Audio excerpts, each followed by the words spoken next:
Good morning, von Falkenstein. How is today finding you?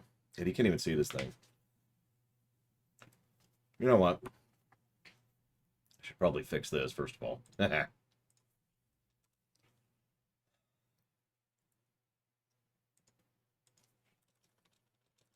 it's actually funny. This is probably one of the most innovating... Codifying? I don't know. I think I could actually use the word innovating games, ever. This laid so much groundwork for so many games for so many decades. And it's a Mario game. As we've talked about before, there is still some squiggity because it's a Mario game. That's how that works. Ah. I am a bit nervous about covering this one. Before I do that, though, let me go ahead and say shoutouts and thank you, Mike Romano, very much. Tor Trooper? You got it. We'll do Tor Trooper. Although I'm curious what your question means. Oh, I see what your question means. So, the people who are interested in the Tor runs kind of decided that the next Tor run should be Jedi Knight, because we did Sith Warrior, so then we'll do Jedi Knight. And we did... So what do we do next? And the general consensus has been, let's go ahead and do Bounty Hunter next after that, and then we'll do Trooper. And we'll just kind of follow that pattern, right? I don't know if you can even see me because it's a smaller camera. Thank you, Melkor, as well. Very much, as always. And I'm putting that towards Trails in the Sky, too. That's an interesting question, Valvidus. What do you mean validated? Like, did it not hold up, I guess is the question you're asking? Because some of the Mega Man games didn't hold up the way I was expecting them to. Oh, that's a good question, Starscream. I don't know. I haven't played Mario World lately. Before we really get into this, we got to talk about this one. So there was this company called Nintendo. And they were doing pretty well at the time for themselves. And they were kind of processing and working on a few things. They just pushed out Super Mario Bros. 2, and then they were like, excuse me, let me actually walk that back. They just pushed out Lost Levels, and they started work on this Doki Doki game, which they just converted into Super Mario Bros. 2. And then everyone kind of came back, and they started, yes, Zocteft, and then they started saying, we want to really push Mario forward. We want to make a Mario sequel that's not just more levels, but we want to really change how Mario plays. And while this is not his first game, for all intents and purposes, this is Miyamoto's first game. This is the first game that counted. The first game that he fully and completely ran and was the director of and was the producer in charge of. For all the things that I disagree with Miyamoto about, I do agree with him substantially on several aspects of game design. And this game is a good example of why. His big point was, I really want you to come up with ideas. Don't say we can't do it. Don't dismiss it out of hand. Bring it to the table. We'll workshop it. If we can't make it work, we can't make it work. That's fine. But at least bring the idea to the table so we can try stuff out. And so we get all kinds of stuff, all kinds of ideas and concepts and leveling platforms and obstacles and power-ups and all sorts of stuff that came into this game. Now, one of the other funny things, though, this is kind of interesting in its own right. There were plenty of people working on this, about 30-ish people. The reason I'm being vague is I'm not actually sure of the specific number because, well, we've talked about how people at this point in time weren't 100% accurate on tracking who worked on what, which is really frustrating when it comes to trying to study the gaming history of it. We know it was about 30-ish, and that's significant because the number of people who made Mario Bros. 1 was 8. But part of the reason they had such an influx wasn't just the success of Mario 1 or Lost Levels. It was because another game that came out about 6 months prior to this game, Dragon Quest III. Now, I've talked about this substantial significance of Dragon Quest III and how much of a sea change that was for the Japanese market before. All you need to know is sea change huge influx of interest with regards to video gaming in Japan specifically led to a sudden influx of interest for every game that was currently in production, which happens to include this game. So they benefited from that as well. Now, what's really funny, though, is they were ready to push this out into the American markets immediately, right? Wrong. Now, you're probably thinking, oh, it's because they're morons, right? Because that's what kept happening with Capcom, right? For those of you who weren't there for the Mega Man runs, Mega Man games sell better in the States than they do in Japan, and yet consistently from the NES era all the way to the PS2 era, they kept consistently only looking at Japanese sales and ignoring the stateside sales, which is just... So you might think it's the same problem with Nintendo, right? Nope. Nintendo knew just how popular their games were over here, and that's one of the reasons why Nintendo of America had such crazy independence and the ability to do whatever they wanted in order to keep pushing their games. No, they really wanted this game as soon as they could. But there was a chip shortage, which may sound familiar to anybody currently alive. And so because of this chip shortage, they were like, oh, okay, we literally can't... What they could have done, this is funny, what they could have done is they could have just put out a limited print run, which is exactly what they did with Mario 2, and then just kind of sat on that for a bit, said, okay, you go ahead. And yes, that is definitely, it's not crazy, Starscream, it's stupid. So they decided to go ahead and not do a limited print run. They decided to hold off on publishing the Nintendo America, the American version of Mario Brothers 3, until they could produce enough to meet the demand they suspected would have. And they were estimating it would be a decent number of sales, and even those estimates were absolutely smashed when it finally came out. But there are, however, two other things that really led to this game being very successful. You probably already know the one thing because I've talked about it several times before. Nintendo Power. Nintendo Power not only covered Mario 3 extensively, but also released the very guide I'm holding. If you'll forgive me for a moment, I want to talk about this first. Let's just go down to here.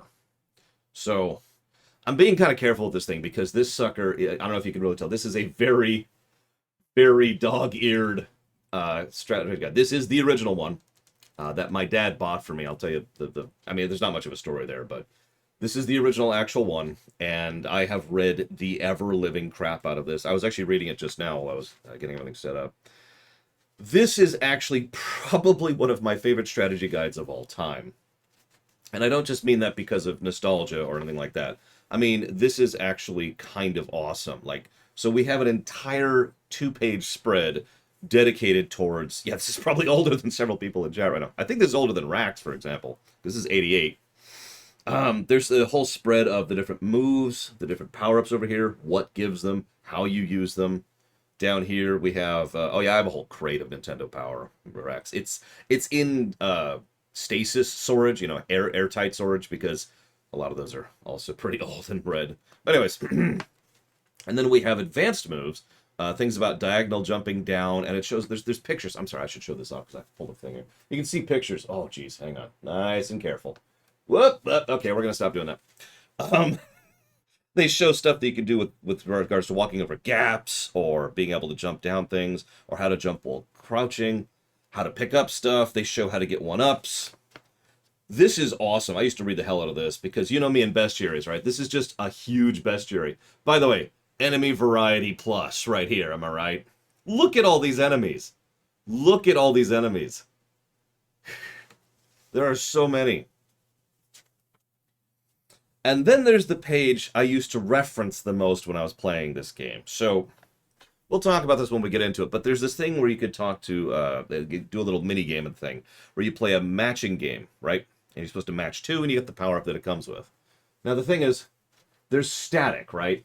You see these? Every single one of these, this is the actual patterns that the game has for these.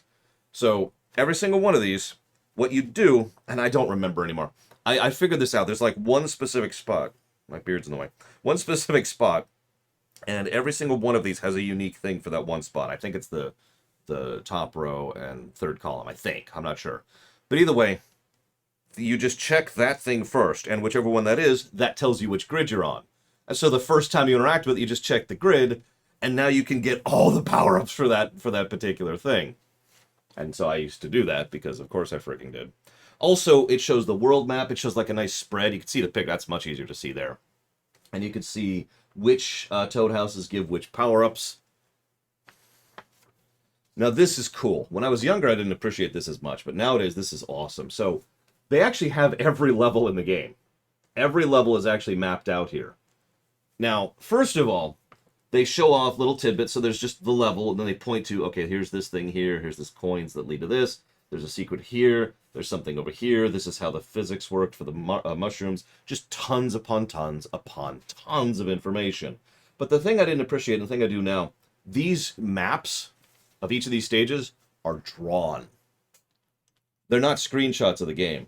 Someone actually sat down and with obviously with kind of a straight rule or something and actually drew all of the maps. Now, with the advantage of hindsight and the perspective of how they make these games, it actually seems likely that these specific drawn maps are the ones they used to make the in-game things, because that's what they do. They'll draw it out on graph paper, and then they'll use that to actually import it into the game, right?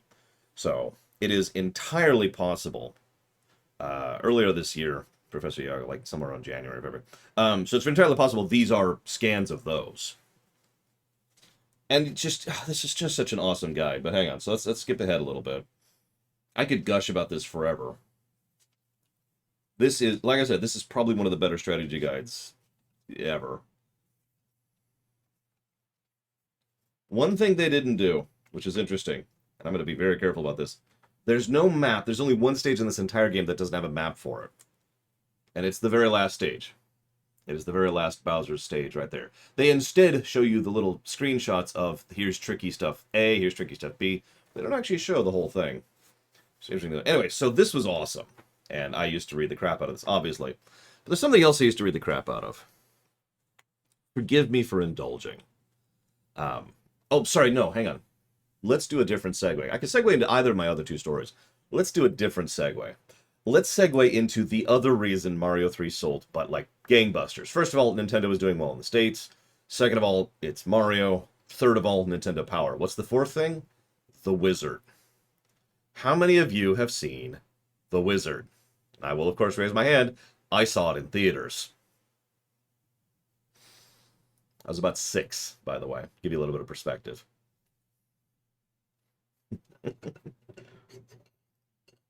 Now, what's really funny, I won't bore you with all the details because I know other people aren't as interested in office politics as I am.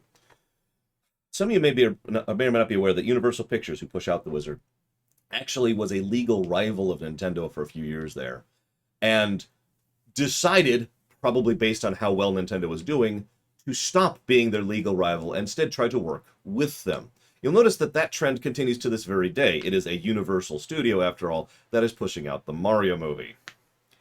So they reached out to them and were like, hey,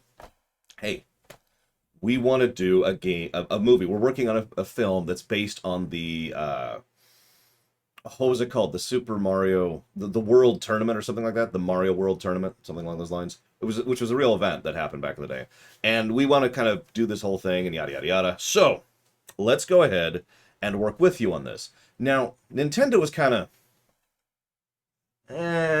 but the thing is, Nintendo World Championships, that's it. That's the one. The one with the special cartridge, which sells for a stupid amount of money nowadays. The funny thing about this was, remember, chip shortage. Now, the reason that's so significant is because of that chip shortage, that the timing of the release in America was moved because of the whole, we're going to sit on it until we can produce enough. And because of that, the game was finished and ready to go for the movie. Now, if you don't understand the significance of that, there were several people who did this kind of thing back in the day. It was actually semi-common. Usually it was just for background elements, just a quick, sponsorship kind of thing, like having a Pepsi or whatever.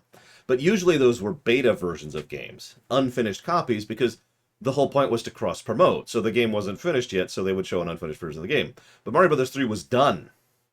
So they're actually able to put Mario Bros. 3 into it. Now, then they put this together, and they showed off several games, all wrong, of course. I'm sure all of us who have seen that can point to that. I did that as a kid, too. I was like, that's not how it works. But ignoring that, regardless of the validity of the movie and how good or bad or whatever the movie actually is, It did exactly what it needed to. It got a lot of people interested and hyped in this new Mario Brothers game, which they were already advertising and already had a slot in Nintendo Power. And yeah, everyone was legitimately very, very hyped for this game, including me.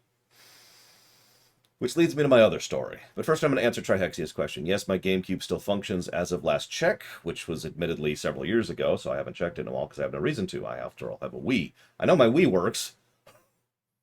As for do I think GameCube could have been a functional multiplayer system for longer if they had interactive abilities, the answer is maybe. I don't know. All right, so he totally got 30K in Double Dragon. My favorite part is the dad who keeps giving these tips out about it, and it's just. So yes, Mario Brothers 3, which did. So let's be clear. Let's be very clear about this. I already mentioned sales figures when it came to Mario 2. If we ignore the asterisk of the bundles, the NES bundles, this is the best-selling NES game. And I do ignore that asterisk because that asterisk is a lie.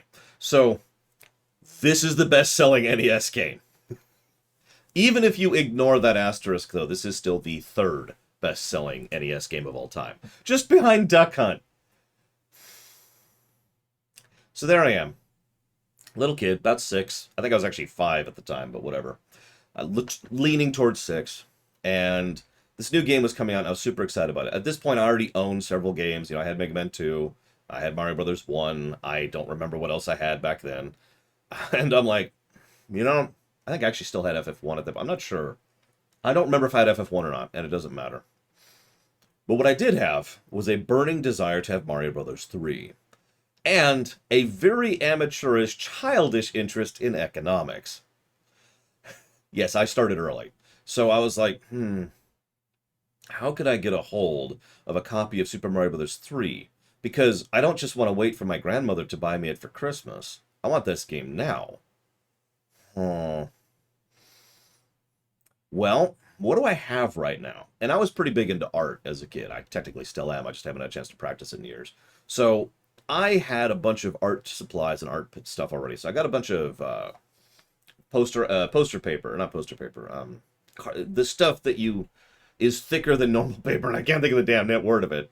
And got out all my pencils, all my pens, and all my paint, and I just started cutting it up into slices like this, and drawing cardboard stock, thank you, and drawing stuff on it. Whatever I could think of, whatever I could come up with. And I made bookmarks with these colorful little designs on them. And I made designs of all kinds. I hit just about every demographic, for lack of a better way to put it.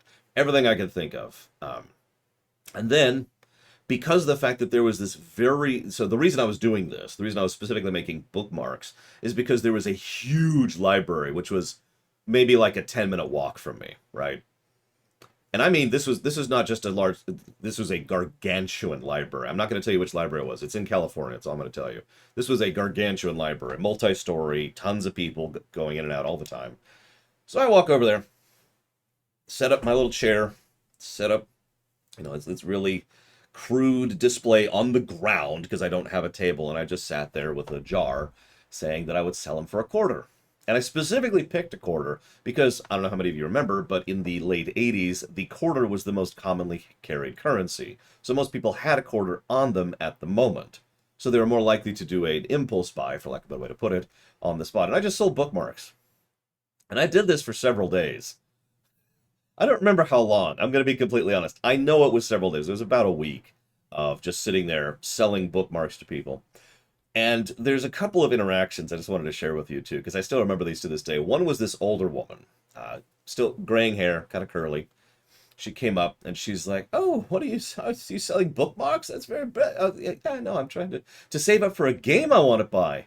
Oh, is it like a game of cat? Do you need a baseball bat or something? No, I'm trying to buy a video game. Oh. Awkwardly leaves. And I remember being like, and I didn't quite get it at the time. Like, I was just confused by it. But I had more positive memories too. One thing that would happen is sometimes someone would come over And I was quite honest about it. Obviously, as I just told you, I was like, yeah, no, I'm going to buy this video game. And some people would say, oh, that's really nice, and they would give me like $1 for a bookmark.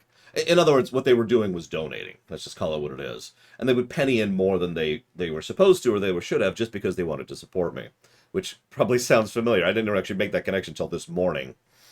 But yeah, so I sold stuff for however many days it was, and then I had to do the hardest thing imaginable. Now, any of you who've ever been a kid, which I hope is all of you, you know exactly how difficult and terrifying of a task this is. So my dad worked, I want to say like 3 blocks, 4 blocks, something like that. It was about a half an hour walk in this case, from a toy store which happened to sell video games. So I went in with my dad to that to work that day so that I could actually walk to that store with my jar of money with like $60 in cash on me and got to the store, bought my copy of, and yeah, it is this exact cartridge right here. Bought my copy, you can tell it's kind of worn down too, of Super Mario Brothers 3, and then came back. Thinking, what's so hard about this? Well, first of all, with the advantage of hindsight, I kind of wonder at the idea of walking for about an hour just out on the streets with a giant jar of cash on me as a 6-year-old. But let's ignore that for a moment. The hard part was once I got back and I had it, I had nothing to do. You ever go to your parents for work where there's nothing to do? And so you just had to sit there for 6 or 7 hours doing nothing. Hang on, it gets worse.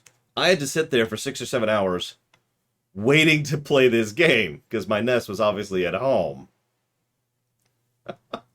So what I did, and this is the other segue. This is the original pamphlet. It's in a little bit of a shape. It's still kind of torn on the back, you can see here. But yeah, exactly, Jonah Tuna. I just read this manual over and over and over and over again. I probably have this thing memorized even to this very day.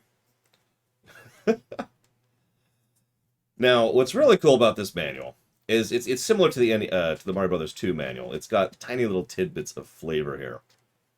Like, my 7 children are going to help me take over the Mushroom World, the Koopa Kids, which had no names in Japan originally. That never stops amusing me. In the English translation, they decided to go ahead and give them distinct names, and thus that's why they're named after musical identities. And each one of them kind of talks about it a little bit, like, we've got Larry, who's like, yeah, we took the 7 wands from the 7 kings. Each of us has one. Our father instructed us to protect the wands. And then it shows some of the moves you can do, and then we got, you're pretty tricky with all these new moves. Mario will be difficult to beat. I better report this to my dad. I do too, Blow of Alex. Especially since, you're probably expecting me to talk about this. The Mario 3 cartoon was in production before the game came out, which is why the Koopa Kids in the cartoon have different names than the Koopa Kids in American do, because they didn't know the name, so they just made up names, because remember, no names in Japan. Anyways, then there's Wendy, and she shows up on the move page, so she's like, yeah, it's the first time I've met up with Mario. I'm studying his moves very carefully. And then we have Iggy here, who says, Mario and his friends must be really nervous now. I can hardly wait to meet up with him. And we skip forward a little bit. It shows off different kind of lifts and platforms, how to do the spade game, how to do the mock lark game, what the icons mean on the overworld map, how a hammer is and how useless it is. Roy says, Mario sure has some neat new tricks. I sure hope we can stop him. Shows how to do a 2-player game, how to play the original Mario Brothers in the game. And then it shows a little bit of a snippet of each of the worlds and actual screenshots of the worlds, except nothing about Darkland, of course, because, why would I? And we've got Lemmy over here. Oh, how far can Mario go? I hope he doesn't make it this far. Dad has many complicated tricks waiting for him in Darkland. I even heard about some new weapon he's making. Yeah.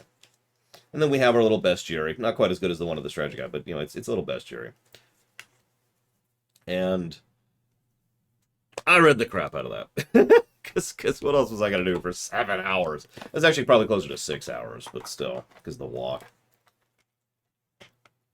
I'll be honest, I don't remember the cashier's reaction to having a jar of quarters and dollars thrown at him. Just, here, give me my game. Give me my game. Ah. But I suppose that's enough talk. Let's go ahead and play Mario Brothers, shall we? Alright, so negative to everything. No, no, no. Actually, in all honesty, we need to discuss something that's never really come up before. So, there's no saving in this game. At all. Now, there wasn't any saving in Mario 1 or Mario 2 either. So, that's not super whatever. But the weird part is, the reason this is significant now is this is kind of a large game. There's kind of a lot going on in this game. So, do we think that is sufficient for a negative for save design? Because, yeah, exactly, to go, like, no save in Mario 1, it's not really the end of the world. It's a really short game, even back in the day. Same thing with Mario 2. It's only got 7 levels and 7 worlds or whatever. Mario 3 is big. It's got 8 worlds, and each world is huge. Well, that's not true. Most of the worlds are huge. Now, this is absolutely guaranteed not to be a positive, to be clear. But the question is, does this actually qualify as a negative? And the levels being fun, how does that mitigate that, if you don't mind my asking, Blofeld? Because that's like saying the cutscenes are good, and therefore that mitigates a unskippable cutscene, which... Right? Now, we do have the warp whistle, but what's really weird is you talk about technical limitations, and Lord knows, Mario 3 pushed the limits of what the NES could do. No, really. Mario 3 quite literally had them reverse engineering their own system in order to get some of these levels working. That's not a joke. But to use a direct comparison, obviously, you know, Doki Doki Panic did have a save feature, but more to the point, Mega Man, which by this point was, I think, was up to 2, had the password feature built in. I'm not sure if anything else at this point had any kind of save feature. I'd have to think about that. I'm willing to let it go under technical limitations, but the fact that there's no save is probably one of the weirder aspects of this game. This is also one of the last games we're going to be mentioning this on. Does this game have unlimited continues? I actually don't remember. Hang on. This doesn't count. That feels a little loud. Because it is. That's strange. There we go. That's better.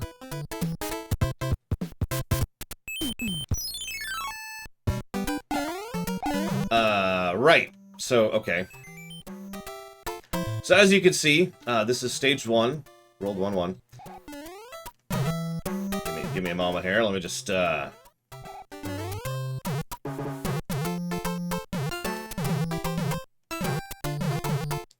All-Stars does have a save, yes. Just like with Mario 2. I can't even make the first jump. Can't even make the first jump. What's funny is I actually haven't played this version of the game. Ah! Oh, well, whatever. Anyway, so apparently I'm loading the wrong version of the game. That's unusual. Let's try loading this version of the game. Wait, that's the wrong version of the game too, isn't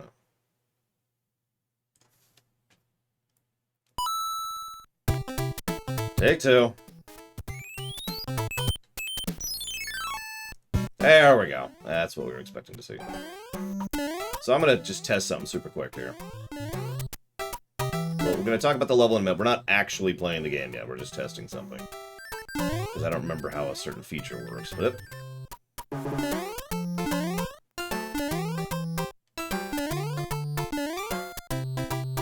I have no idea what ROM hack that was. The only reason I even recognized it is because I had the exact same issue yesterday when I was setting up for this stream. And I was like, this isn't 1-1.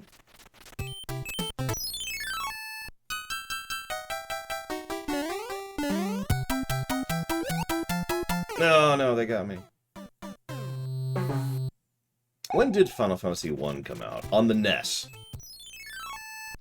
Not on the Famicom. Oh yeah, Koji Kondo has gone on record. I actually found an interview by him where he talked about how absolutely insane working on Mario 3 is. Remember those 30 people I mentioned? Guess how many of them were in the music department?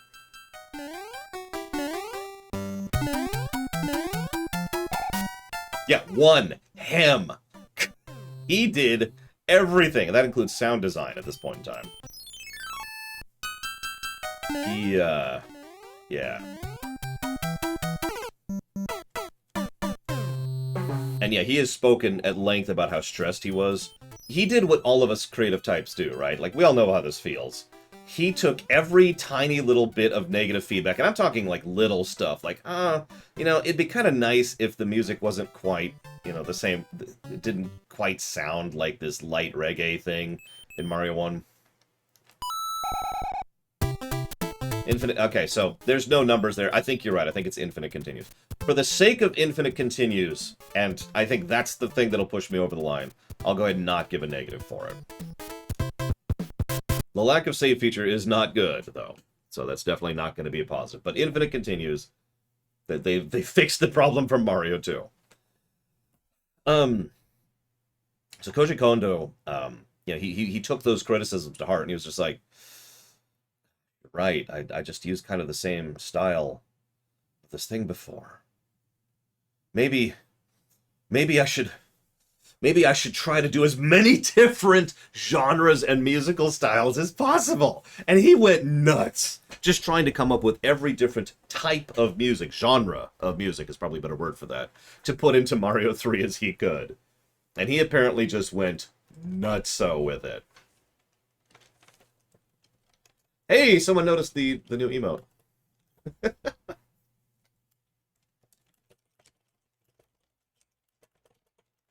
We could put it into an aggregate, see if we come up with any other aggregate negatives. I'll jot that down for right now. But yes, a classic run, the definitions are very basic. It's actually mentioned on the website. A premier run is a game I haven't played before. A classic run is a game I have, and that's the only distinction. Although, in fairness, in practicality, classic runs tend to come out across a little bit more lore runny, because I know the game and I can discuss it more. What's a wash? Well, we've got positives, we've got negatives, and we've got a wash. And we keep using that terminology, Von Falkenstein. And I kept meaning to go ahead and give an emote for it, so there it is. What the hell is a blue monster? I'm sorry. Because what that actually is that's Wave Man's weapon from Mega Man 5. Okay. A wash is a character in Firefly. Not anymore! So, let's actually... Oh, it's an energy drink. Gotcha. That would be why I don't know what that is. Don't drink energy drinks, kids. They taste like crap. We've been talking... Have you not watched any of our streams for the last, month, Von Falkenstein? So let's actually play. You know what? Hang on. No, let's rewind. Let's rewind. Let's do this. First of all, Koji Kondo was a little bit stressed. Like a lot stressed. And so there was originally going to be a song for this title screen right here. And they went ahead and decided not to force. They were like, it's okay. We don't need a song. Just you go ahead and we'll just leave it silent. Oh, thank God. Okay. So there's no song over the title thing. We do have a bit of a demo playing. Just a little bit of a quick thing. Just showing off the Koopas and Mario and Luigi. And I think there's one other thing.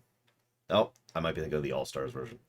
It is worth noting, if you play the All-Stars version on the SNES, there is a save feature. And if you play the GBA version, there's a save feature. And of course, if you play this on the Switch, which we are not doing, there are save states. And my UI is apparently... Oh, my UI is messed up. Well, that's... Why is that messed up? That shouldn't be. That's very strange. That actually makes no sense. But we're just going to manually resize it for now. I have no idea why that's being weird. So... Let's go and get this out of the way. There was an interview 7 years ago now between with Miyamoto where he dispelled with a British institution, the British page, and he talked about several aspects of Mario games in the past. And one of the things he mentioned was, yes, Mario Bros. 3 was always intended to be a theatrical play remake of Mario Bros. 1. Now, make of that what you will, but the only reason I even bring this up is because it's relevant for the timeline. For all intents and purposes, lore-wise, narratively-wise, this is Mario Brothers 1.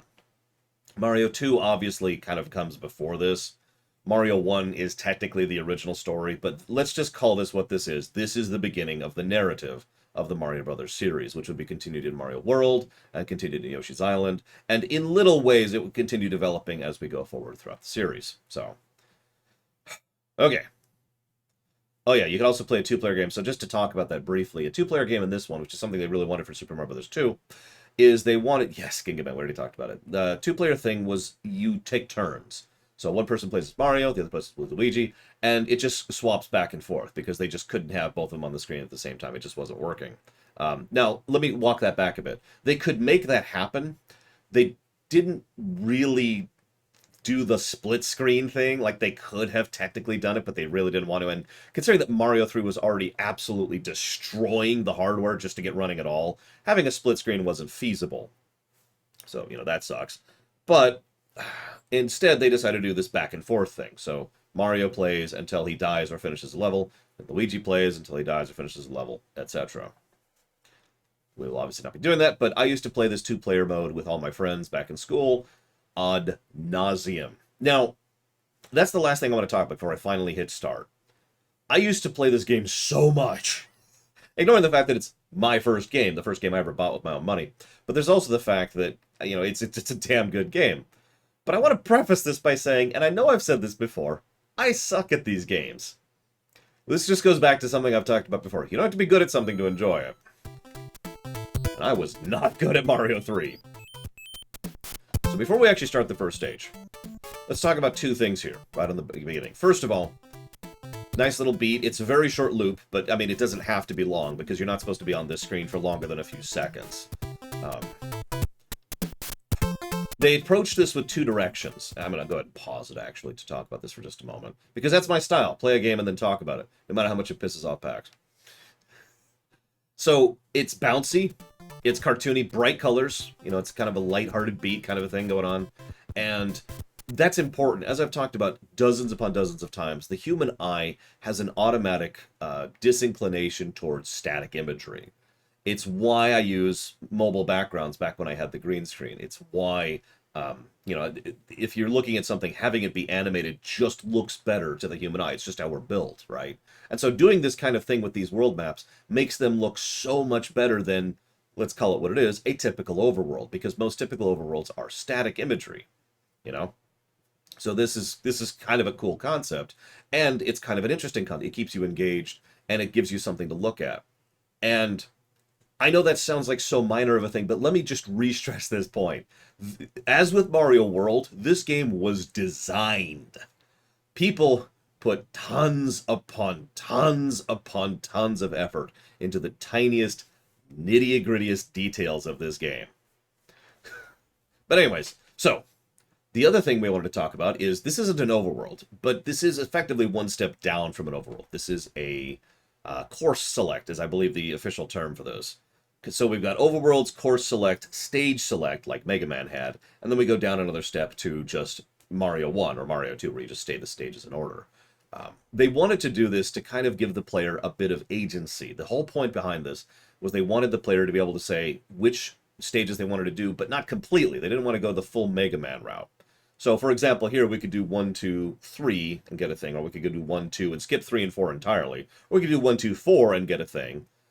And obviously, that's not much, but that is, of course, even just in the first world, we have that small amount of agency that allows us to decide how we're going to be playing through the game. Because this is a review, we'll be doing all the stages.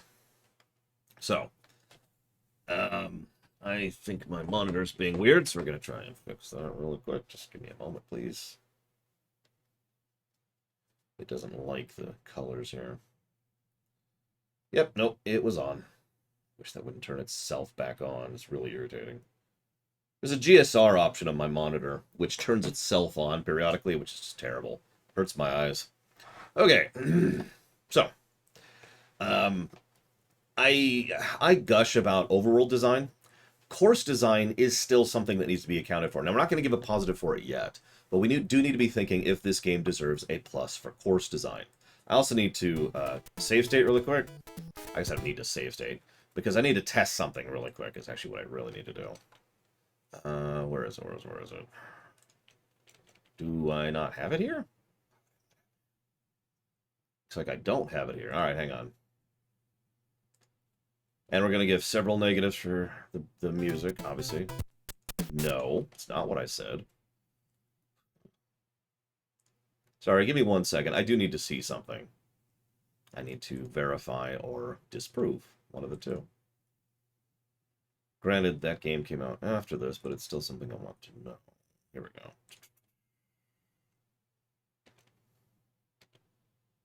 Do I not have it? I might not have it. Okay, we'll do this then. Sorry for the delay.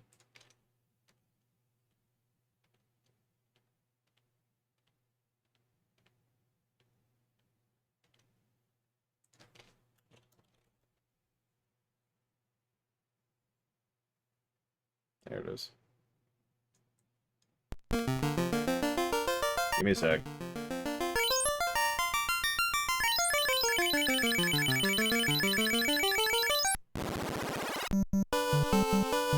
Ha! Okay, I was right. Woo, for being right. The water's not moving. So that's what I meant, Takota. Back in the day, there was no animation on the overworld map. Obviously, they did later actually change that, and for the same reasons that they did it in Mario 3. But I wanted to verify, because I couldn't remember. Okay, so. So, what do we start off with? Single enemy, coming after us. Whoa. Well, no, I thought I was wrong, Dakota, because you're right to point out the water thing. Like, I wasn't sure about that. That's why I wanted to check. So, okay, couple things. First of all, we carry forward the crouching thing, but we don't have the super jump from Mario 2. Instead, our normal jump is about at Luigi height. It is nowhere near as squiggity as Mario 2 was. It controls much better, but there is still a little bit of the squiggity. First thing we have is 2 escalating platforms. So on the off chance that you actually, haven't played one of these games before, it's very likely that even just through normal jumps, just trying to jump onto these platforms here, you're going to jump into those and bonk. So then we got our first enemy, very static, easy to dodge. Quick thing, another Goomba. And then we see, so Mario Bros. 2 has an impact on Mario Bros. 3, and the biggest thing that has an impact on is this, the ability to pick up and throw something. I know that sounds like such a minor thing, but the ability to pick up and throw something is one of the biggest innovations Mario Bros. 2 added to the entire franchise. It's something that carries forward into Odyssey, I think. Anyway, so, first area, first thing, Koopa. Oh no. But when we knock it, it doesn't go away, like it should. Now, what's probably going to happen is you're just going to want it and it's going to do that. But if you happen to be holding down run, you will pick it up, and then you'll be like, oh shoot, and then let it go, and then it hits that. Which gives us the raccoon. You see how all of this, as per Nintendo's usual, is designed around tutorializing you. Notice we get 2 things we can easily hit with the raccoon, and then something we have to actually time it a little bit. Now, all of this is your usual good tutorialization. It's not as good as Mario 1, and it's not as good as Mario World, and it's not as good as Mario 2, but it's still, you can still see they're trying to tell you how to play the game just by informing the level design for that purpose. By the way, yeah, so you will be seeing this stuff on the right side of the screen, and on the bottom side of the screen, and on the left side of the screen. That's actually part of the original NES. That's not an emulation issue. It's because of how, so they had to pull this trick, which I can't explain because I don't understand it, in order to force the game to render in a way that wasn't native to the NES hardware. And the reason they did that is because they wanted to not only be able to scroll horizontally and vertically, but also diagonally. Now, if you're remembering, they don't really do the diagonal scrolling often, but they do it on occasion. In any large room where you can scroll, where you can jump at an angle and the camera goes up with you, and of course the infamous level in World 5. And that's the whole reason for that. Again, they really wanted to push what they could do here. Like I said, that was Miyamoto's big thing.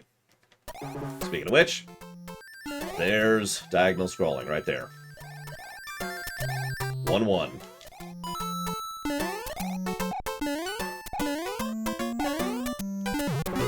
This is a pretty common thing when it comes to this game, too.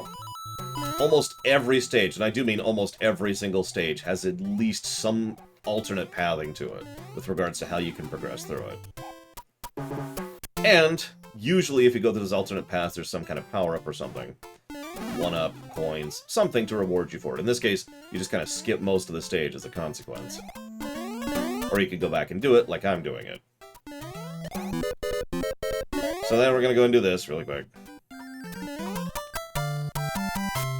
Yeah, I'm sorry. I think Gingaman asked it. This game was mind-bogglingly ahead of its time. This game is probably going to get the Innovator tag, despite the fact that it's building off of the bones of previous games. Because this game pushed things forward so... Like I said, so much of gaming sits on Mario 3's shoulders. It's kind of silly to think about. Here's one of my favorites.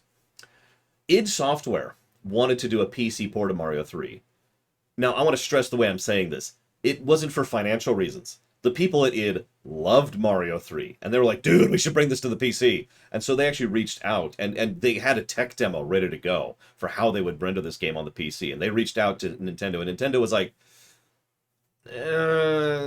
we kind of want to stay on original hardware, which would be their trend for many, many years to come. So they kind of politely declined. And id was like, okay, and then they made a game called Commander Keen.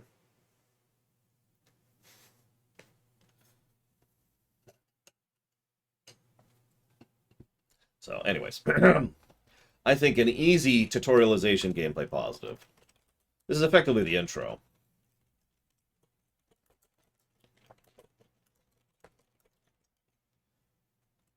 Oh, absolutely, Dakota. I mean, yeah, it is it, right? They love the technical stuff. They love trying to make that kind of stuff work. And that's probably why they didn't want to abandon their work, and they just turned it into Commander Keen. So, 1-1, awesome. Now, this is going to sound really minor, but you notice this song is different from the previous song. Again, this is such a minor point, but please try to remember that at this point in history, that wasn't super common. There were maybe 3 types of games that were really doing multiple songs for different stages like this. And those were all the big ones. You know, Mega Man, Castlevania, and Ninja Gaiden are the 3 other ones. Most games just had the level song, including Mario Brothers, by the way. I'm gonna fail at showing this off, but they also added that little tick right there.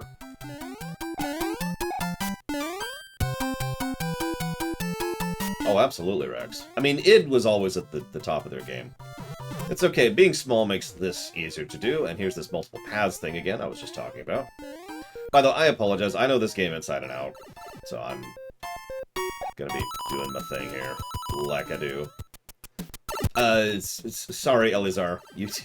You caught me in the middle of talking about the game. You know how it is. I'm a little distracted. Give me a minute. Do notice how the game is once again trying to just kind of slowly get you into the vibe of playing things by introducing concepts. In this case, the slide is what's being introduced on this level. Notice the whole level is all about this slide thing. It's just trying to do that. And then, of course, we've got these things, which you're not even supposed to do in that order. And notice how it tries to make you figure out how to use the slide to your advantage in both directions. And, of course, we got the Star Trek. Not the Star Trek, the Star Trick. Big difference. If I was a Mario enemy... I don't know what Gumba is, and I don't know what Chancho is, Elizar, so I can't actually answer your question. Why are there notes? Well, you don't like music? Anyway, so we can completely skip level 3 and level 4, as you do. Let's go ahead and show this off really quick here.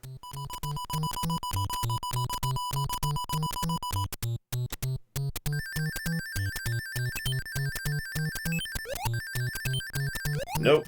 I used to be good at this one.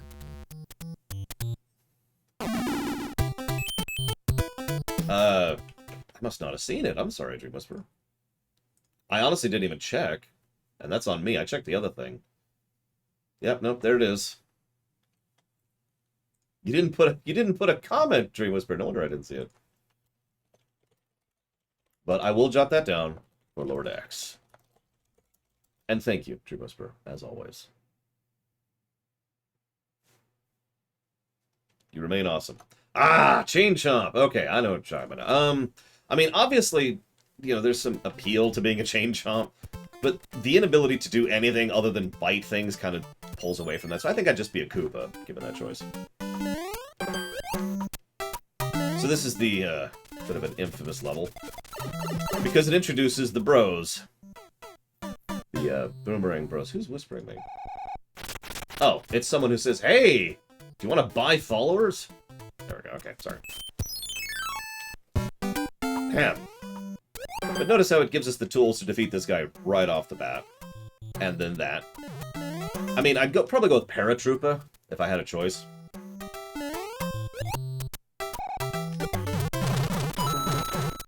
This is, of course, perfectly set up to do exactly what it just did, which gives us access to that, and also this.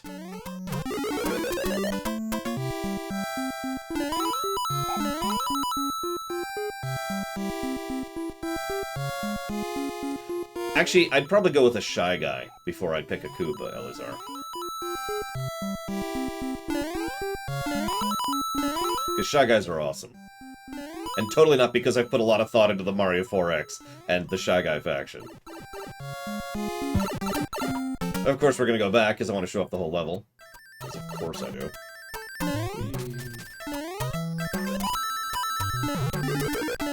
So...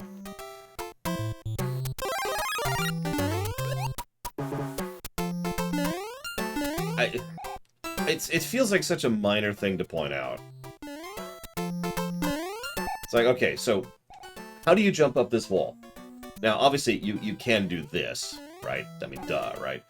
You could also do this. But notice how, watch my angle. You notice how I'm still kind of bonking into the top if I don't get it perfectly? Like that. You see that?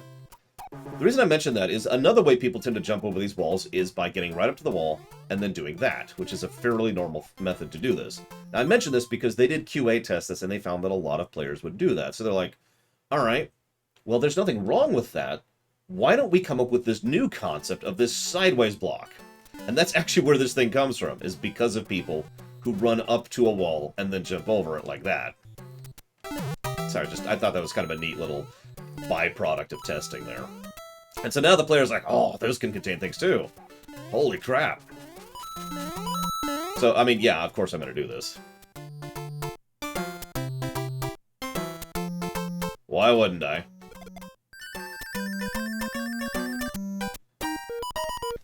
I'm not going to use it, don't worry. Again, we're doing all the stages. Favorite female character in the Mario series? Vivian comes to mind immediately. Now, I'm weirdly in favor of this concept. So we haven't actually talked about this yet. Rosalina's up there too. But I mean, it's going to be a Mario RPG character, to be honest. Left, middle, or right?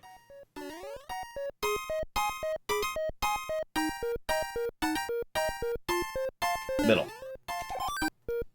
So, this deserves a positive in my honest opinion. First of all, they're fully optional, but they're usually rewarding. Like, if you go an optional step like we just did, we did a stage we didn't even have to do, and now we have access to this thing. Then, we could pull it up on the on the world map and just actually activate it, just like that. And now we have access to a power-up before we enter a stage. It's... I don't know how to explain that better than what I just said, but that is absolutely a positive. The very nature and format of that. In fact, that's actually probably two positives. Yeah, you have an inventory with power-ups that you can use prior to walking into stage, including stars, which we're going to get tons of, I'm sure. And they tend to be rewarding things with regards to doing the optional stuff on the world map. It's almost always optional stuff. So, yeah, this is effectively an itemization plus is what this boils down to. Which this game is going to get several because the game distributes power-ups and lives all over the place.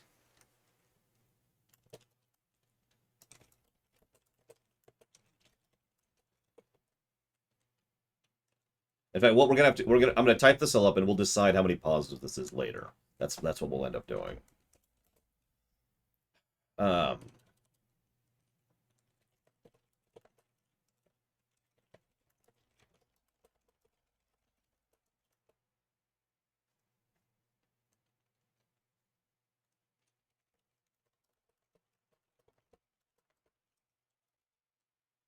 Okay, so back into it.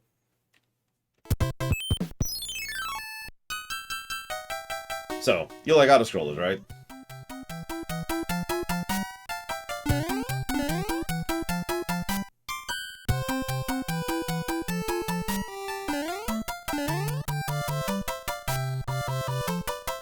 How many of you, as a kid or otherwise, used to come up with your own little challenges? Ah! I already screwed it up. Challenges for these stages. One of ours was try to avoid the coins. Ah! I'm doing terrible.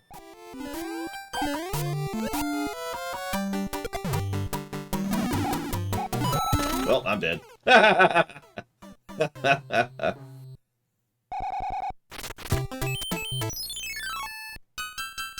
try that again. Wait, there's female characters in the platformer games, Elizar? Can you name more than 2?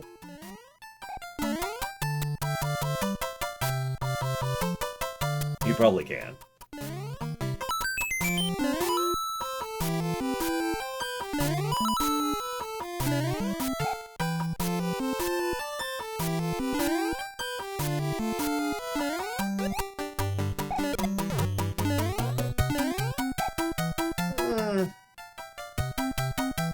I wouldn't count Daisy, because duh.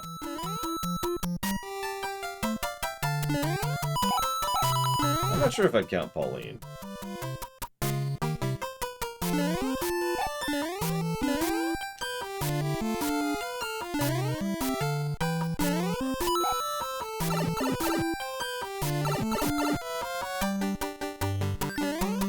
Whoop! Well, Pauline counts if we count Mario Odyssey. That's what that boils down to. Which, if we do, then yeah, sure. I'm with that. But that does change my answer substantially.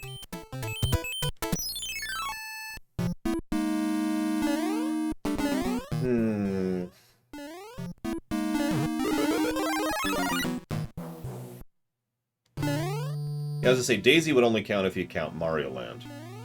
Which, I mean, kinda.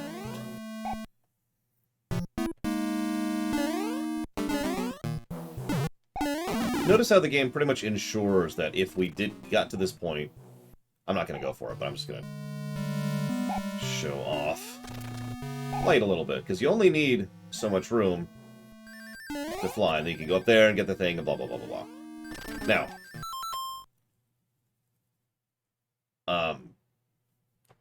to this day, I'm actually proud of the fact that I found this on my own. This is the only secret in this game I found on my own. Everything else I either found from someone else, or from the strategy guy that I've got in front of me, or something. This is the only secret I found on my own, and it's one of my only moments of pride in my gaming history, and I just wanted to comment on that really quick. So anyways, talk about the stage. Sorry, let's talk about stage design. I'm pushing through these too quickly. Mario 3 stages are pretty short, to their benefit, I would say. Different tone, you know, kind of deeper. We've got lava pits. It feels like the fortress levels from back in Mario 1, except now we've got undead turtles, which is just kind of, oh my gosh. What's that all about?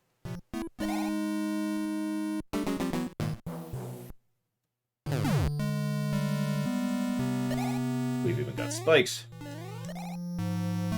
You like spikes, right? Bob's back! It's okay, they're not instant kill. We're weaning them off. We're weaning them off. And, of course, everyone's favorite character who vanished for, like, a couple of decades. Boom, boom.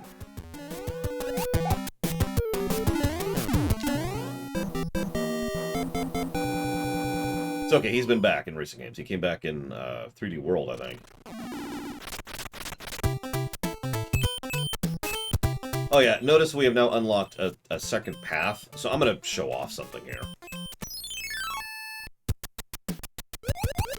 Notice how they... If we didn't get the whole this is how sliding works things before, we absolutely get it now. Hey, Juju's. I'm doing okay. Do I like Donkey Kong more or Bowser? Like the characters?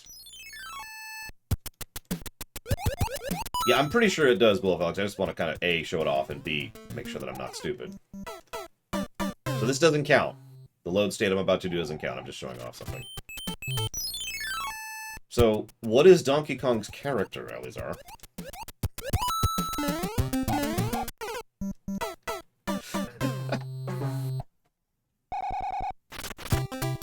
Yeah, he's a monkey. Yeah, no, that's true. Ah! I mean, let's be honest, Bowser doesn't have a character outside of the RPGs, so if we're counting the RPGs, then Bowser, obviously. So you can actually do that. I knew it, Twister. We'll get to you pretty soon.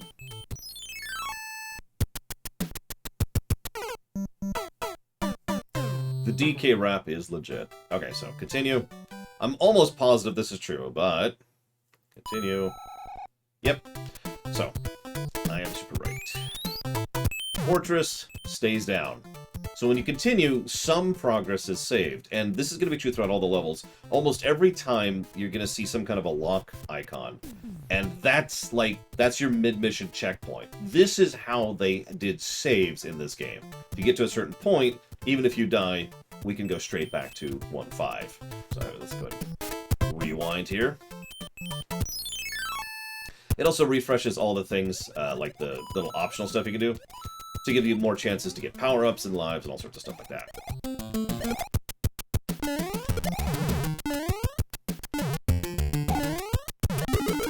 And yeah, you can revisit the levels other than the fortress levels and the castle levels. Those are the two big ones.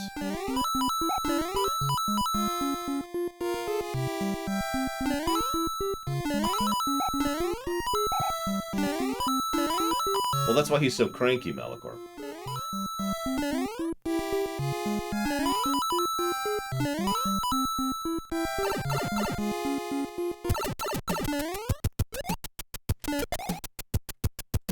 But yeah, you see how this level tutorializes two things, is the reason I'm backtracking. Actually, three things, technically.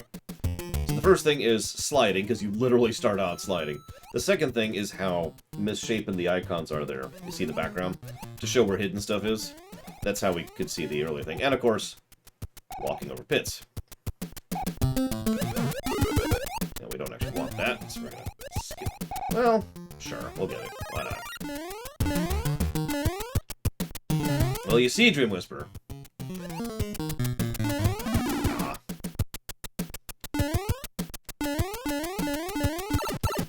As with every Mario game, going up a pipe is the hardest thing to do.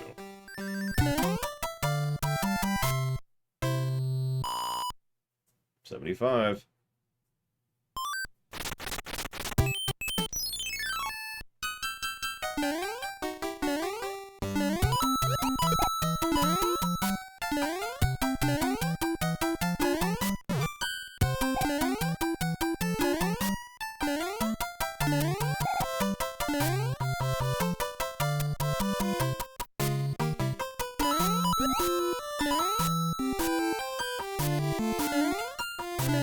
I mean, did we really need all those Koopas?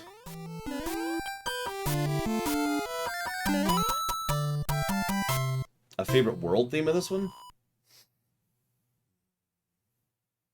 I do. So. Hang on. Let's do this proper leg.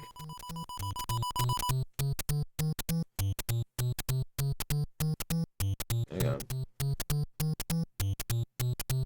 There we go. Nice and gently. Okay, so is it the third one? Coin. No, it's the second one. It's the second one. Okay, so it's a flower. That's actually bad.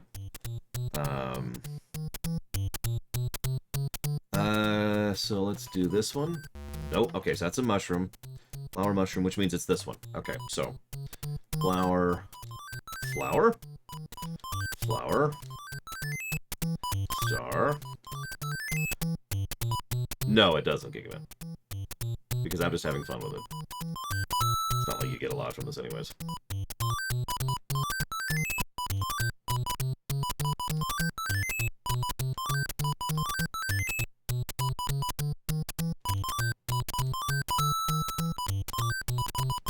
Now, one other thing to talk about is you have the same board every time you pull it up until it's concluded. So once you finish a board like we just did, the next board will be a different board. I believe gaming over, that is to say continuing, also resets the board.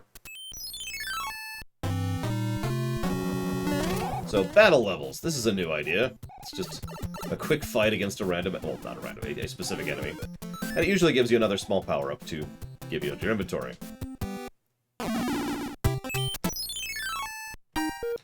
Left, middle, or right?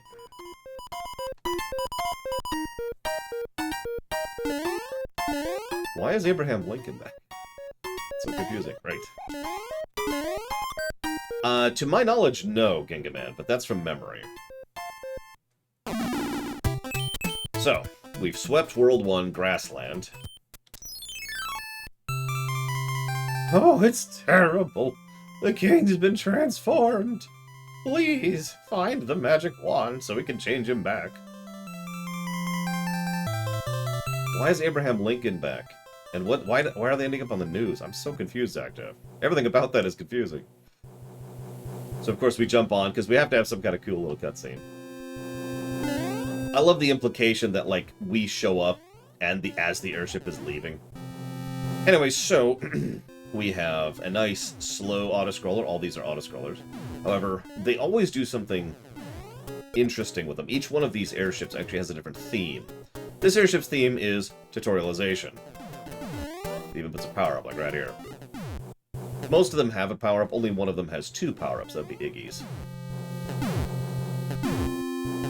This one's pretty short. What? Wow. That's okay. We'll go ahead and burn that. This is how the anchor comes in, too, which is the most useless thing in the entire game. But that's not here or there.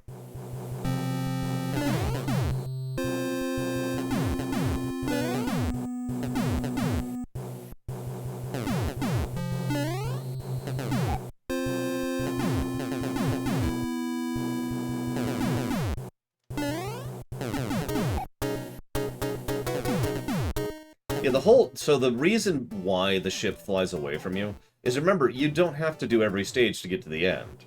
And so the spots the airship is programmed to go into are spots that are likely to be blocked by progression. In other words, stuff that you didn't do. This is especially true in worlds like World 3. Last time. Larry, at long last we meet.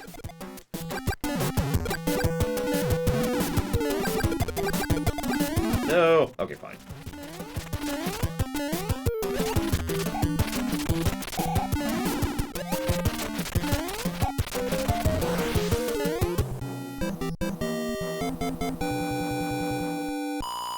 Oh, the Koopalings are awesome. And my favorite people to race as in Mario Kart. Seriously. Like, all the Koopalings are awesome to race as.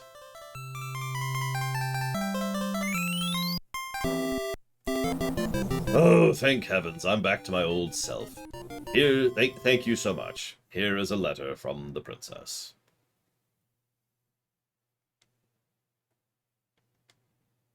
Greetings. If you see any ghosts, be careful. They'll give chase if you turn away. I've enclosed a jewel that helps protect you. It's the most overpowered item in the game. We're going to be sitting on that.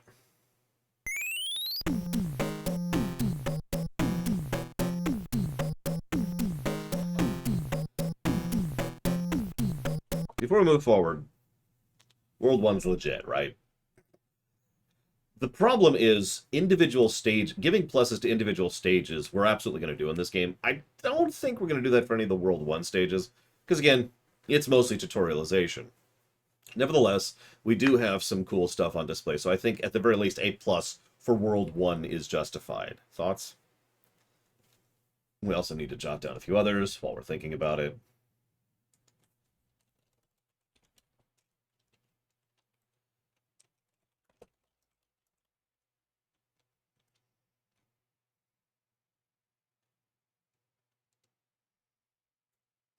Hi, Mr. Red.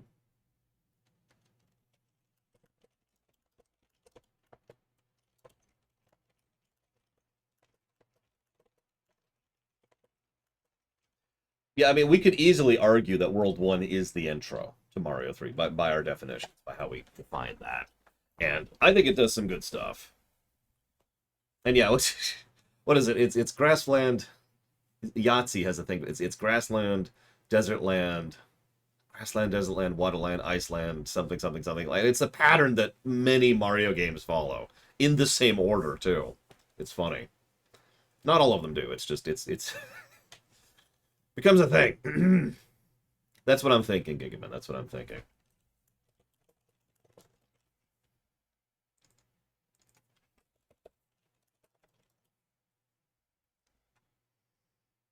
So, we've got that, we've got that, we've got that. Where's... Let me make sure. I'm trying to be better about updating the HUD. Alright, back into it. So, as usual, we'll try to do everything. Well, it depends, Justin. It depends. Whoa, my god, what was that? Block is trying to attack me. Oh my god! That block always lands right there, so you always have a chance to hit it. So, World 1 was Mario.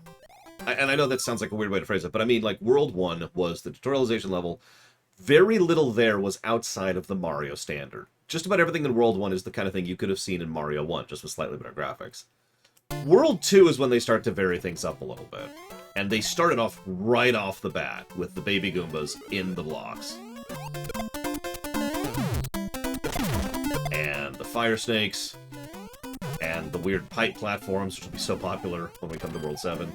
And me screwing up on that. But that's okay. Some that action. There we go. Yes, we'll also be seeing the sun, the greatest enemy in the game. There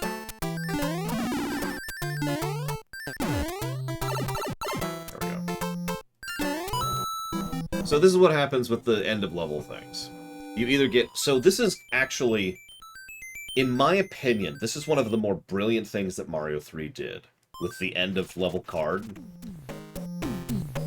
They're amazing, Colin. I eat one every day. The end of level cards, you are guaranteed to get a 1-up every 3 stages. Guaranteed. And that's a really cool mechanic right there by itself, because it means that if you are playing through the game, you're getting more tools to get through the game. One of the things that they actually specifically did, and I was reading an interview from Miyamoto about this just this morning, was they really wanted to make sure that even though they had plenty of difficult stage designs, and they didn't want to hold back on the difficulty of those stage designs, they really wanted to give the players as many tools as possible to get through that difficulty. And I'm totally with that. Because that's the kind of difficulty in game design that I tend to enjoy. Give me infinite continues and lots of 1-ups, but also make the stages interesting and engaging, right? It's the checkpoint thing all over again. Oh, is this the stage? This is the stage. Hang on, I gotta tell a quick story. I'm sorry. I know you hate it when I tell you stories. So there I was, playing... so my girlfriend at the time had just gotten me Zalok. And Zalok wasn't actually putting that towards anything, so, because Zalok is evil. But he's very awesome. Thank you, as always, Zalok.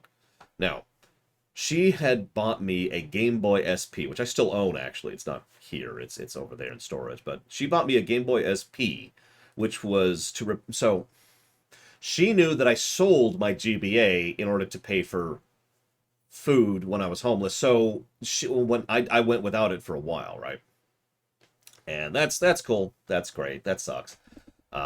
Apparently I need to reframe my notifications on this screen. That doesn't surprise me. I don't think we've had that on this screen before. Either way, she was doing that. That's cool of her. She's awesome. And she bought me the SP as a gift in order to try and make up for the loss thereof. Okay, cool. That's neat. She also bought me 2 games. One was the Donkey Kong Country GBA game, and one was whichever one it was that was Mario Brothers 3. So that's awesome. And then I got run over by a car. Now, that's not the complaint. I mean, it's whatever. But what's really interesting is shortly after that incident, when I was back at home recovering, I discovered exactly what it felt like to be under mind-altering chemicals.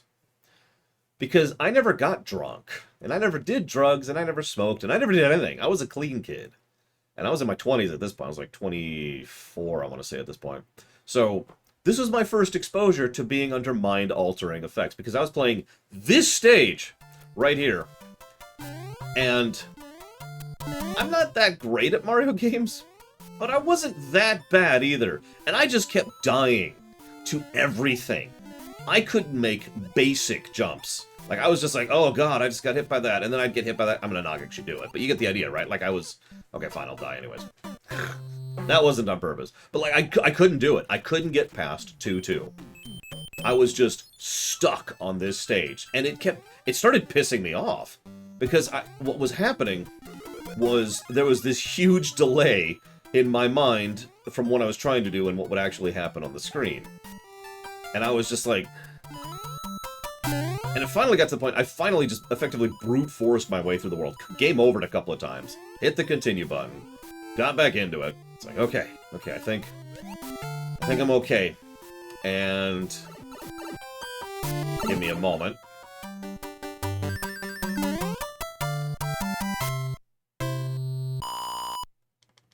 Because the next stage after this is this stage. So I'm like, okay, no problem. Die right there. Okay, let's go back into it. And die to the thwomp.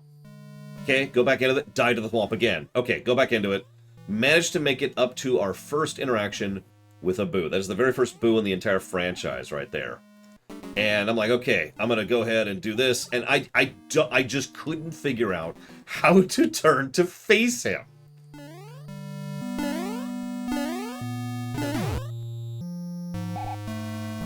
Right about here, my mom got home, because she was staying with me at the time in order to help watch after me because I was recovering from surgery. And I was in just a terrible mood. I was just, oh my god, what the hell is wrong with me? Remember, and you can make fun of me for this, but I don't just enjoy games. I enjoy being good at games. Like, that's actually a thing I enjoy doing. It's one of the reasons I try to practice games and have since I was a child. So, being forced to be crap at Mario 3, and it's not like I'm great at Mario 3 to begin with, was really bothering me. And yeah, Mom's just like, oh, you're just on drugs. It was such a weird thought. It was such an alien concept to me. What? And I think my actual phrase was, I don't do drugs, Mom. She's like, no. You're taking... well, I forget what I was taking at the time. It was something pretty stark. It was something really severe. Oh! Which one? I guess I should point this way.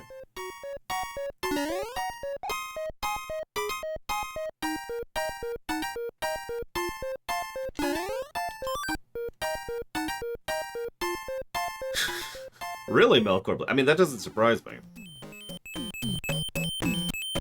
What's really funny, and this isn't intended to be like a PSA or anything like that. I just gotta say, I have never been tempted to do drugs. Obviously, you know, I was a clean kid. But I have 100% refused to be under mind-altering stuff since then, despite some of the terrible, terrible things I've been through in my life. Because of that incident. Because of being unable to play Mario Bros. 3. That bothered me so much that I have actually stayed away on instances when I could have not. That goes for drinking, too. Granted, I don't like the taste of alcohol, but, you know. I've been tempted, of course I have.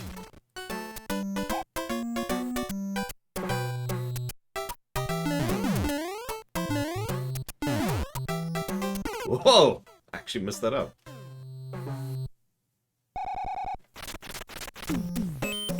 That's okay, we can kill this guy. Gotta get up there early. Anyway, sorry. So yeah, we've introduced all sorts of new enemies. We've introduced... most of this world is introducing new enemies, rather than new gimmicks. And playing with those new enemies as we have different level design things. Like, we introduce an enemy, like Fire Snake, whose entire gimmick is jumping at you, and then we have this kind of staggered platform pyramid thing. Which is totally not a set design. What? That... what? I think that's actually... I've never seen that happen before. You saw where I was, right? You saw where the hit was, right? Up and to the right.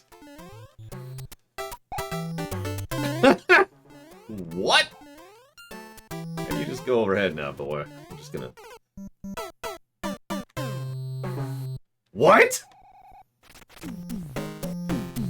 Well, let's blow that mushroom we just got, because... Huh?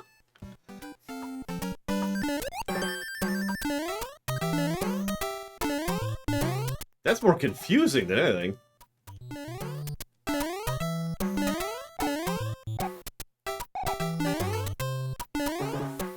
I mean, no, that's very on brand for us. I always die to stupid stuff. That's... This is also a ROM hack. I'll kill you, ROM hack. If I've ever had that happen to me, I have no memory of it.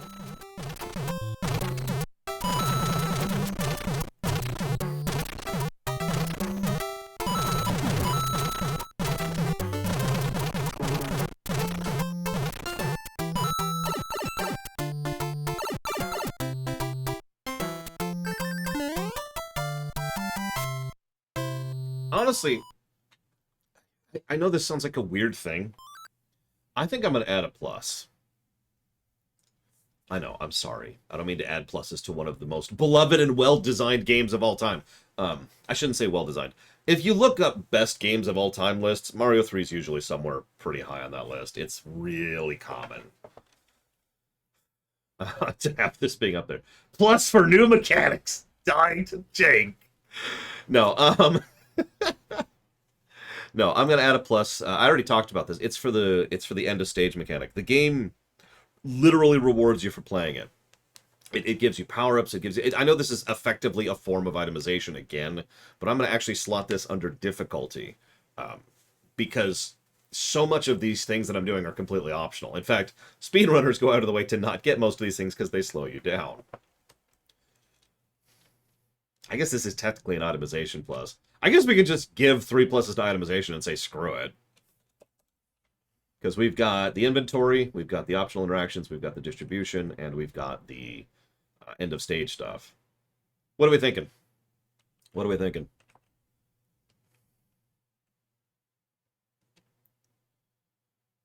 Listen, Rax, just because I died, those freaking blocks, I just wanted to kill them. That's all. Is that asking too much?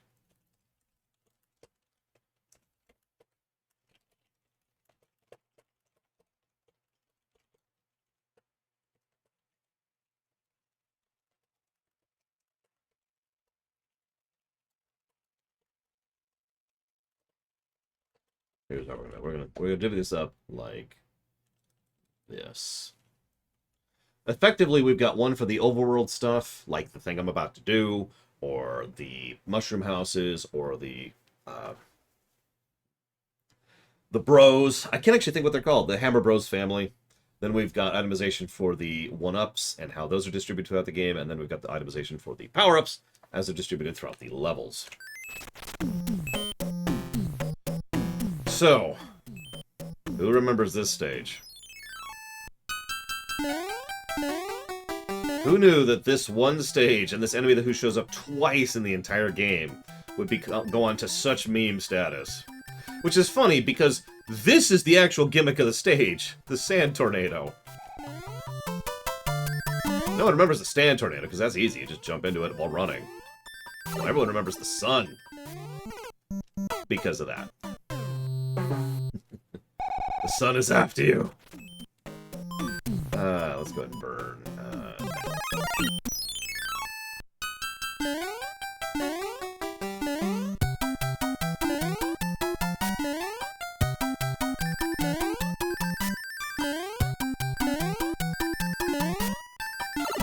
Ah! Okay, we're gonna be cautious then.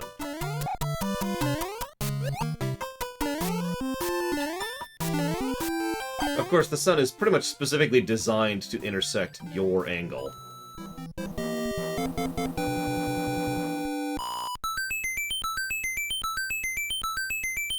Oh yeah, so you can get 3 of a kind. Obviously, stars give the 5 up. I forget the exact physics. I forget the exact code of it, but essentially, if you are running onto the screen while full running, while P-wing running, which does actually change your speed because it's a variable speed, which I'm not even going to get into, that you are guaranteed to get a star if you hit it without hesitation as soon as you can with that run speed. Anything else, and it gets a lot more random. Usual question?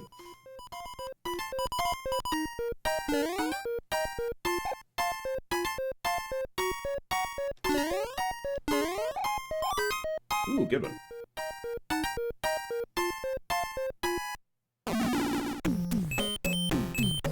I guess we'll do them in order. Favorite power-up in all of Mario? Cappy.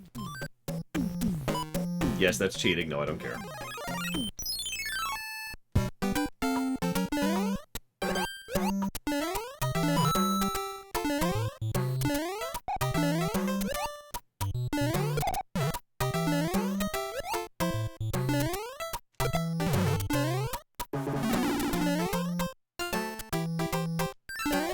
Actually, the Hammer Bros suit is something I always wanted to see more of, and totally I'm not developing in the Mario 4X, because why would I do that? That's crazy talk.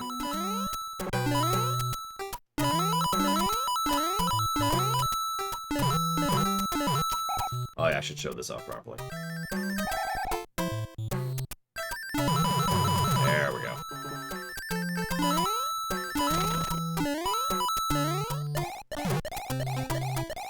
You can also flap to lower your descent, slow your descent.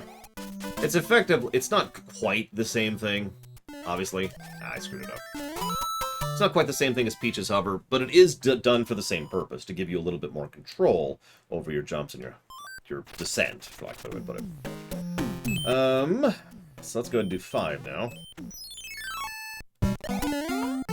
So how many of you have spent long, arduous periods of time trying to defeat the A stage with the fricking frog suit?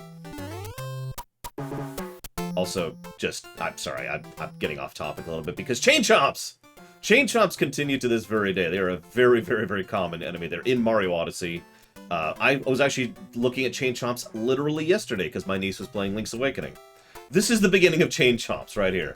If you've ever wondered why they bark like a dog, it's because the original inspiration was the fact that there was this dog who was on a leash who tried to attack Miyamoto as a kid and was yanked back by the leash. There's actually a lot of different enemies which got inspiration from real-life events. Apparently... Whoa! That was weird. Apparently the, boos were specifically inspired by one of the designer's wives.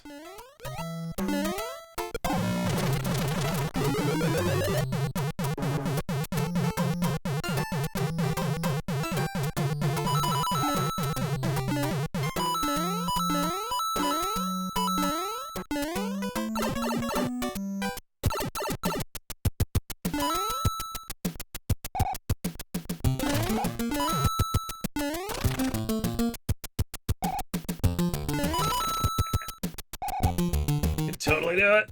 Oh, no, I can't. Alright, whatever. I'll just take that and leave.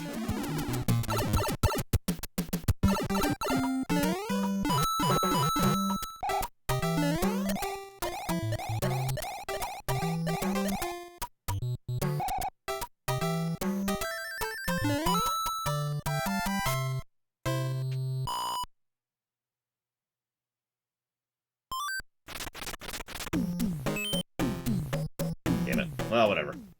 What's the favorite vault? Well, of the ones I've reviewed, it's Odyssey Bear Adventures.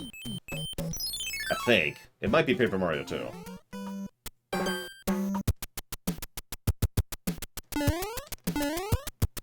So, I think this is technically our first underground level of the ones we've seen so far. So notice how they give us the beetles and multiple power-up options to get a leaf to be able to take down the blocks. And of course, because the beetles respawn, we don't have to worry about getting soft-locked. Little stuff. Little stuff. Well, it's not the worst thing in the world, Emerald Chaos, but it's really close.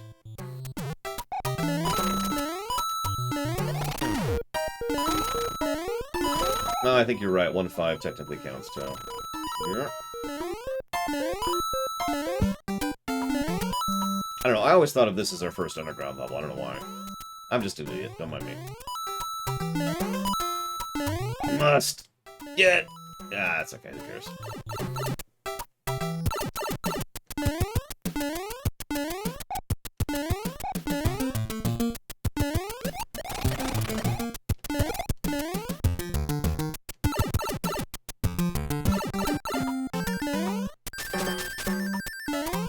So again, even if you don't get a pair-up, guaranteed 1-up.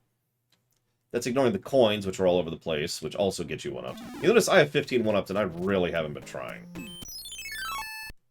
Those are called beetles. Buzzy beetles, specifically. Now, I definitely needed a guide to find this. Because what you can do is you can do that. And hey, look at this!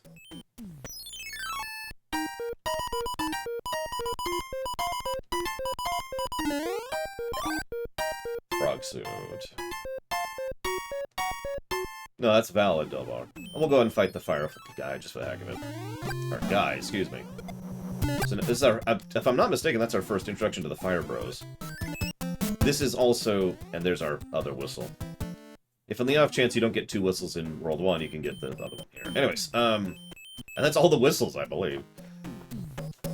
So, I really want to pull this off, but I also really don't want to cheat on this game, so we're just going to make one attempt at this and go for it. Oh, it's terrible. King has been transformed.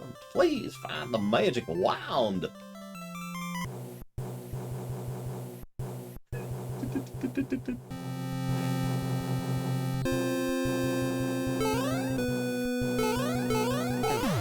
That is the third, Rex. That's the third whistle. The first one is in 1-3. The second one is in 1 Fortress. The third one is in that one right there. That is the third whistle. I'm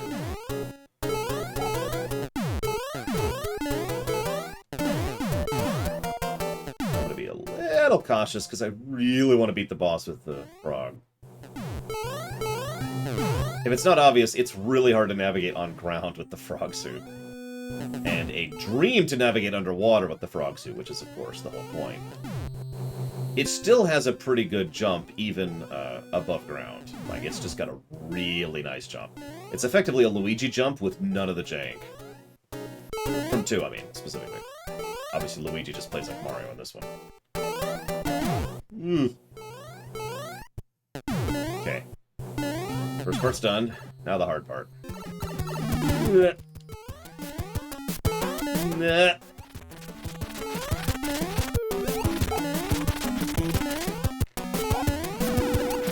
Yes! Yes! Okay, sorry. Okay. That makes me happy. More than it probably should. So yeah, if you beat the boss with the Tanuki suit, which we haven't even seen yet, the Hammer Brothers suit, which we haven't even seen yet, or the frog suit, the dialogue changes. Oh me, oh my! You've been transformed! Shall I change you back with this magic wand? I'll try to show off all 3, no promises. That's the hard one, though, so... Speaking of which... Welcome to Mediterranean world.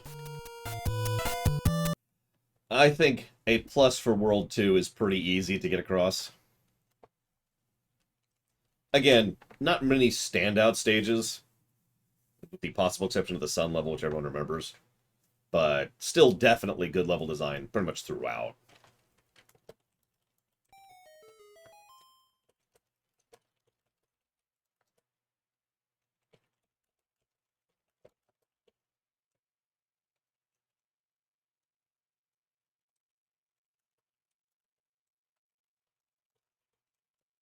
Thank you, the old one, 001.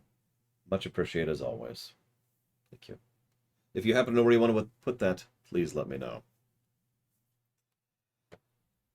Jump down over here. Yeah, I tend to remember the pyramid stage too. I don't know. I'm thinking. What we could do, so the way the system works is we can give multiple positives to level design, even if no individual level deserves a positive, right? And I do want feedback on this. Please, I know this game so well, it's hard for me to review it. You know this. I have this problem with games I know inside and out. So please feel free to give me feedback on this, because all of this is just old hat to me. I know where all the secrets are. I know where all the stuff is. I know how the game functions at a code level. So Please feel free to feedback and say, I don't know, World 2 deserves 2 positives, for example. Or Stage X deserves a separate positive, or something like that. However you want to think of that. But for now, we need to get introduced to the water world, which of course starts off with an actual underwater stage. Now, we happen to have the frog suit. Totally not intended. We can get that, which we're super not going to do because we have the frog suit. This is the frog suit. This thing, it's hard to explain, but they actually went out of the way to make this thing handle very smoothly underwater. It also can resist the current, which is important for later. It's also quite fast underwater, as you can see.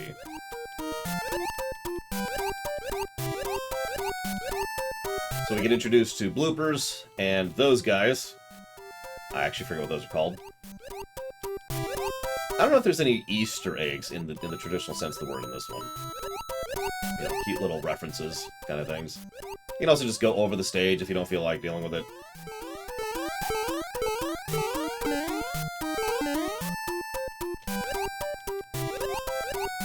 But yeah, the frog suit is just, hey, what's up? Nope. This is me swimming. It's like, you know, I can do that. It's in a frog suit.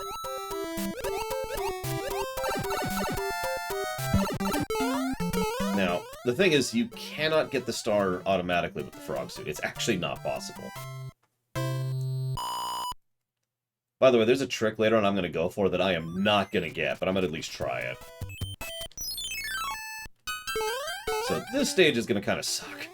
We're going to keep the frog suit as long as we can. We got this. We got this. So, I forget what these are properly called in gaming terminology, but they're pseudo-side-scrollers. In other words, sorry, pseudo-auto-scrollers. Sorry.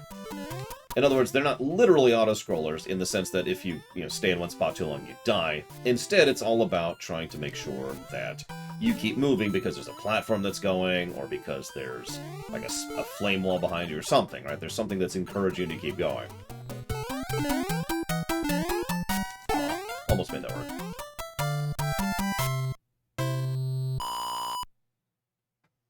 Well, I'm also going to do the 99 lives trick later, just to show that off, Justin. That's in World 4? Yeah. Usual question.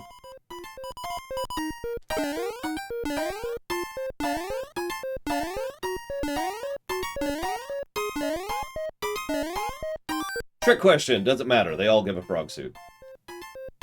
You're guaranteed a frog suit in this stage. That's the other cool thing about that thing. They don't just randomly put power-ups, and it's not just like, it's any power-up. They specifically say, these power-ups are in this spot. So they can guarantee you get a specific item if they really want you to have a frog suit, for example. Speaking of pushing the limits of the hardware... Ooh, okay, now this... Oh, yeah, well, okay. That's okay. So that's Big Bertha. The worst enemy in the game. At least the most powerful. She just eats you whole. That's what she does. Doesn't matter if you're big or small, she just consumes you and you die.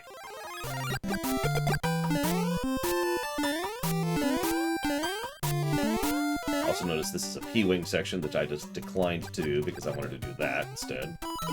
Show it off a little bit more. Plus we can get lots of coins this way. Yeah, World 3, all Mario games have this concept. And it's at a certain point the game just starts getting hard. We talked about that in Mario Bros. 2 just last Saturday. It's World 4 in Mario Bros. 2. In Mario Bros. 1, it's World 5, when the bullet bills start showing up. And in Mario 3, it is World 3. This is when the game starts saying, okay, you've made it this far, tutorials are off. And that's not quite fair. I mean, obviously the game does still tutorialize concepts because it's a Mario game, but you get my point. Mario World 3 is when the game starts saying, alright, fine. Gloves are off, we got this. That was Big Bertha, specifically. So our first introduction into a multiple path fortress. This is something that'll be a regular trend. Pick a number between 1 and 7. It's gonna be which door we go into. I'll pause while you pick. 4. Okay, so I think this... Is this 3 or 2? That's 3. Okay.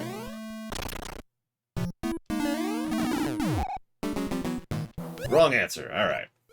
Now, what's interesting... I kind of like this. What this is this is one of the few stages that uses the timer as the stage's mechanic.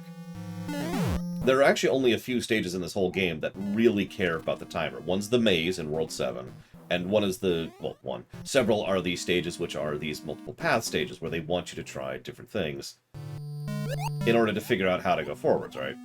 Now, there is a trick to this. I'm going to try it once. Just once. Because here's the funny thing. All of these wrong doors that lead you into that door, well, the wrong door you exit from happens to lead to the right door. So if you manage to re-enter the door, and it is a frame-perfect trick, then you'll be able to go back through. You notice they give you a power-up each time you go through, by the way. That respawns. So it's not like they're being unkind about it.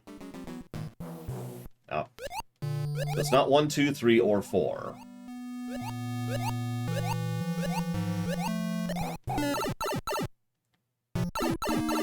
They're shy, the old one. No, seriously, that's the in-canon reason why boos don't look at you. It's because they're shy. It's just, there's nothing else there. They're just shy. That was 5. No, come back! Come back! Come back!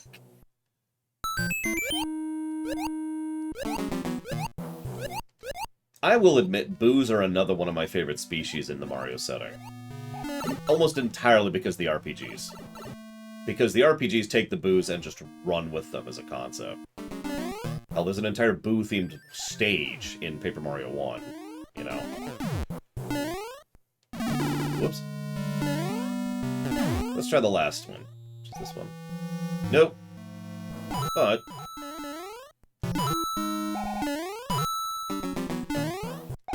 there it is.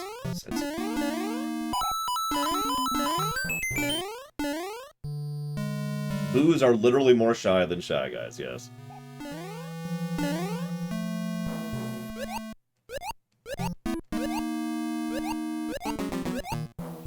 So notice we're over halfway through the time allocated for the stage. So you see my point, right? Like, it's kind of a... it's not quite a maze, it's just kind of a maze. Or you can look at the strategy guide and say, oh, it's that door. Not that I would ever do that. I don't think we've ever had boos with masks, now that I think about it.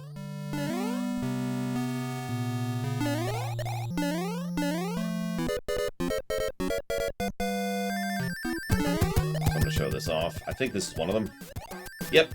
So some of the Boom Booms grant wings, or gain wings, rather.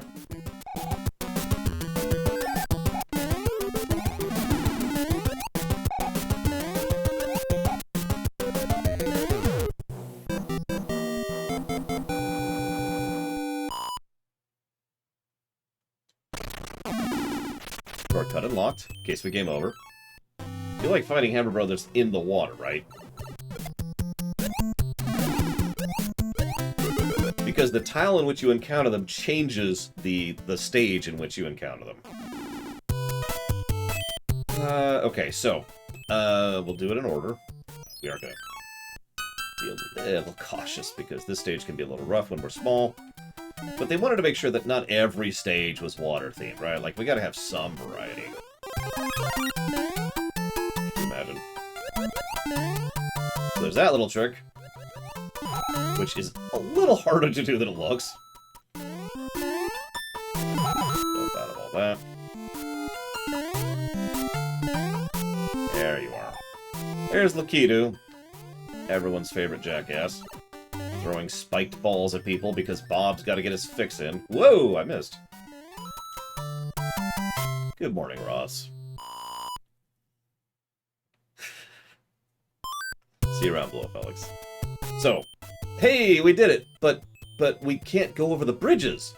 So, they start to introduce little gimmicks into the world from World 3 onwards. And that is, in this case, it's the bridges. The fact that you... well, there's also the canoe, but we'll get to that in a minute.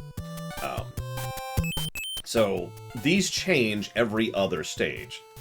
So, for example, we could go do stage 6 right now, but then we can't skip stage 7 or the fortress to get to stage 8. I think so, Love Balthazar. Koji Kondo has a really common habit of repeating music. I've pointed this out before. The whistle song from this is the same as the intro tune for Ocarina of Time. Well, because there's a bridge right there. Anyway, so, like I said, we're clearing everything, so... We're going to do the next water stage. This one's a little bit rougher than the last one, because now we have the electrified jellyfish.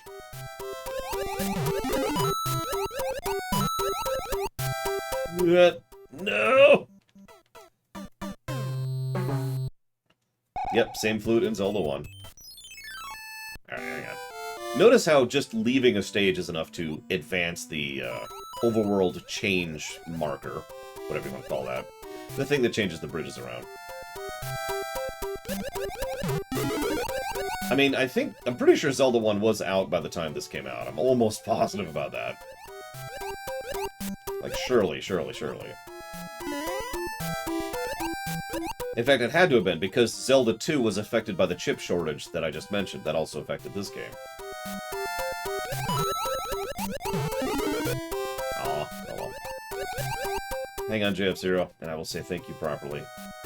Just don't want to die again. It's super important. Oh god. Jellyfish everywhere.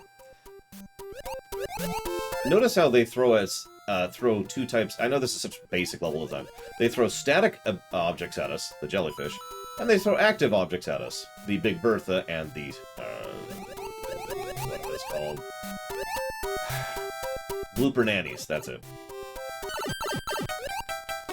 Just to make sure that we're always having to keep track of things on both axes. Thank you very much, GF0. Always. If you know what you want to put that towards, please let me know. Okay, now we can go across, right? Nope. Well, that's okay. That's okay. Let's write down GF0's donation.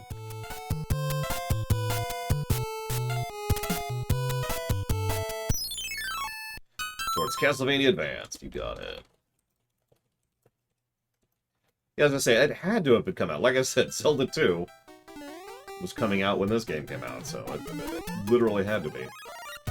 I'll just stand on this platform. Oh, this is... Sorry. I mean, you ever get just so mad you just want to spit your babies at people? No? Is that just me? So this introduces the concept of the throwable block. I forget what those are called. But once again, we have this white block, and we're probably holding run, so we're probably going to run to it while running, and we're probably going to pick it up without even meaning to. I really like to do stuff like that. Just kind of guess the kind of activity or playstyle the player's going to use, and then design the level around that.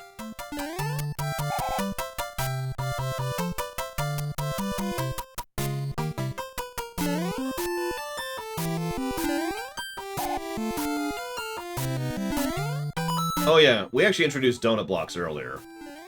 These would be a regular feature of Mario games for a very long time. Donut blocks fall if you stand on them for too long. So that's another encouraging the player to keep moving kind of mechanic, which they really like to do in these games.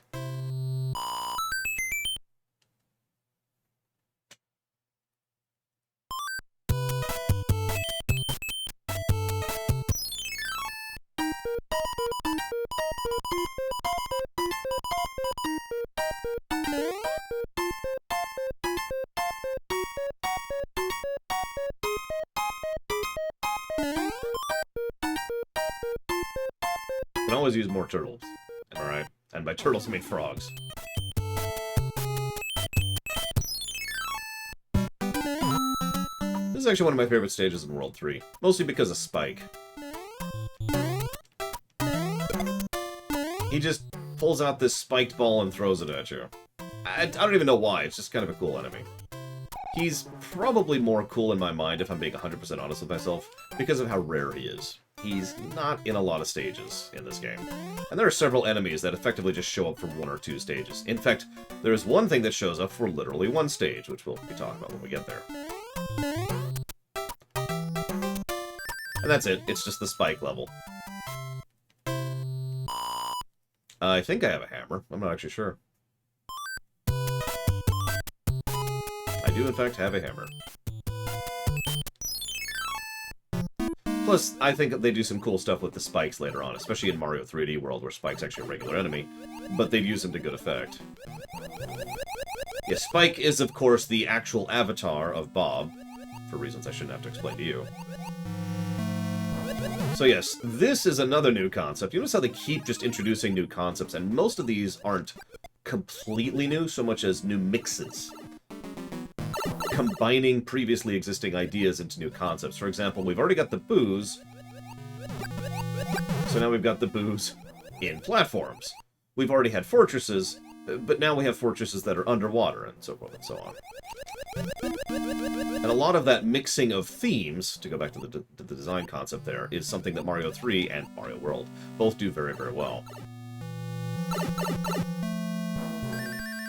Notice how Boom Boom gets a little bit trickier each time, not just because of the fact that he has wings, or the fact that he has the super jump, but because of the fact that they changed the terrain. In fact, one of the, I think, World 6 Boom Booms is one of the hardest ones, because the terrain is very specifically designed to get completely in the way of all of your jumps. Notice we're also up to 8 levels. This is the other way in which World 3 is the gloves are off world. There are a lot of stages in World 3, and this is kind of an indicative, because there's going to be a lot of stages in every world henceforth. That's just going to be the norm.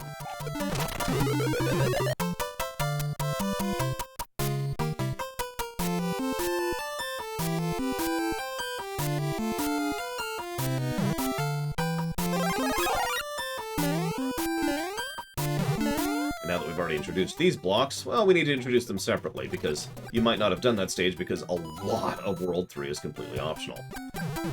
Thanks to the pathing. However, notice that, unlike the previous Big Bertha level, it is much harder to find safety. In fact, generally speaking, you're encouraged to not find safety when it comes to World 3. You're encouraged to keep moving. Okay.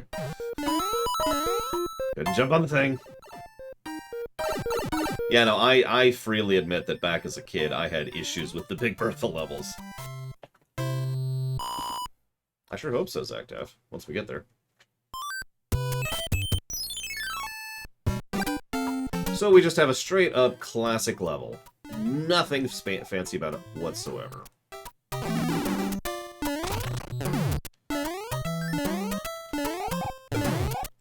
Okay, hang on.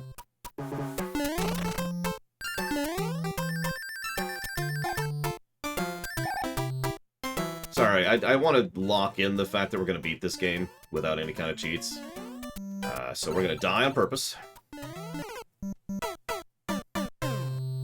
I agree, Scrubsella. The stage brevity is absolutely in its favor, I think. Actually, I do. I thought Big Bertha was kind of cool in the Mario movie, but then again, I'm a weirdo, so what the hell do I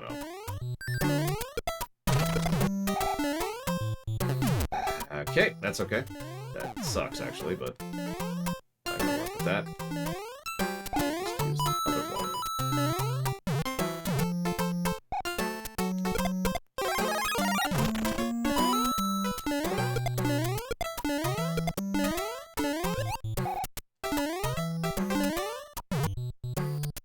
That. Damn it.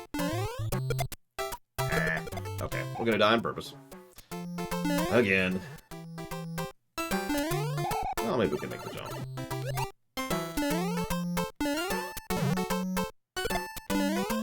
Yeah, make the jump. Alright, let's die. You're probably wondering what the hell I'm doing. I'm failing miserably is what I'm doing. Probably because I'm so nervous about doing it, because I'm an idiot. Whenever you're nervous, you tend to do worse. You ever notice that? Answer. Of course we have, Laura. There we go. And we're good now. So.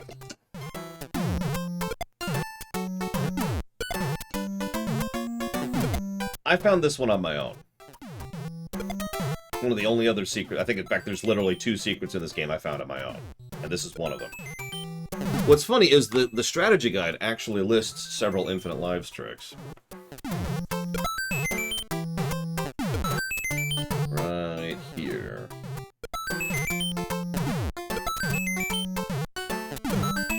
It actually lists this one. Holy crap.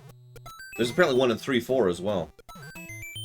Then there's the Goomba Stomp technique, and it shows 2 areas where you can do that. Then there's the Vine technique, and of course, there's the multiple coins technique, World 7 Fortress being the most infamous one there.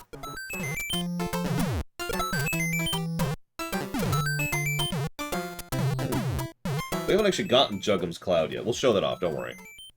But yes, this is just me making sure we beat this game. Don't mind me. Where are we at? World 3, World 3. Here we go.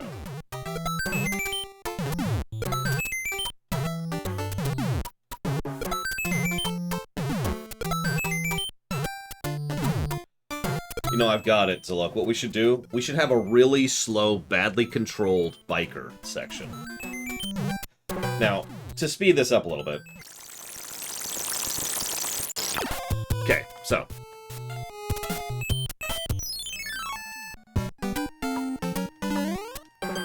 Just, that doesn't count as cheating. All I was doing was standing there until I died anyways. Get that out of the way.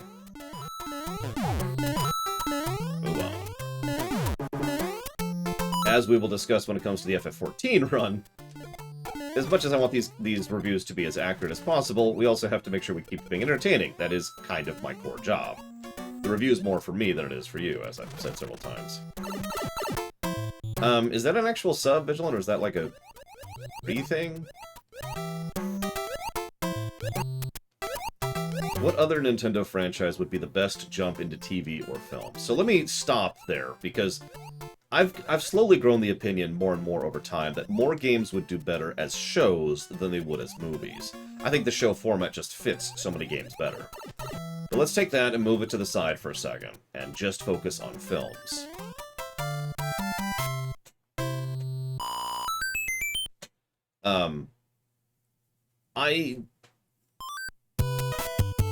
Before I finish answering that question, Scrubzilla, I have to answer Loner's question, because I forgot that Loner asked a question there. A versus mode is only there for you to piss off your friends, or, if you were me and my friends, to peacefully trade things.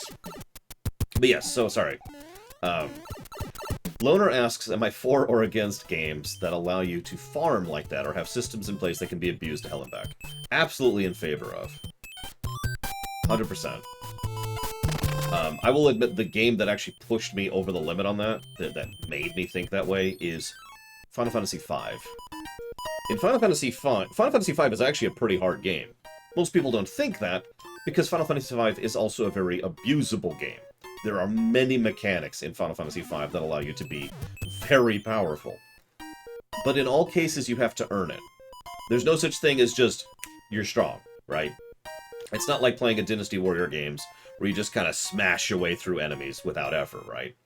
Instead, at every point in time, you need to be working towards something, or know what you're doing, or know what the enemy's weak to, or know what the boss is weak to, etc., right? Aw, actually screwed that up. So in short, I tend to be in favor of games that allow you to abuse them. Especially if it's something that you have to work towards, or that it's optional. Yeah, exactly, Gingaban. So, now going back to the movie question from Scrubzilla. So yeah, Zalok's already got there before me. At least I think it was Zalok, someone said it. But no, Metroid is probably the best thing that absolutely fits movie.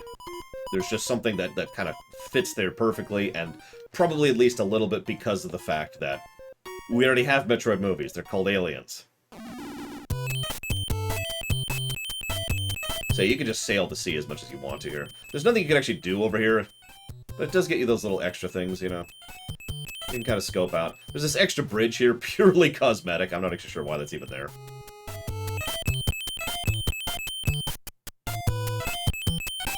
Sorry for the noise. There we go.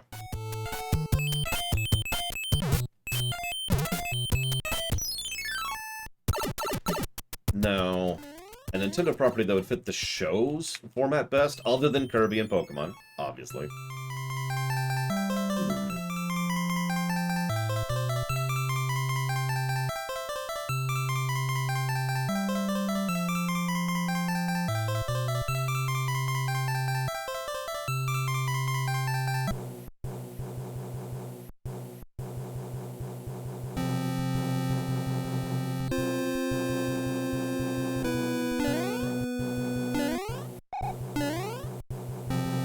I was actually thinking Fire Emblem. There's also, of course, Zelda. The catch in both Fire Emblem and Zelda's case is you would have to tell a interpretation, right? It would have to be an adaptation, which is fine, of course. But there's going to be a lot of mix and maxing and a lot of mix and matching. And screwing up all your jumps. There we go. And effectively just kind of cherry-picking whatever you want. By the way, this is our first introduction to these kind of blocks. These would also go on to be in a lot of Mario games. You could keep jumping on them forever, except if you stop jumping, then you fall.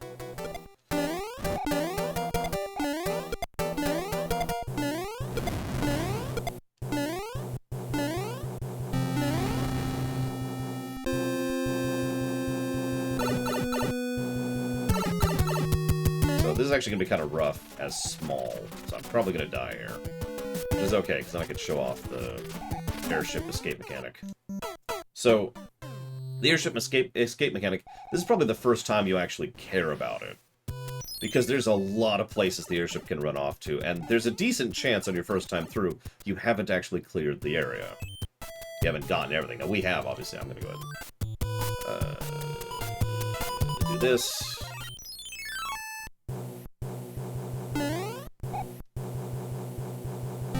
Also, this song bops, I'm just saying.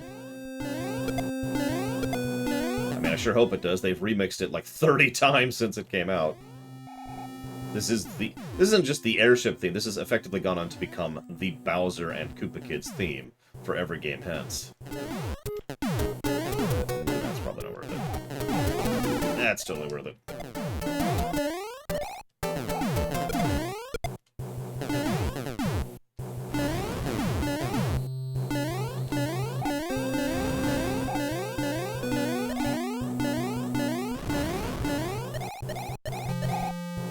Notice how that's a completely safe tutorialization of that concept, which is good, because later on, it'll be substantially less safe.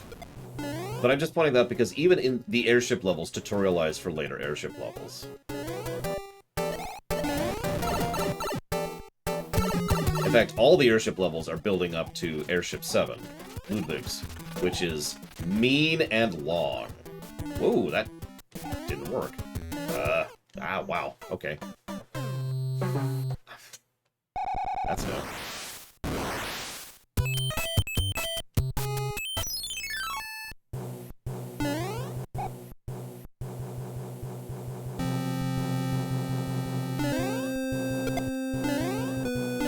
Listen, coding hitbox is hard.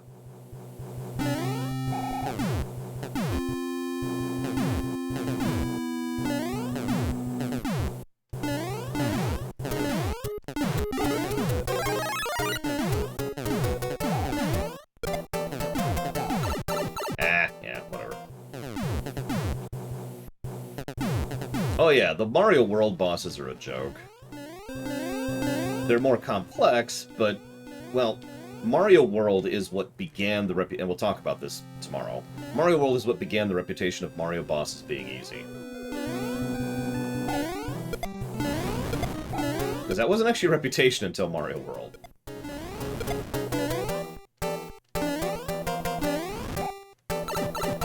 Yeah, Mario 3 bosses are simpler. They've got a little more to them. She's gonna shoot, and then she's gonna jump, and she's gonna bounce! I wasn't ready for the bounce. Ironically, Lemmy's usually the one that gives me issues. Thank you, Diligent Dodo, very much, as always. I do always appreciate, thank you, very much.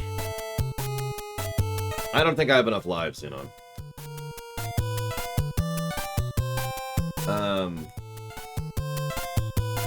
So I've never heard of that game, Diligent Dodo. So if you want to put that towards that game, you can. What's going to happen is I'm going to look that up off camera.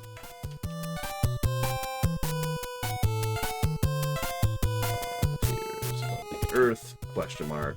And if whatever reason I can't stream that game, then we'll just go ahead and put it towards Wargroove. Make sense? Wargroove, I know I got. Well, Super Mario Land games are definitely video games, Paranoid Android. They're absolutely video games that definitely exist. I used to play Mario Land 1 a lot because it was the Game Boy, and that's why. It was such a unique, novel concept to play a video game remotely. That's about all I got on that, honestly. And thank you, the old one, again for that sub. You never said you want to put the other one to, so if you have any ideas on that, please let me know. But otherwise, thank you.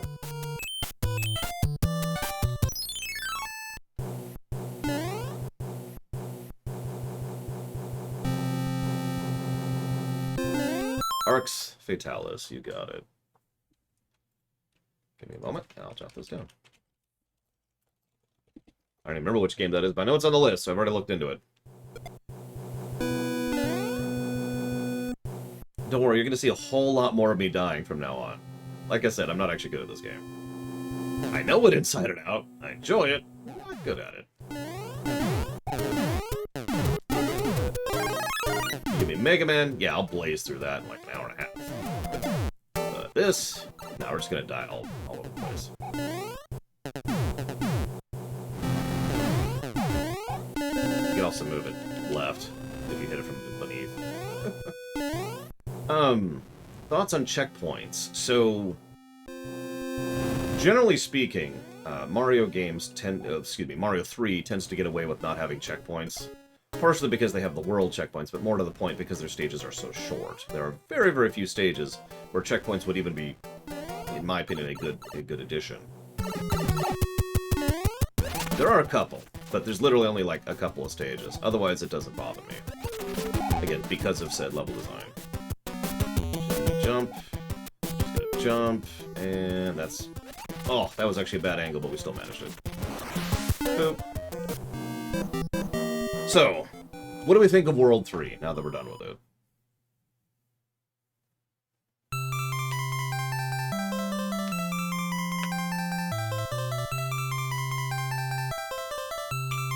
Oh, excuse me.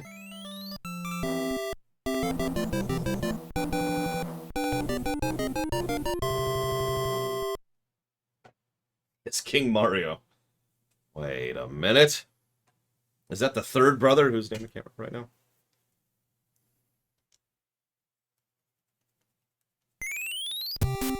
I mean, we'll probably give A+ to Story Emerald Chaos, but I don't think we'll give any more than that. Welcome to World 4. A lot of people's favorite world. Might actually be mine, too. So, this leads to nothing, because we haven't gotten the midway checkpoint yet.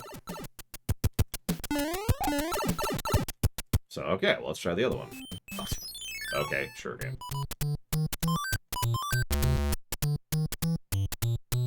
Yes, I did know that, Trihexi, although that is a retcon.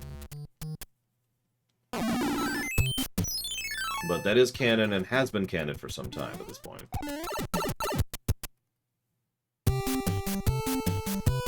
So, before we go through World 4, we need to talk about World 3. I think World 3 still deserves A+. It still introduces new stuff. It still does new stuff. It's still good level design. It still gets a positive. There might be one world that doesn't get a level design positive. That'll be 6.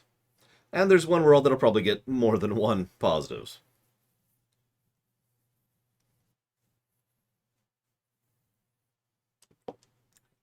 Yeah. Anyways. Because they wanted Bowser Jr. to be the only kid? No, I don't know why.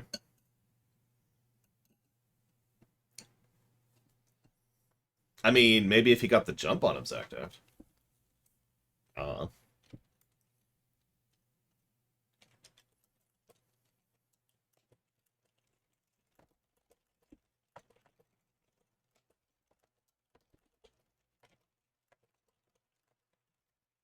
I am 100% sure it's a retcon, Emperor Chaos. I've looked into this.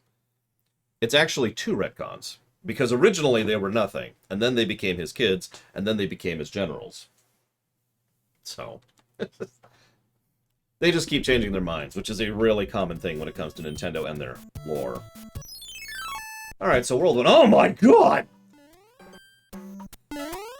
So, This is actually brilliant level design, in addition to the fact that it's this gimmick, because just like some other games I could mention, they actually change how the enemies function, not just the fact that they're bigger. You know, it's not just a cosmetic difference. Now, some things are cosmetic. Hey, Subicon. Some things are cosmetic, like the way that these blocks work. It's still just, you know, the same way any block works. But multiple of the enemies in this stage actually operate differently as a result of their size.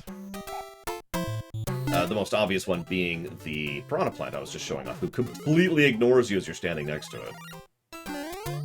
Yeah, this is probably why World 4 is going to get multiple positives, because it's a cool gimmick for the entire world, and they use it to good effect pretty much throughout the entire world. No, I have not, Spartan. And yeah, this isn't just scaling up. They didn't just do a take the sprite and multiply times 2. These are new and unique sprites. And they also intermix it a little bit, so there's some big stuff and some small stuff. Yeah, back when I used to replay this as a kid, World 4 was the reward for going through World 3. You know what I mean? Yeah, okay. We're just gonna nope out of that.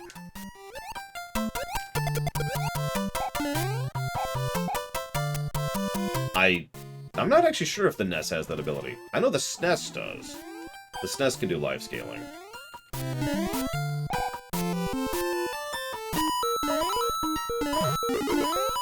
No!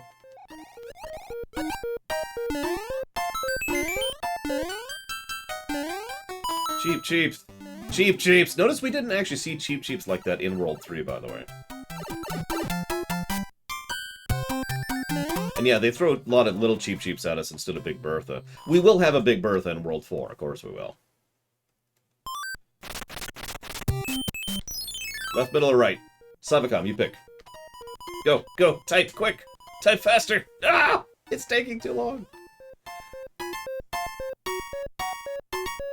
Left, okay.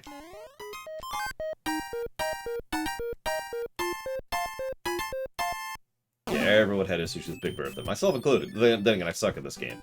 So then we get introduced to these guys. Ooh, oh, that's bad. There we go, okay.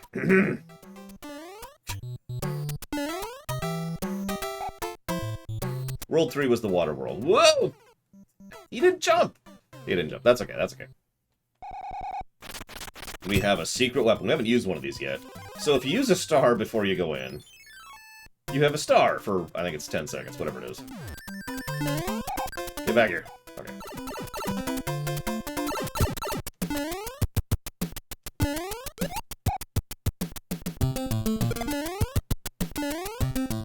Be a little cautious. As we've already mentioned, we're officially in gloves are off mode when it comes to stage design. So we're just gonna nice and cautious here.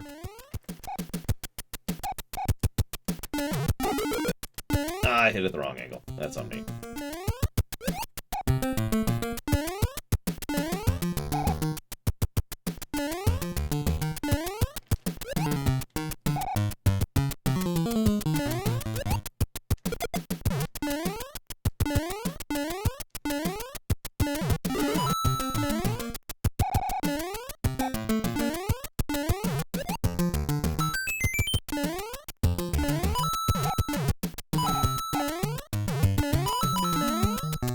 Okay, we're okay.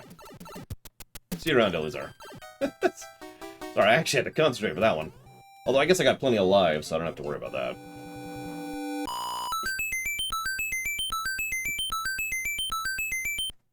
Me too, actually, as a look. Like I said, they mix and match big and small stuff, which I think was actually a good move. If the whole world... Oh, jeez.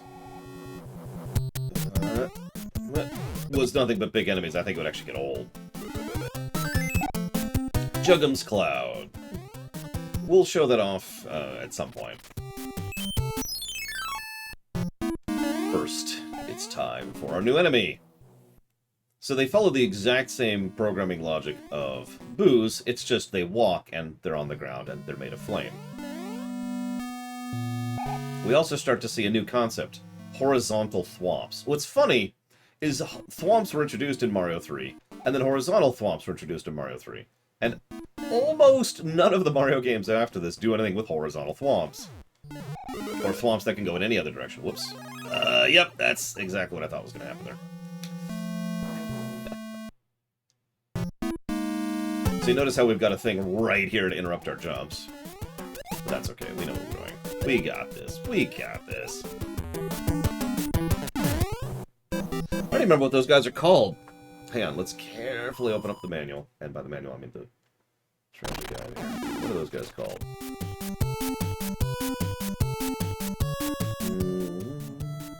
Hotfoot is apparently what they're called. Also, they used to be called Boo Diddleys, apparently. Need it. So, we're going to show this off really quick. It allows you to just completely skip a stage and go past it. However, if you die past it, you go back to the last stage you completed. Someone pick, someone pick.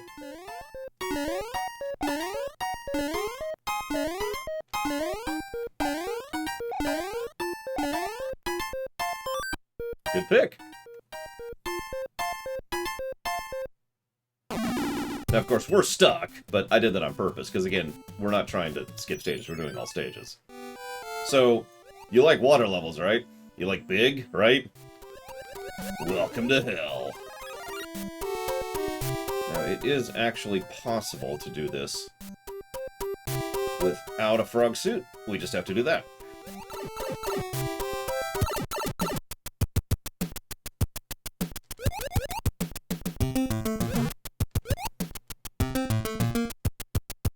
Yeah, we're big. We can do it. Coins. Delicious coins. Yes. Meanwhile, Savacom is trying very hard to give me a heart attack. I'm not sure why. Why do you hate me so, Savacom? From memory, what's my favorite level? Oh, you mean my favorite world? This one. Giant World. Giant Island, I think, technically, but whatever. That being said, Sky World is definitely up there, too, as is World 8. Dark World, whatever they call it in this one. They call it Dark Land in the manual, so... Yeah, World 7... World 7 and World 6 are both the of this one.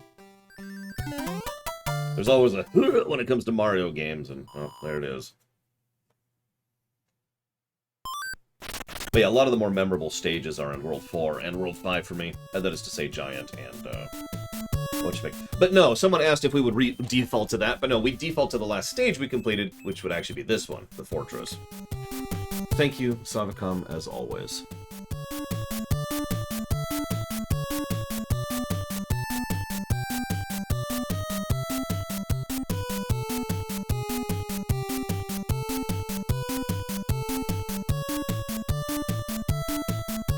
Very, very much appreciate. I'm not sure what all that's going towards, but I'll find out in a moment.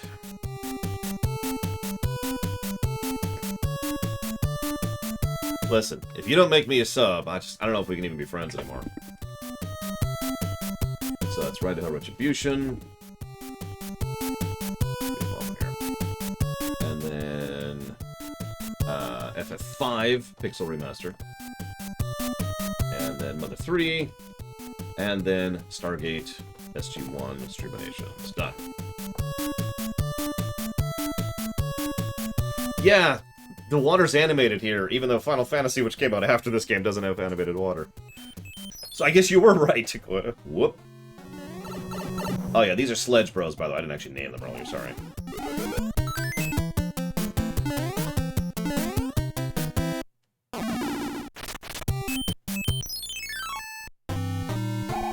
I mean, eventually, Emerald Cows, it's nowhere near funded. Nowhere near funded. SG-1 is huge. It's probably going to take a year or two to fund that. Or longer. I have plenty of stuff, Professor Yaga, so I don't really need to.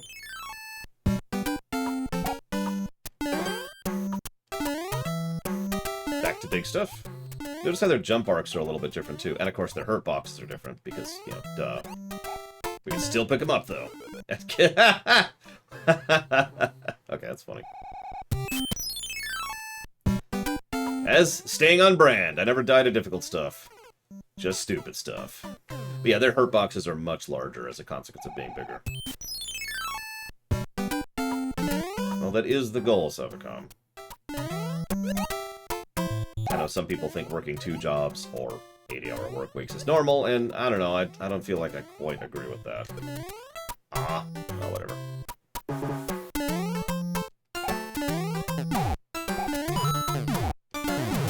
So this introduces the concept of homing bills. Now, they don't fully home yet, that would be introduced later, but they will kind of aim in your direction, be like, oh wait, you're to the right of me.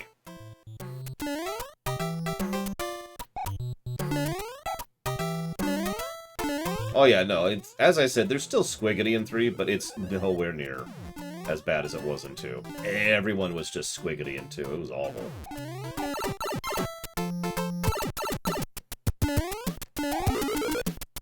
So, this is our first Tanuki suit.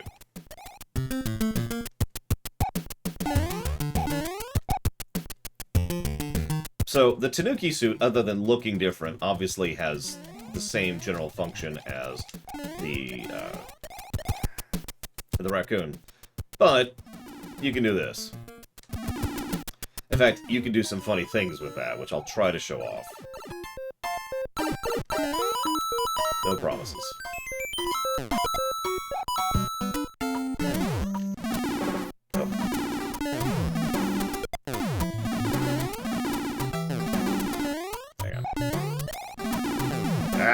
My timing is apparently terrible. There we go. I don't remember what it's based off the top of my head. And it's gone. Yeah, you can kill thwomps with the Tanuki, you can kill some ghosts with the Tanuki. You can kill a lot of stuff with the Tanuki with the statue pop.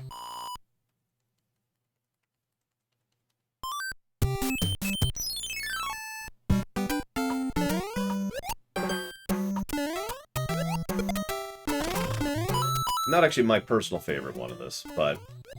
So how many of you played Super Mario Bros. 64? They really wanted to do something like that here. And the best way they came across with that was to have a short level, which you could go back and forth between. This is such an awesome gimmick. It's such a stupid gimmick. It doesn't even mean anything. It's just a tech demo. Like, there's no challenge or anything like that. It's just them playing around with what they can do with the hardware.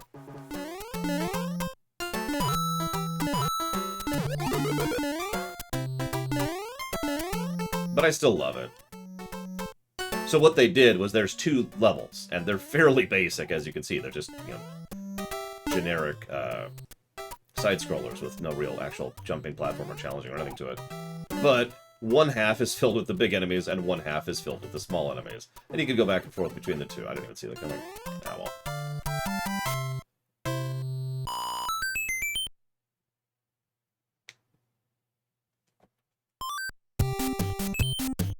I'm not actually joking. That stage literally was the inspiration for Big Small Island in Mario 64. Pick.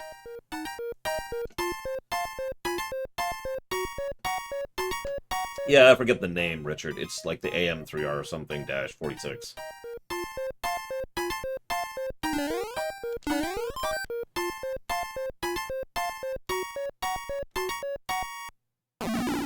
Hey, computer kid. Alright, so...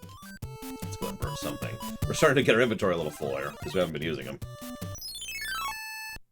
So this is one of my favorite fortresses until we get to World 8, I believe, which has some really cool fortresses. So we've got donut blocks over lava with enemies on them. Okay, the enemies kind of suicide themselves down. Oh yeah, daily suicide requirement. Gotta get that out of the way.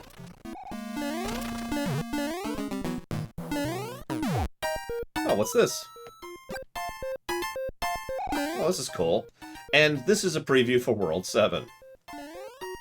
This is brilliant, by the way. These things are such awesome. I can't even believe they were able to code these on the NES. I'm actually shocked that this works on the NES. Now, only one can be active at a time, as you saw just now.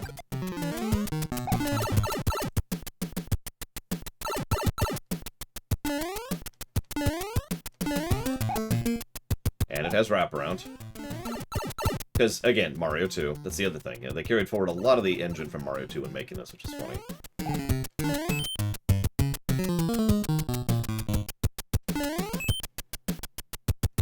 What, this thing right here? This is the tutorial for that, Savicom. Now, it's an optional thing, so they'll tutorialize this again when we get to World 7. But yeah, they were able to do some silly stuff here. I don't think we have Pyro. Oh, come back. Anyways, let's get back to the actual stage. Of course, skeletons are immune to fire. Haven't you played D&D? He's not.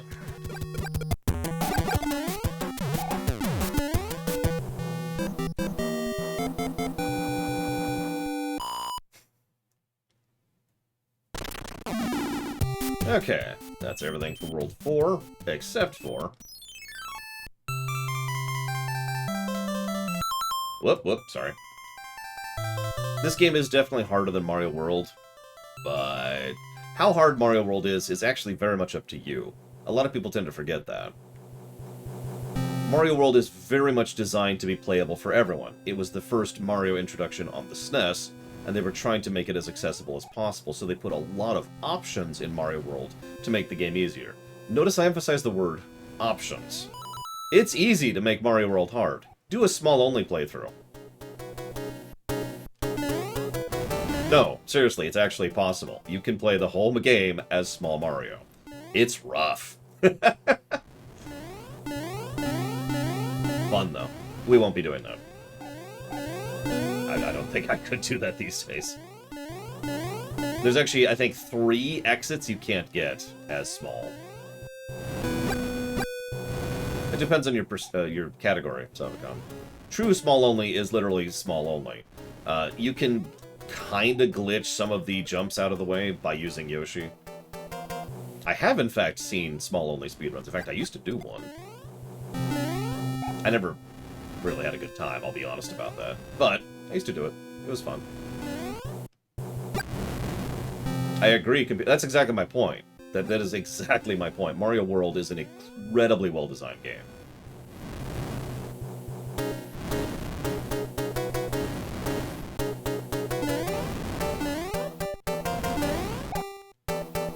Apparently Iggy really likes flame jets. I don't know. It's just his thing. We all have things, you know, we're interested. You know, undeath, or ancient eldritch things, or Cthulhu, or whatever. You know, we all have things. Iggy's things is flame jets. I'm not sure why. Whoops. Wasn't even looking at the screen. That's okay. Iggy does something else that I believe he is the only one who does this. He is the only Koopaling who has 2 power-ups on his airship. It's because he has glasses. And because he has glasses, everything ever after this has characterized Iggy as the smart one. In fact, in the books, he's literally a mad scientist.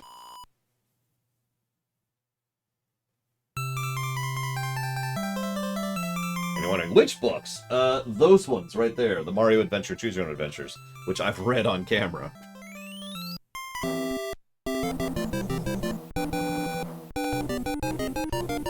Yeah, starting with 3, you notice that's when the gloves come off. Starting with 3, the Koopalings each have 1 gimmick that varies them, up to Ludwig, who has 3 gimmicks.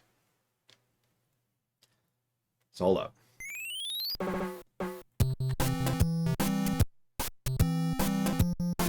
Probably the best overall song, by the way. Still haven't heard my favorite song overall, but we'll get there.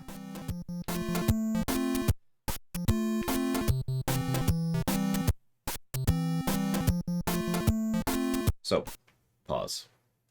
I want to give 2 positives to World 4. because even though it doesn't do a lot in terms of the actual levels, the levels themselves are mostly just fun. The levels themselves are mostly just fun. It very much is a breather world after World 3. The challenges are a lot more fair, and it's a lot more focused on just playing around with what they can do with the system rather than trying to kill you. It's a different approach, and I like it, and I love the big gimmick, and I love swapping between the big and small in that one area, and I love how they mix and match it. I love how they introduce a bunch of new enemies. I love how they operate differently. Shrug.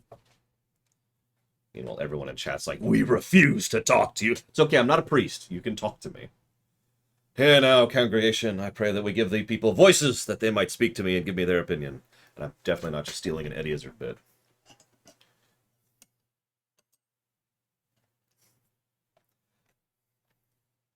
I agree, actually. If you use a flute, you can go straight to World 4. And the difficulty climb from World 1 to World 4 is pretty legit. It's funny, because World 1 to World 2 to World 3 to World 4 is kind of the overall arc. But then 5 goes up, so this feels so weird to me. 5, in terms of difficulty, feels like a sequel to 3. And then 6, and then 7. The only outlier is 4. 4 is the dip, it's the breather world. Every world from now on is mean. To some extent or another.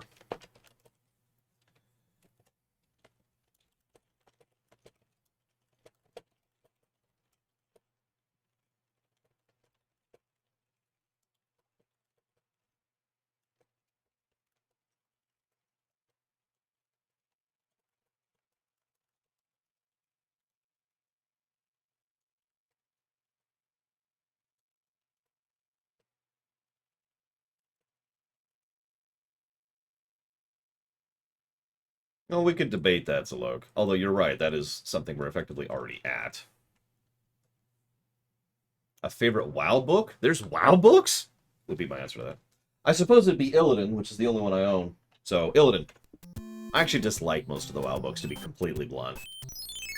Knack, or however you pronounce his name. It's just, eh. So this is our first introduction to those enemies. Notice he does nothing. He just walks forward, and it's like, well, that's weird.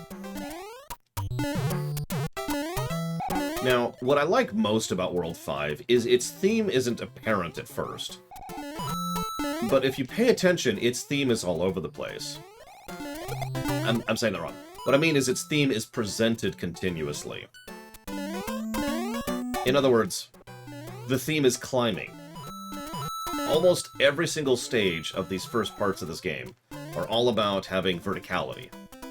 Like we just saw, climbing all the way up, and then climbing all the way back down. And we're going to see that again in several upcoming stages. And then we, of course, get to the actual sky, and then we'll see the other theme. You might think, wait a second, now we're going in. Well, yeah, but this stage is, once again, all about verticality. And you can skip the entire stage by doing what I just did. Because there's the end of the stage right there. But again, notice how the theme remains consistent. I'll go ahead and drop now to show it off. But the whole theme is falling all the way down.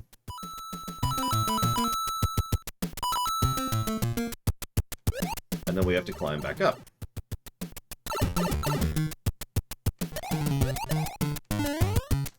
And that's how we show off what those guys do, by the way. Yeah, there's a lot of optional stuff in World 5. Like, a lot. This is also the world where it's officially like, you have a feather, right? Right? You have a feather, right?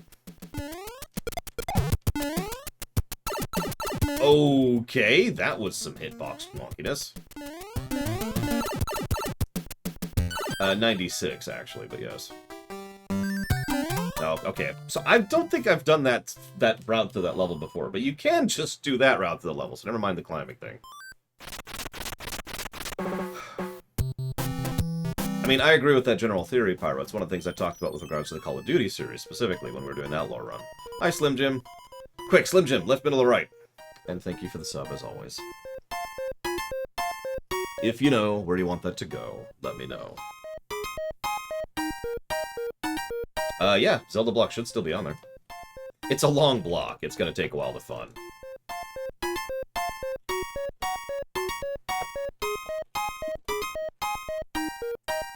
Zelda block it is.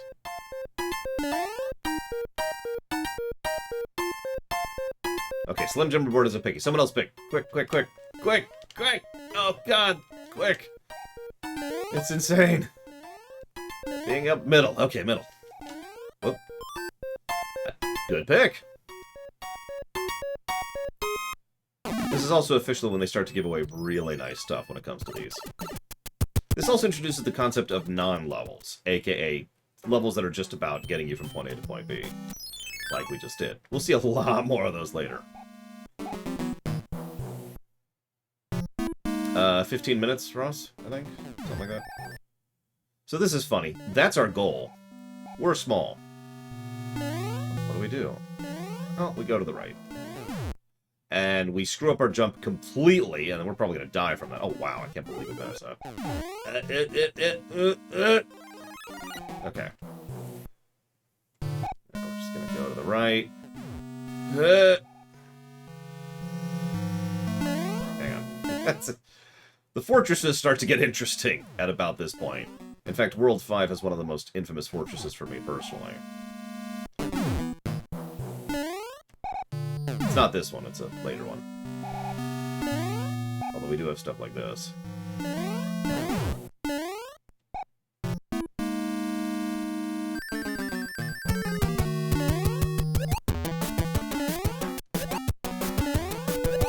That's true, there is. We have to unlock it, Dusk, but you're right.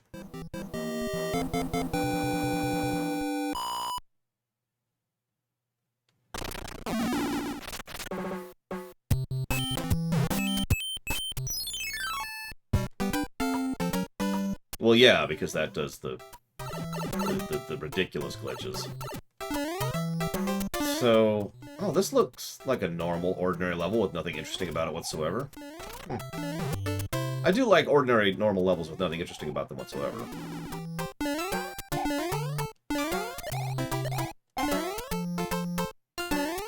Yeah, okay, okay. Enough memeing. This is Karibo's shoe. Now, the first time I played this, I did exactly what I just did. I was like, okay, that's weird. Then I did that. And notice they give us enemies you can't jump on, specifically in this level. I hope you enjoy this. This is the only stage in the game with Karibo's shoe, and consequently the only Karibo Goombas in the game.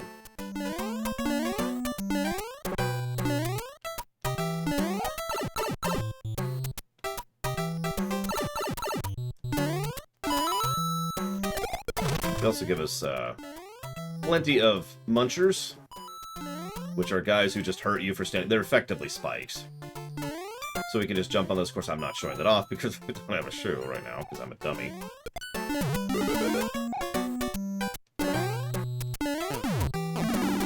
Oops. Okay, fine.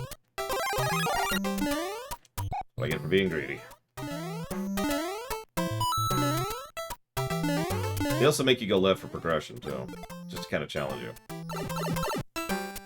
And yeah, I hope you enjoyed the Karibo shoe, because it won't show up again until, I think Mario & Luigi 2. Or is it 1? I think it's 2. It's one of them. Is the next time Karibo's shoe will show up in this franchise.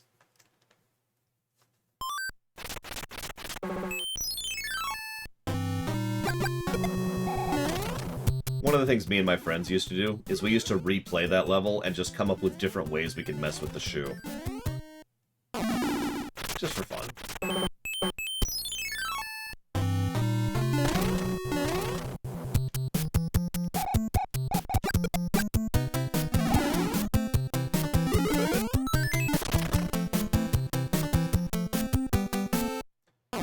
So this is my second favorite fortress in the game. It's not even actually a fortress. It's a tower. This is the only tower in the game. Once again, continuing that theme of vertical and climbing. I'm gonna grab that because we're about to be in the sky and we kind of want that.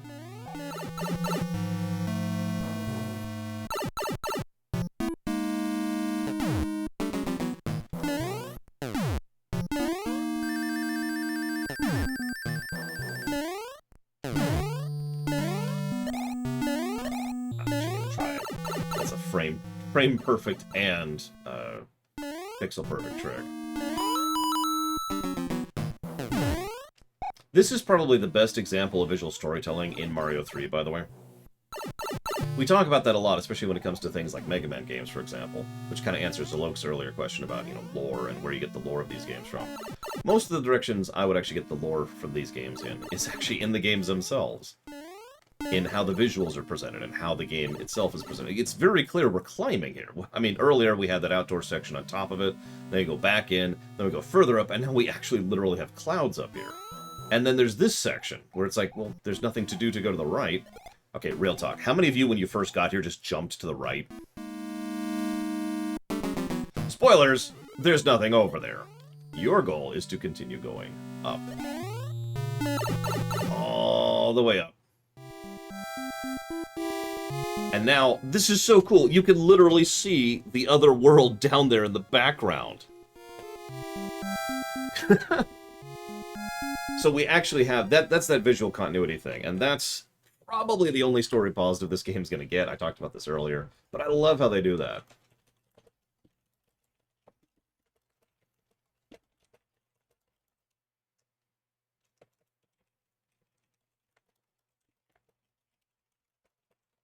Yeah, no, this was just like, whoa, when I first did this. Because I just assumed World 5 was like, a breather world. I was like, okay, well, that's whatever. Oh, my God.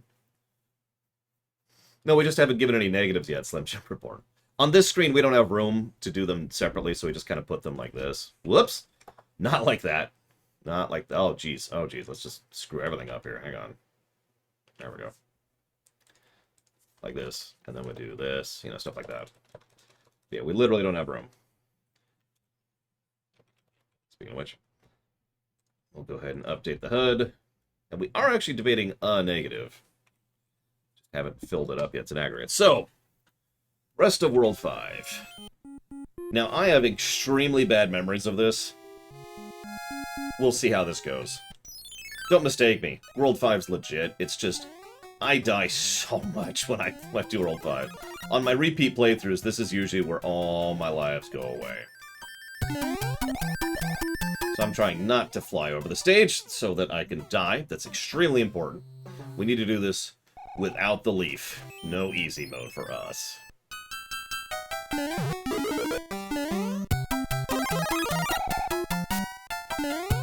So this is when we're first introduced to the spinnies. You generally don't want to interact with those because physics... No, really, that's the reason. The physics of those things is just wonky as hell.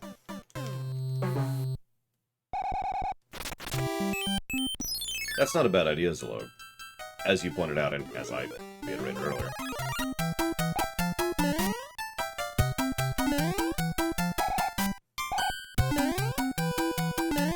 So they actually rotate with us, as you can see. And yeah, they can fling you, to say the least. I love these waterfalls. Very Mario 2, actually.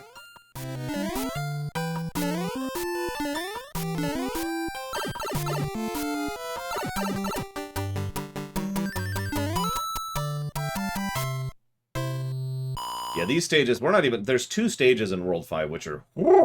And we're not there yet because they're both towards the end. It's the Fortress and 8. We'll get there. So, you like donut blocks, right? How about an entire stage where the whole stage is just going to fall out from under you? This is actually a good time to blow a power-up we've been sitting on for a while. Or hit the wrong button. That's also a thing we can do, is we can hit the wrong button. There we go. Perfect! We're good, we're good. It was all to hit the right button. That's the goal here. There we go. That's better. Excuse me. Excuse me. Excuse me. But yeah, this stage is the personification of don't stay in one place for too long. And our introduction to those guys. I cannot believe that jump went that high.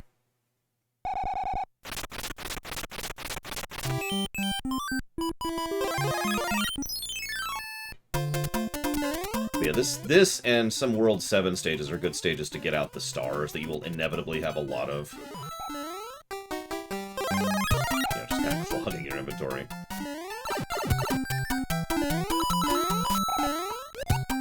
Let's get rid of that, and then let's do that. There we go. Get rid of him.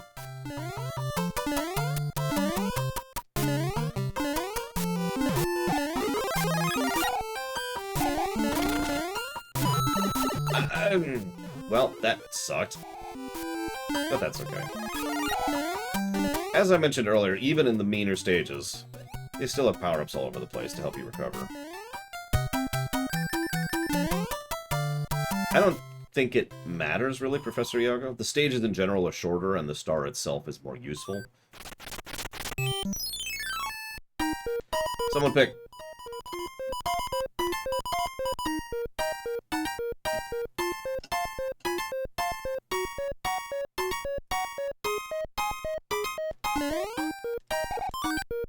Now the Tanuki. Good pick. We're going to try to do a Tanuki on this world. We're not going to succeed, but we're going to try. You like auto-scroller, right? So, this is a fun stage. They just jump normally, or they just float normally, sorry, until you land on them, and then they slowly rise up. Now, thankfully, there are ways to recover. And then you die to something... I always die to something stupid. I never die to anything hard. Every single time I die to something stupid. Is this like that's the same reason that most accidents happen when you're near the house? Is that what this is? Like, everyone's paying attention on the highway, but then you get close to home, it's like, alright, I can relax. Then you smash into a window or whatever. Is that what's going on here? I don't know. Who knows?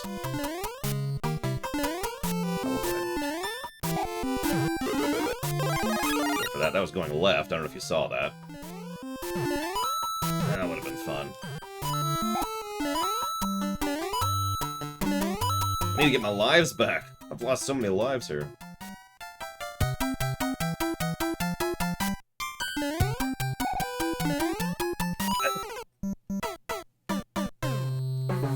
Okay.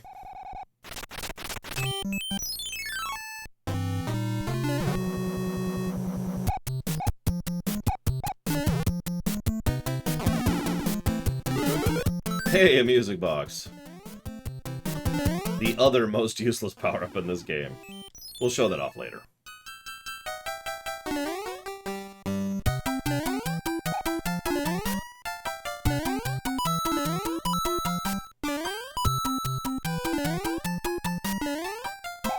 Actually thought I missed that jump.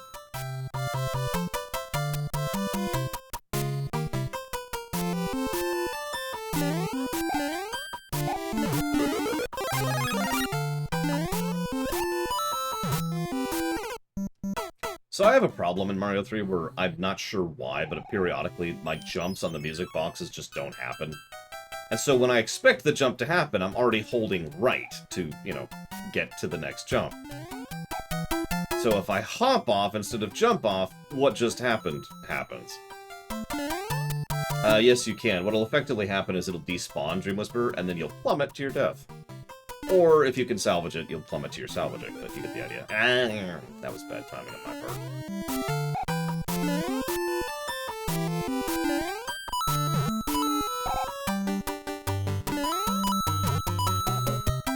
Hey, Baron.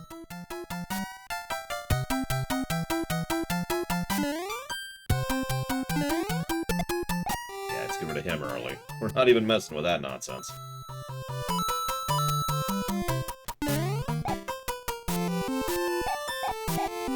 As usual, I died right at the end. But that's not saying much in Mario 3. The stages are really short. And there's most of our lives back.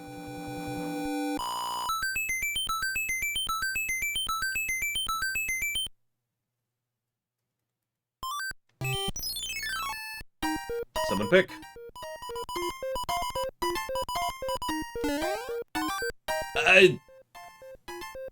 Left! Hey, Brakeman picked left. We're okay. That was bad timing on me hitting the run button, if you're wondering what happened there. So as we can see, some of the tower is kind of creeping out above the clouds. That's how it works, right? You know, towers just go all the way up into the skies. I mean, that's why they call them skyscrapers, right? There's a logic here. disagree with that. Oh. Meanwhile, Lakitu's like, we secretly control all the media. There's a joke I was gonna get.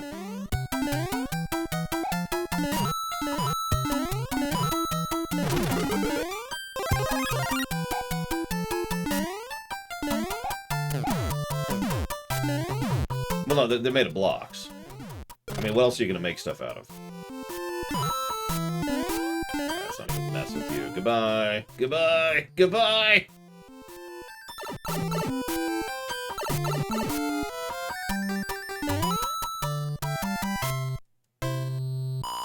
That's true, Diligent Dodo. Gotta get him up there. Piece by piece. So, I have very bad memories of this particular fortress. Notice we have lava on the ceiling and potobos coming out of the ceiling in addition to the floor.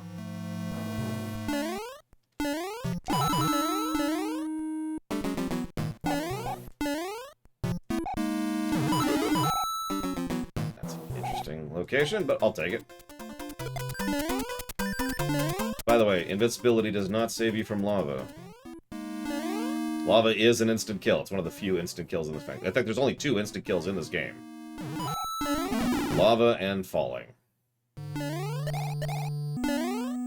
Now, the best part is if you follow the theory that this is actually a fortress that was set up by the Mushroom People and then repurposed by Bowser. The question is, how did the Sky World pay for this place?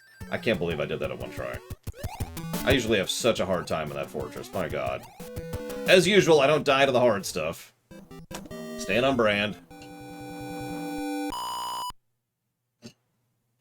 I mean, yes, obviously I have a lava ceiling, but, you know, it's me.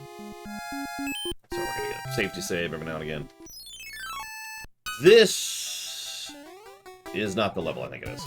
It's the next one. It's the next one. Bob's ambivalent on lava. It just doesn't do it for him, you know?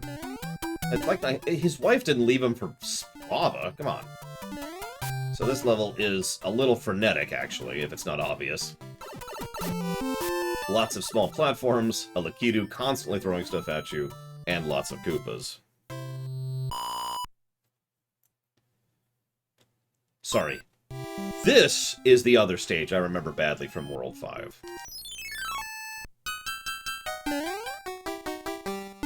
And it's probably obvious why. This is our great auto... the only diagonal auto-scroller. It's really short, too. But as you can see, you effectively have one shot at every jump. If you miss any jump, the rate of scrolling means you have died the moment you miss that one jump. There's no recovery in this one. And of course we have one of those guys shooting fire at us, like you do. And there's the second one. There's always that second one. Oh, that was actually kind of close. I cannot believe I just one-shot that. Of course I did! Gotta stay on brand. Gotta stay on brand. But those 2 stages, that fortress and that stage, used to beat the snot out of me as a kid. I used to blow P-Wings on that stage. And every now and again I'd blow a P-Wing on that stage we just did. And I'd get hit by one of the fireballs. And fall to my death.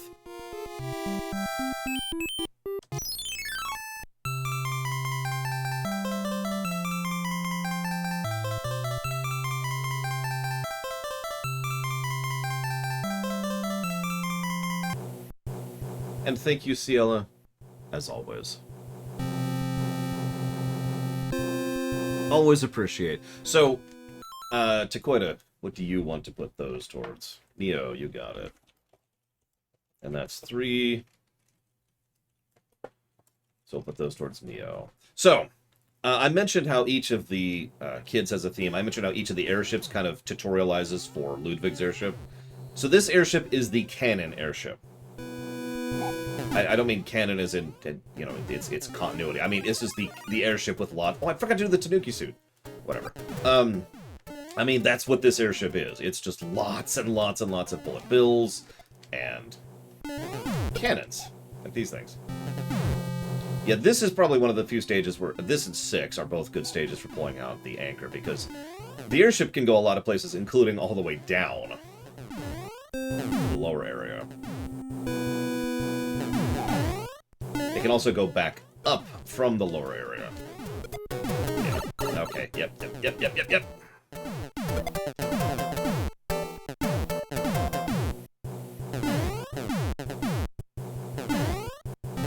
Hey, Dr. Winter. Yeah, this... Also, Roy has our our second gimmick. He's got the shake, which killed me.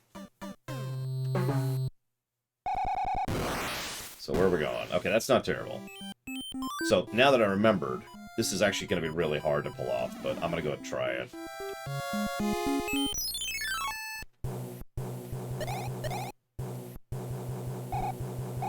We have opportunities in World 6 and 7 to show off the Hammer Brothers one, which is much harder to pull off. We're going to try to pull off Tanuki, though, and we're going to fail.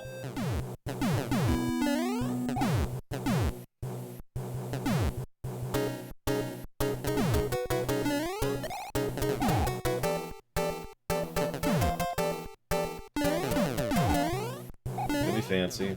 Not gonna try anything cool. Not gonna do the over-the-head top skip. Just gonna be nice and safe. We might go for the over-the-top skip. Hang on. Nope. Okay. Oh god. Wasn't ready. We're okay, though. We're okay.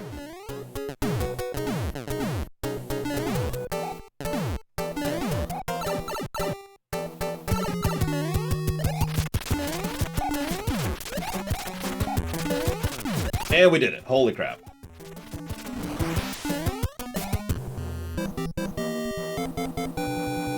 Two out of 3. I'll take that, even if I don't manage the Hammer Brothers one. 2 out of 3 is not bad for a first try.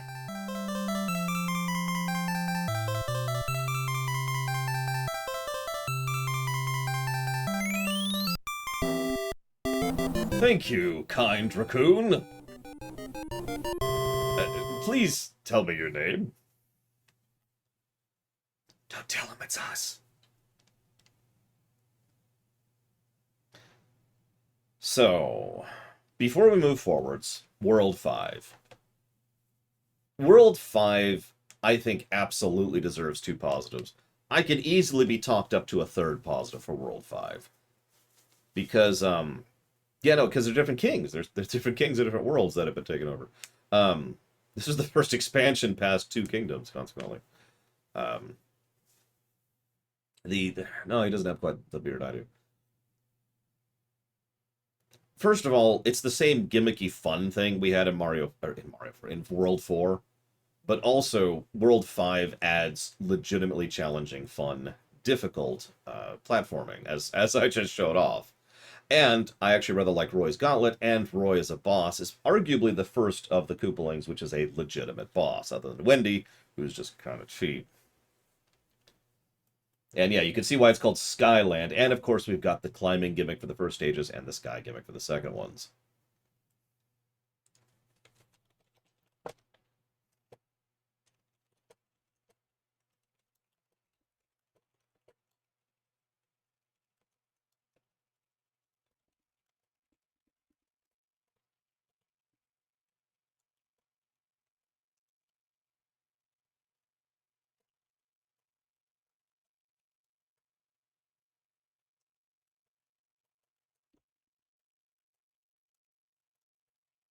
Yeah, no. I've thought about it, and we've reached the point where I'm totally cool with giving 3 for that.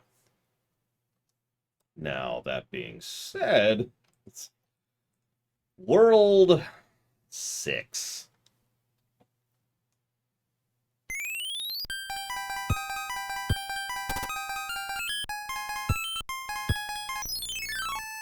I don't know what you're talking about, Dr. Winter. This is clearly the NES version. So we're going to immediately lose the Tanuki suit, because we want the Fire Flower in World 6. We always want the Fire Flower in World 6. That or the Hammer suit. Those are the 2 options. Yeah, you like ice physics, right? Too slow there. Yep, okay. So we're introduced to piranhas, ice, and piranhas on ice.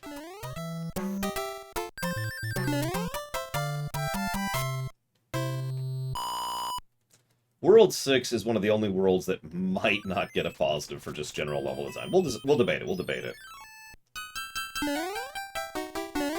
We start off with some ice stuff, and then we do an ice auto-scroller. Because of course we do.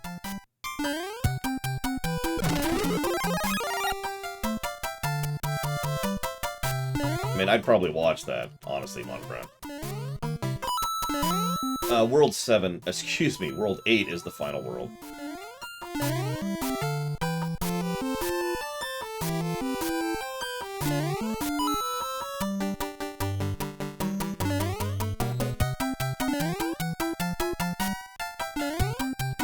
Gotta get that diagonal going on.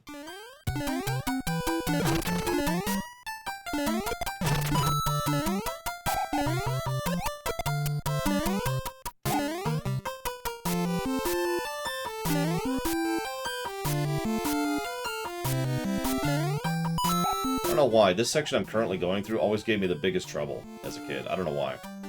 Good afternoon, Gorgoth.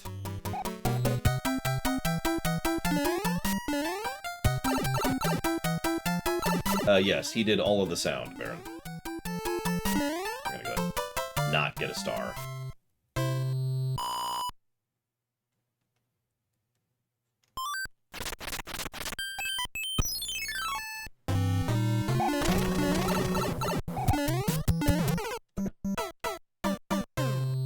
Squiggity, squiggity. Well, since we have him.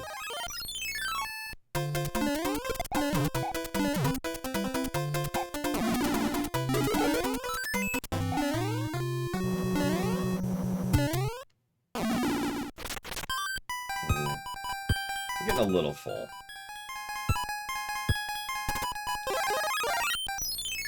Someone pick one.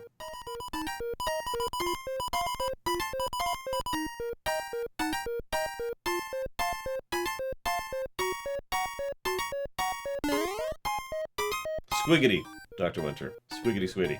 I didn't actually come up with the term, Gary did, but it's very apt. So I kept using it.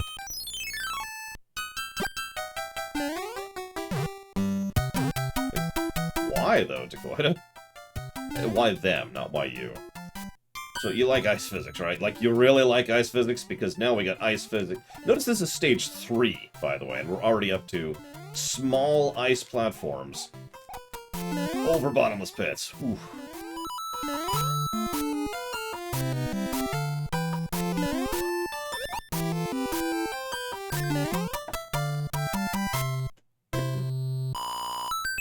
Yeah, I noticed. I was looking up in the multiplayer options too, because obviously I give a damn about the co-op in that game. And it turns out that it's going to be the same as Dark Souls. If you do co-op, you get invaded.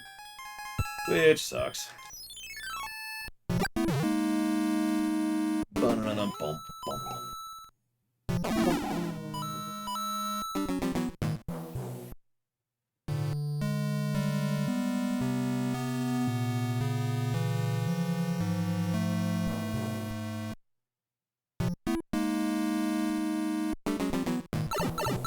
No.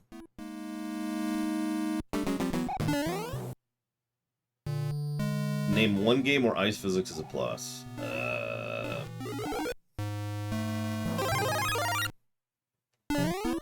Super Mario 3D... Or no, Galaxy 2. Super Mario Galaxy 2. I didn't think about that for a second.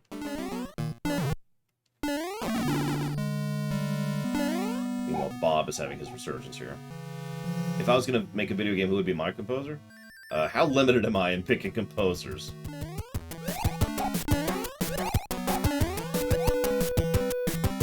Yeah, the ice skating is awesome in Galaxy 2. I thought it was in 3D World, but 3D World... Well, actually, 3D World does have ice skating, doesn't it? No, 3D World has the Karibo's ice skate. That's what 3D World has.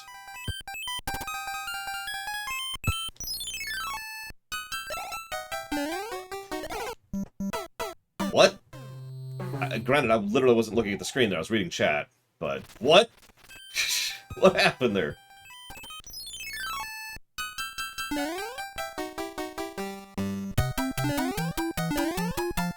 3D World. That's an easy question. 3D Land is okay. 3D World is one of the best Mario games ever made. All of them, Gum Gum. All of them. And I love that bass. I hope you guys can't hear that.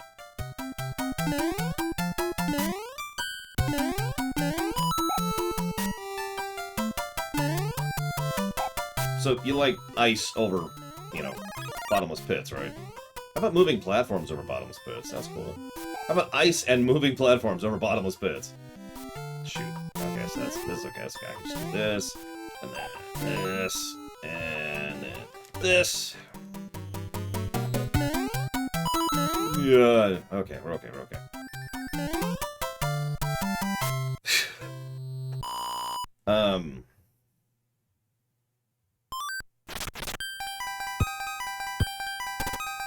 I mean, that sounds like nice little moments, Zacked Out.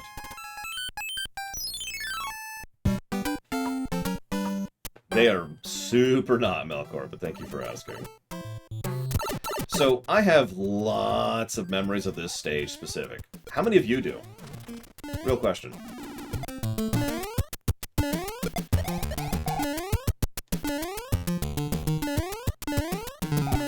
Now, for those of you who haven't played this game, all one of you in chat right now, there's a specific reason this game sits out in our memory so much. So we go to the right, and, well, this is strange. Okay, well, whatever, I'll just go through this area. And it leads me back to where I just was. Well, that's confusing. Now, in the interest of fairness, there is something that kind of indicates where you should go. First of all, they clearly want you to have a leaf. Second of all, you can go up. And there's several ups, and it's like, oh, well, there's a whole up there. Okay, well, now I know what to do. Okay, that's cool, that's cool.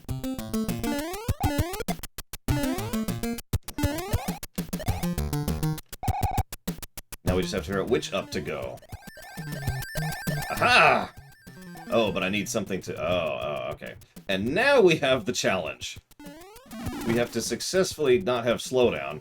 We have to successfully fly up there while carrying a thing in order to progress. Now, the funny thing is, this isn't mean at all. It gives you the refresh power-up right here. And then you go right back into it. But I will admit, I died on this stage several times just from running out of time.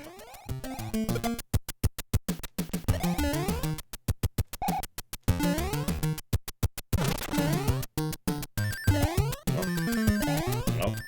Okay, hang on.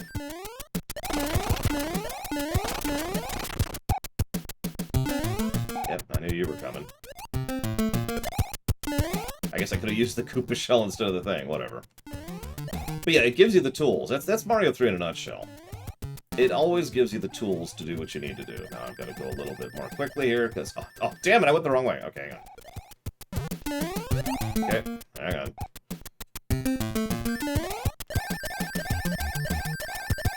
Now, whether this stage is negative worthy is up to you. Vote now. That's $20 per vote. But I just point out that this game actually bothers to, you know, actually give you tools to deal with it, rather than being like some other stages I could mention in a lot of other games, where it would be, you can do it once. Oh, you screwed up? Well, die then. Start the stage over.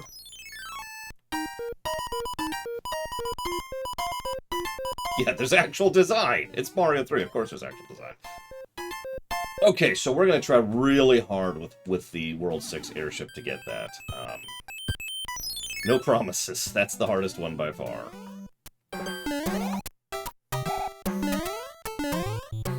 Man, I actually came really close. That's all I'm going to try. That's all I'm going to try. So, you like underwater ice levels, right?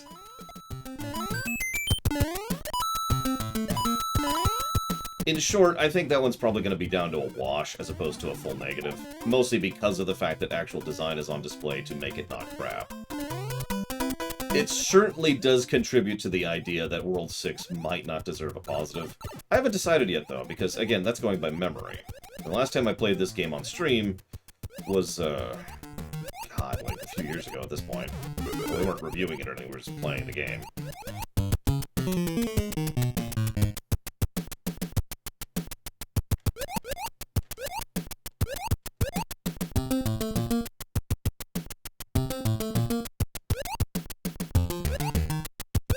Maybe they don't like green eggs and ham, Gum Gum.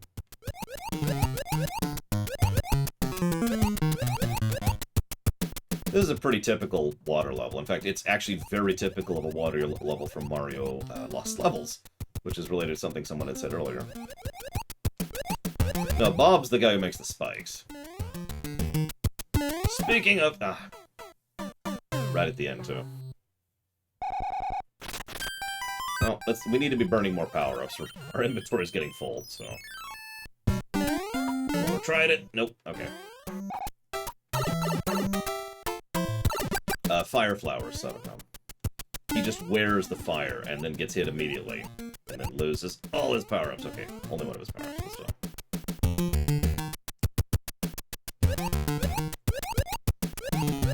Yeah, Bob has literally said, hey, what if there's an enemy that shoots spikes at you? Okay, how's he shoot it? He throws them up at you. Like, throws them up in the air? No, like he vomits them. Bob, we really do need to have a talk. We have given A+ for music. I don't know how many more we'll give. If any. Although we still haven't reached my favorite song in the game, and we won't for quite a while. But as with the Mega Mans, feel free to shout out your favorite song. I mean, we might as well, right? Because we're covering Mario World next, too. And then another Mario game. How many of you noticed, by the way?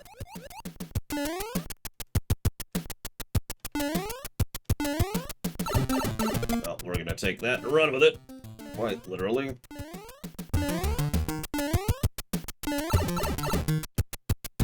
Strangest Mario Magic?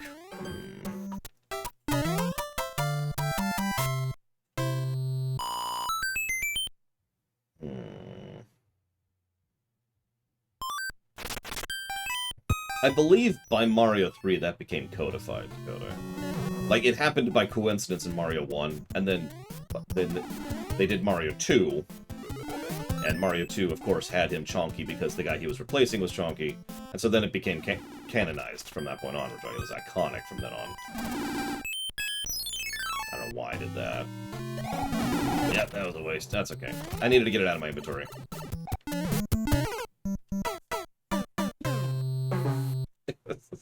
Damn it, Bob! We have 2 left. I'll use 1.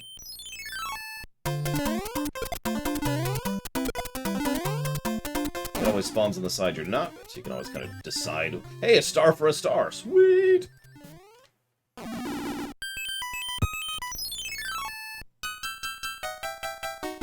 Oh, I need to... you're right, I need to show off the music box. I keep forgetting because I never use them. Yeah, Yoshi wouldn't be terrifying. He'd be awesome as long as he was your friend. If you piss off that Yoshi, then that's kind of on you.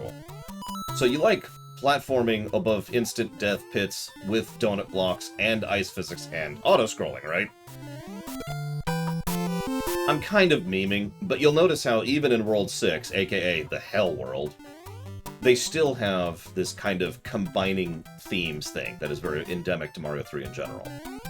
At every point in time, they're thinking, okay, how else can we combine the pieces in our toolbox? Like, I've actually heard Miyamoto describe this before in an interview. I didn't jump for some reason. He's described this in an interview where they think of this kind of stuff as every thing we come out with, every idea, you know, like the donut blocks or the pits or the enemies or whatever, each of that is a different tool in the kit, and they want to try and combine them however they can in order to make something new out of it, right? And I think that's a good approach to level design in general. As much as I don't think Mario 3 is the greatest thing since Sliced Toast, I do think that they did some really good design with this one. And Lego logic is not a bad way to put that, Gum Gum.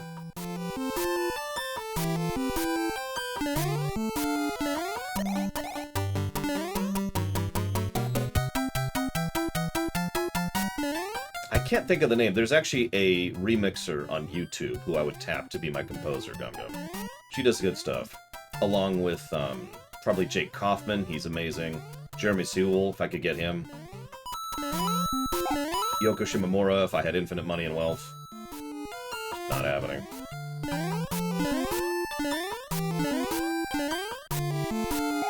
So, How many of you used to die on this jump, even though it's a really simple jump? Oh, you can't see me raising my hand. I'm raising my hand. No, I'm not. Okay, no. Hang on. Me, I used to die on that jump all the time. All the time. It's such an easy jump. Thank you, Indiana Joe, as always. If you happen to know where you want to put that, as usual, please let me know. Yeah, I don't know why. So, Savacom said something about this earlier, which reminded me. For some strange reason, Dean Badine just put money towards The Messenger. I'm not sure why he'd do that. It's a very strange thing to do. That song that was just playing, that piercing song, which I don't actually like anymore, as a kid, that was my favorite Overworld song. I don't know why exactly. It just was. Something about it worked for me. And then I got older, and now I hate it. I think Halo 5 is on the list. Give me 1 second. There's this thing I have called a website. I don't know if you knew this. But I'm pretty sure Halo 5 is on there. Let's find out. There's Halo Infinite, there's Halo Wars. Nope, I'm wrong. So there is... Halo Infinite is actually on the site, or that is to say on the list, as is Halo Wars 2, but not Halo 5. So we'll go ahead and put that towards Halo 5. Yeah, it's... If the loop wasn't as short, I would probably like it still. I mean, all the Overworld songs are really short loops, so that's probably part of that. Whoa, whoa, whoa! So you like ice physics with thwomps and death pits, right? And once again, we see how that theme escalation continues. Mixing and matching the Legos, as Gum Gum put it. Wow, that's... Actually, I've never had that happen before.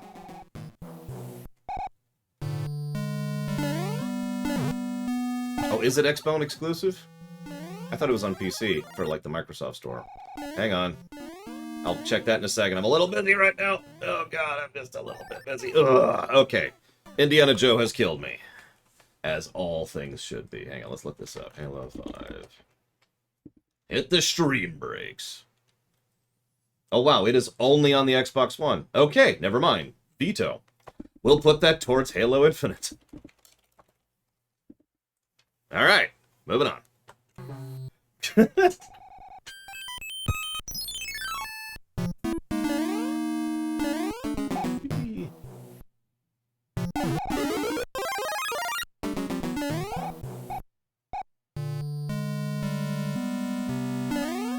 I wonder why Halo 5 is the one that didn't come out with the collection. I mean, Infinite's coming out on PC. I know that. I looked that up when we added that to the list.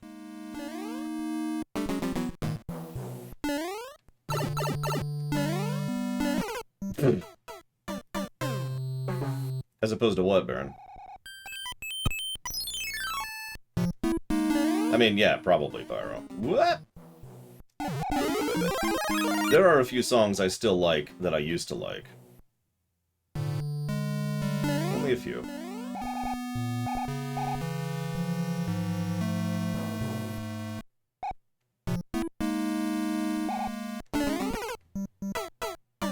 I literally wasn't looking at the screen. That's on me.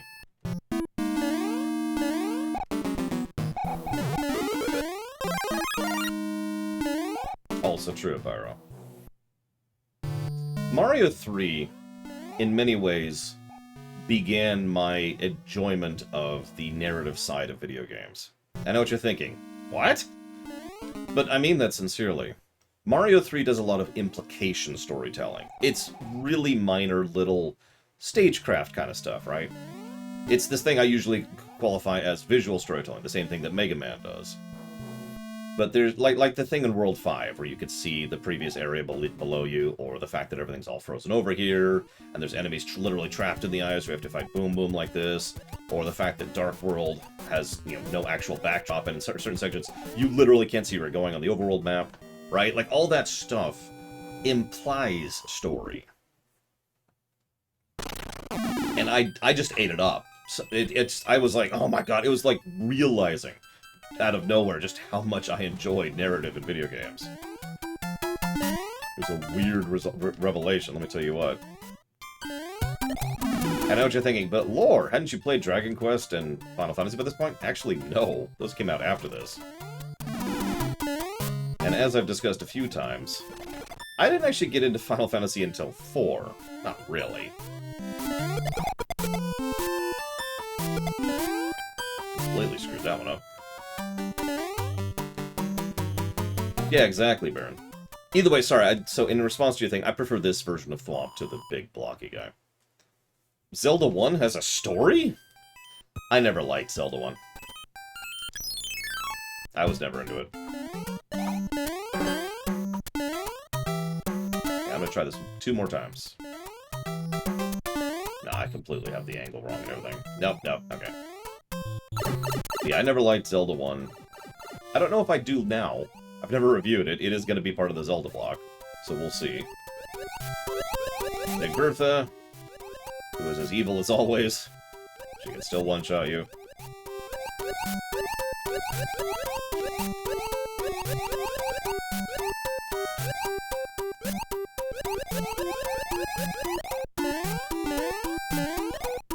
If you were wondering what I was trying to do, in this game, the physics is a little bit strange on blocks.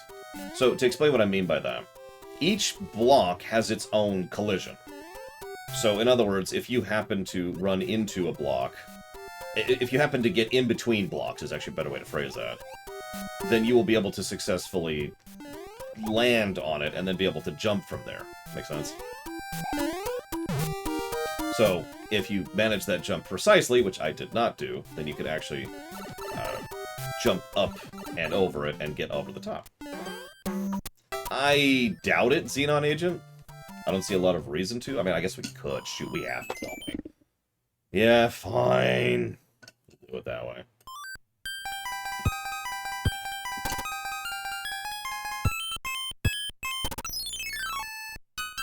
Hang on.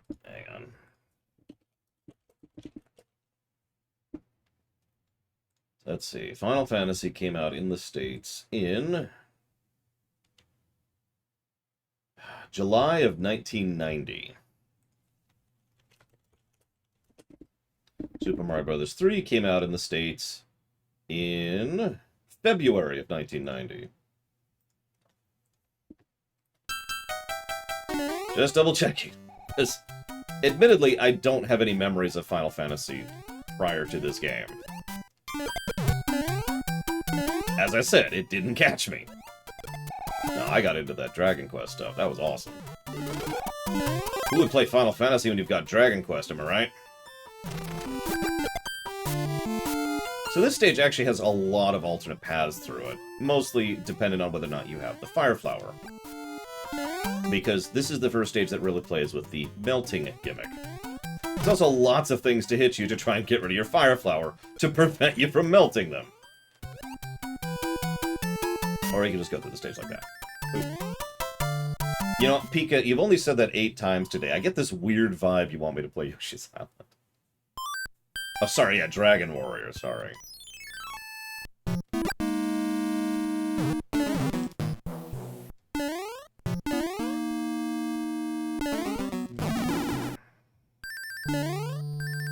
I'm gonna go for it.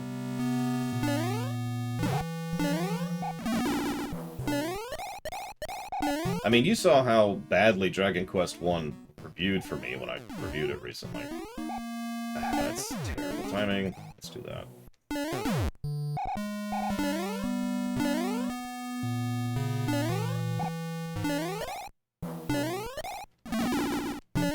It's okay, Pika. It's just you just keep repeating yourself over and over and over. It's like, I get it. Don't kill me. Don't kill me, Mr. Boo. I've got so much to live for. Oh, okay, that's whatever. So notice how Boom Boom's got a lot of stuff to get in the way here. We're gonna definitely use the trick this time. Yeah, that Boo did not obey the 6 feet rule, I'm just saying. And that is it. We're up to the final stage.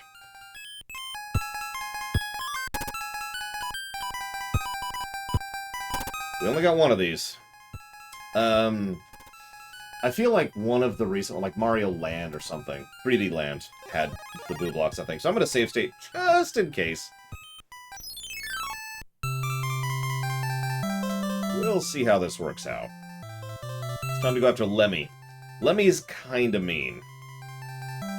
Lemmy's the same as Wendy, but a little bit harder because of his different positioning. And his airship is not fun. This is the second to last airship, technically. This suit is awesome, by the way. I was so happy when they brought this back. But yeah, we're going to be introduced to this concept. Or rather, we're going to have to do this concept more than we did last time. And there goes the Hammer Brothers suit. Because I didn't jump that last time. So no Hammer Brothers suit, sorry. So what he says, if you do it with the Hammer Brothers suit, I'll just read it for you. Give me a moment. Where is it? Where is it? I know it's in one of these. They mentioned that. That's where I learned about it. Ah, it's not going to say, is it? It's something about, hey, nice suit, dude. Mind if I borrow that? No dice? What a drag. Or something like that. It's this weird thing. Oh, here it is, here it is. How about lending me your clothes? No dice, what a drag. That's pretty close to what I remembered. Anyways, that is what he would say if I had not failed miserably, as I always do.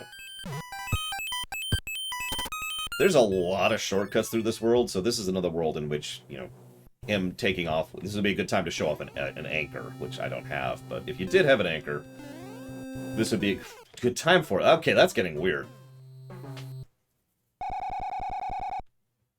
And of course, we're all the way over here, because it's the last stage we completed.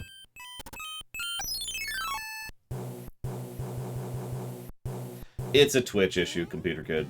If you get an audio desync, it is Twitch. We're going to use the remaster Gum for ease of streaming. There's no mechanical differences anyways, and the graphical differences are minor.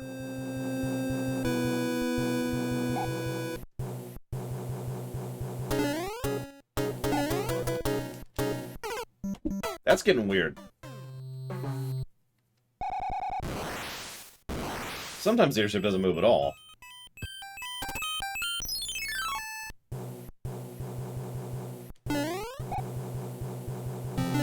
Why wouldn't he need a lesson, Zactaft? Just because you happen to know cooking doesn't mean you can't learn a new recipe. By the way, notice something interesting about this particular stage yet? I'll actually say it when we get there, but I'm curious if anybody notices before we get there.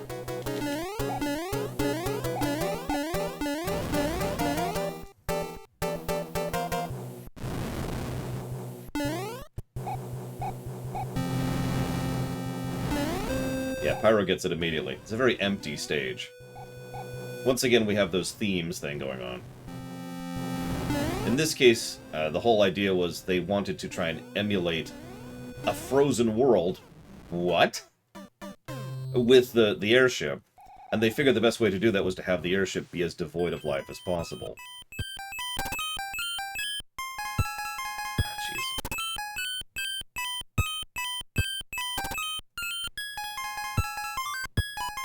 What else can we blow right now? We'll do that.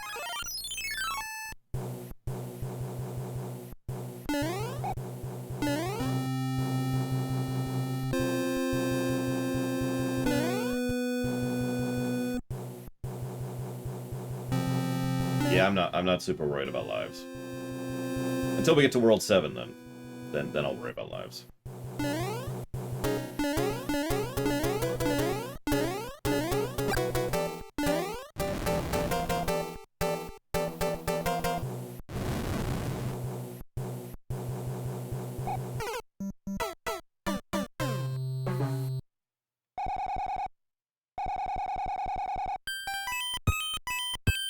So that's far enough away, we're actually going to use the shortcut.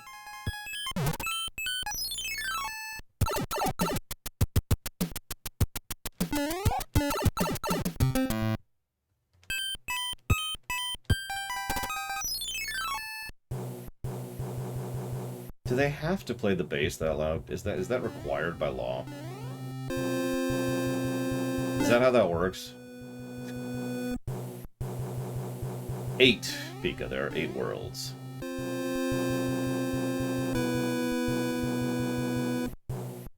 Looks like the mic is occasionally picking it up, so I do apologize for the noise that you're picking up. That is really distracting. Good lord.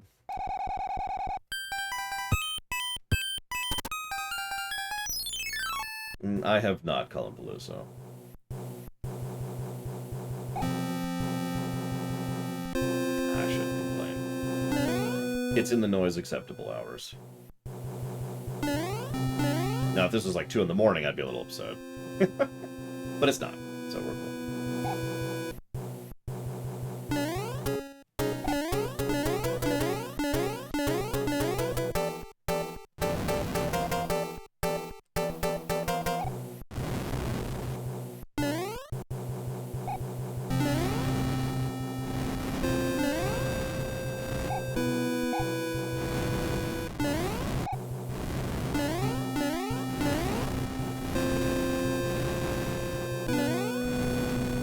Same thing happened as last time.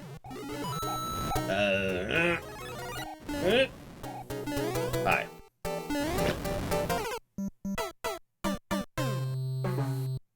Oh my god, I always die to stupid crap.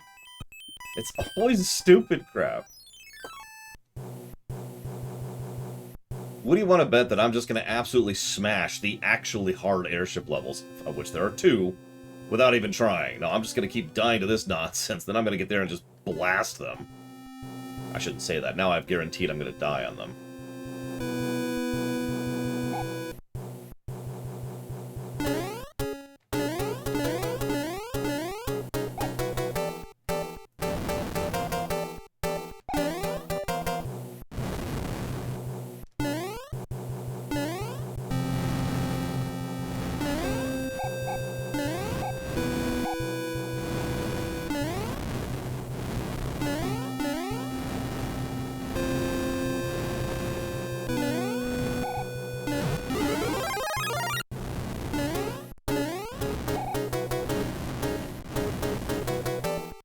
Yeah, minions were apparently the wrong way to go. Lemmy could kill me just fine.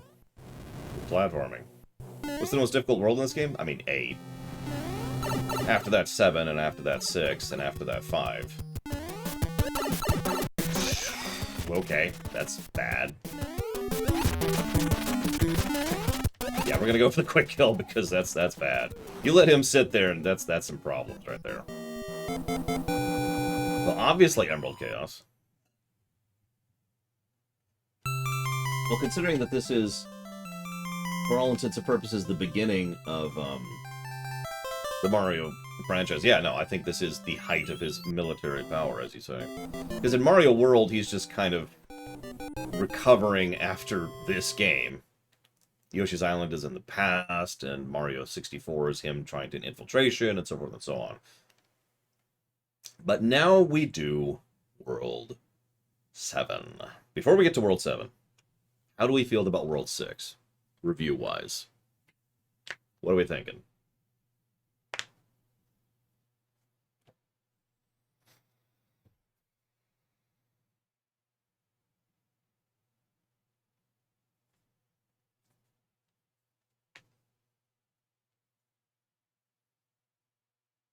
I mean, the ice physics are mean, and the platforming is mean, and the game just stops holding back at all.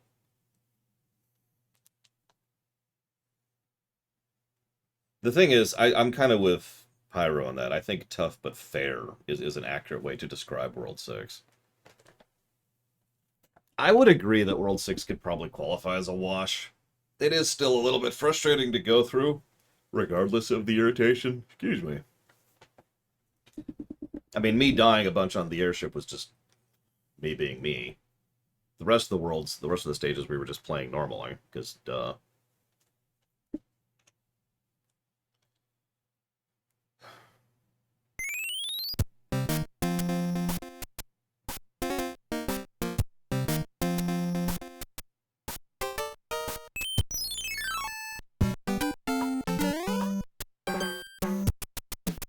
So,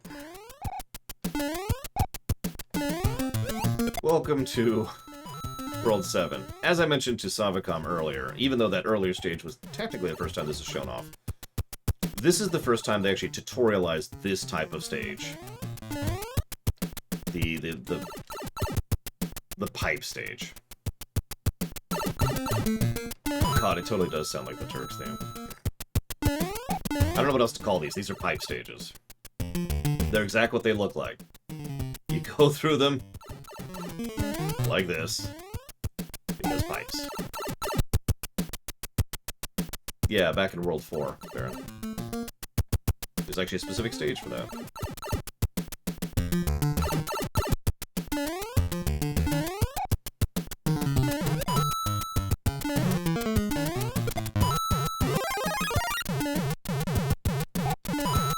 And of course, once again, bringing that verticality back in.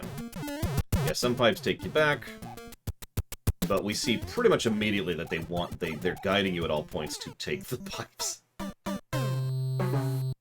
And to keep moving. Yes, this is also the stage where if you do things in an exactly specific order, you get to the end of the game. So yeah, let's talk about this from a game design perspective. So we start off, and we get hit by the Koopa. It's extremely important to get hit by the Koopa, because that actually seeds the RNG appropriately. Now that we've got our RNG seeded,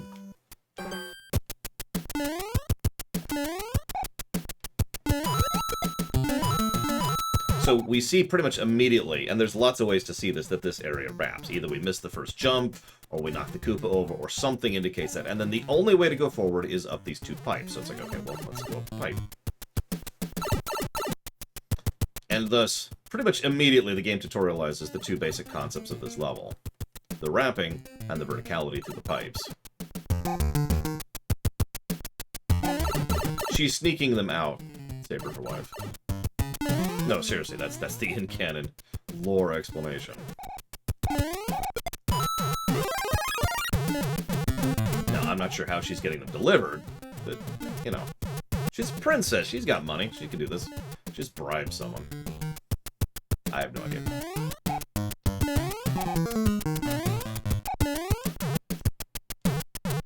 Notice that even on the tutorial stage for this, some of these jumps are pretty mean. And the timing is pretty tight because, you know, screw you.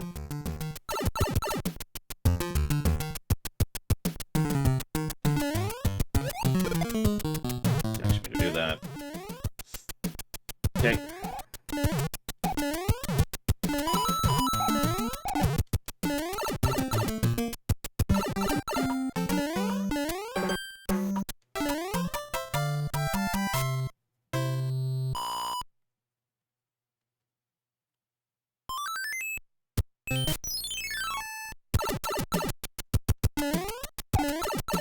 It's also, so one of the things we've also seen, to go with what Pyro just mentioned, is Bowser's not evil. I've talked about this a lot, but he's not. He's goofy evil. He's goofy bad guy. That's a consistent point in pretty much all of his portrayals. There are some exceptions to that, but for the most part, that is his portrayal. The reason I bring that up is it's entirely possible that Bowser is allowing her to send those letters. Just like, yeah, okay, sure. Knock yourself out. Oh no, we fell into this pit. Oh god, we're gonna die horribly. How do we deal with this horrible, horrible pit that we've fallen into?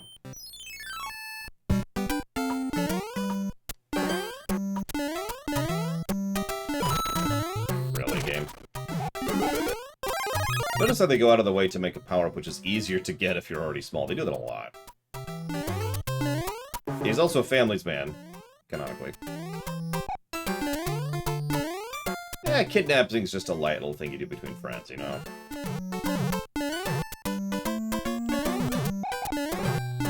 But no, I don't consider Bowser evil, and no matter which argument you make, it's not going to convince me. You might as well try to convince me that Pokemon is animal abuse, because it's not going to happen. No, Pika. There are connecting threads between some Mario games. But for the most part, the Mario games kind of do their own thing. Like Mario 3, Mario World, and Mario Yoshi's Island are semi-connected. Probably not, no, Ross.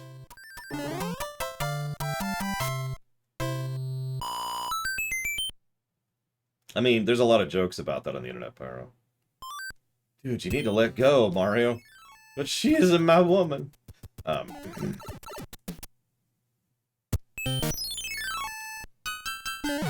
So this stage is an interesting one. This is a full gimmick one I'm going to try for. I'm going to fail at it because I don't remember where it is.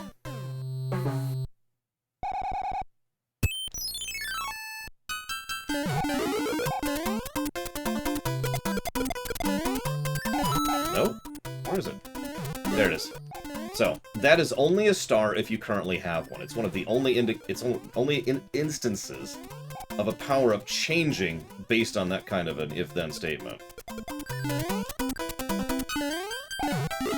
See, now it's a mushroom because I was too slow there. You can actually carry the star through the whole stage, which is actually what you're supposed to do.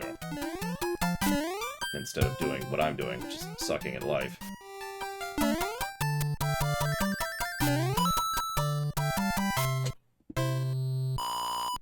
That's a good question, Lunaruth.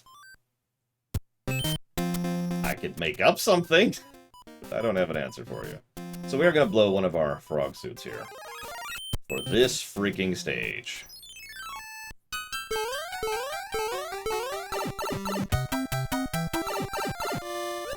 So it's an auto-scroller, underwater.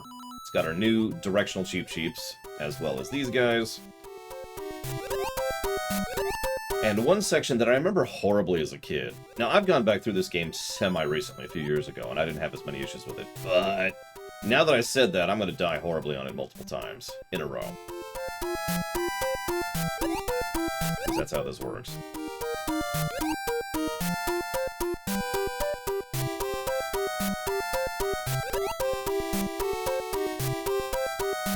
How many of you remember the field of jellyfish?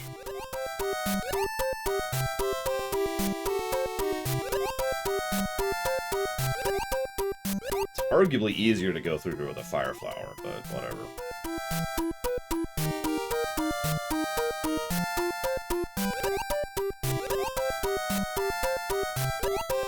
As a frog, our whole goal is just avoidance.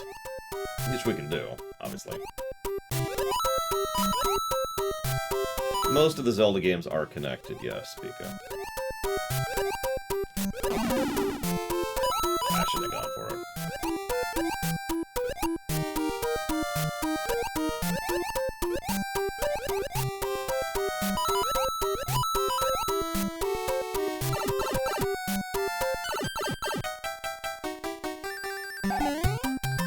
Aw, I still got a star.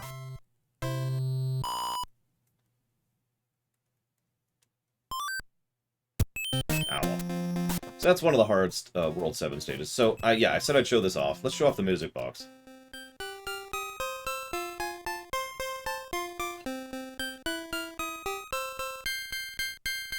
The music box makes the Hammer Brothers go to sleep, but also the plants, as you can see above me there. By the way, if this sounds familiar, it's actually a remix of the ending theme from Super Mario Bros. 2.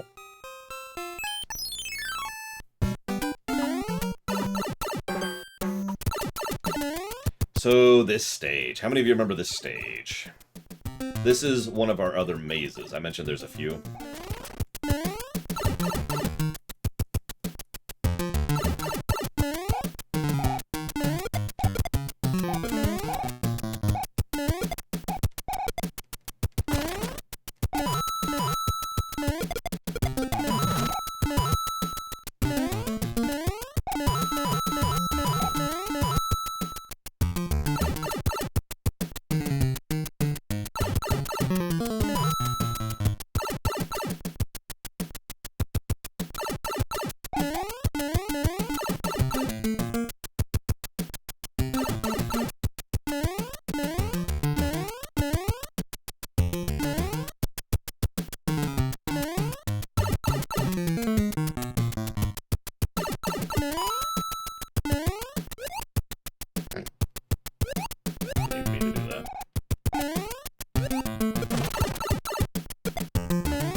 What's funny is I think this is one of the only iterations of this style of puzzle in Mario, in general. The idea is you have to go through the first time to set it up for the second time, right? Get all the blocks in position. And then you go. That's why this is another one of those timer puzzles, like I mentioned earlier. Need those lives. You notice we are almost halfway through the time, and I knew what I was doing, too. Yeah, we don't... Well... Ah, sure, we can go for a star.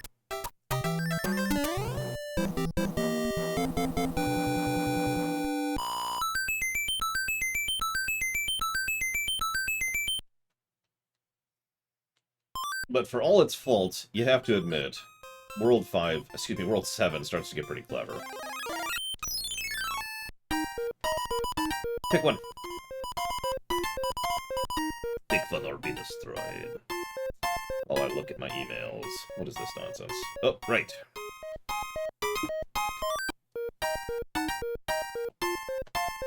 Okay, unsubscribe. I've been on an unsubscribe spree lately, trying to reduce the number of emails I get. Because I just delete all of them. 100%. It's like, yep, no, go away. Go away. Unsubscribe. Unsubscribe. Unsubscribe. Bit by bit.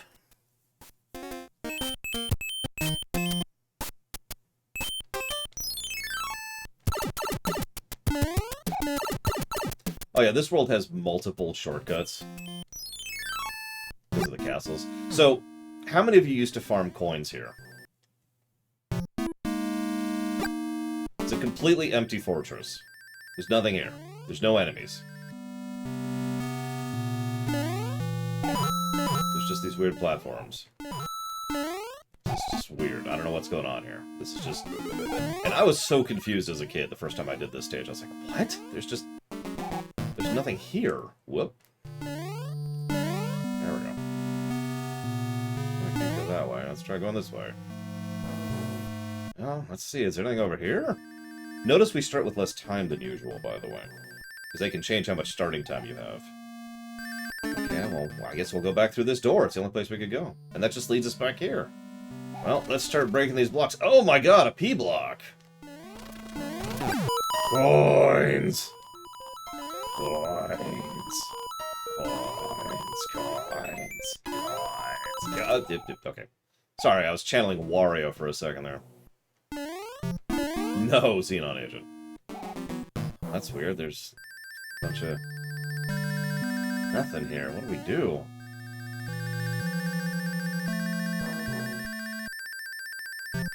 Although, actually, something's kind of weird here.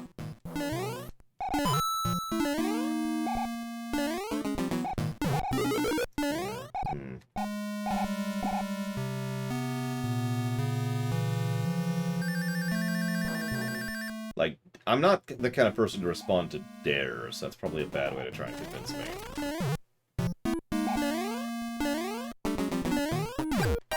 Wait a minute, there's a door here!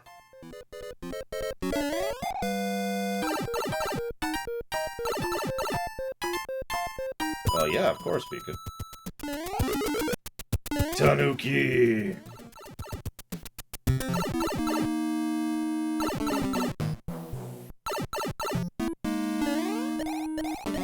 So, if after solving the puzzle of the stage, we gain the Tanuki suit, which is, of course, the answer.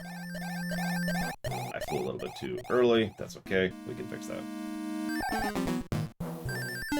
Yeah, the camera shakes just to indicate. No, really. Alright, boom, boom, let's go.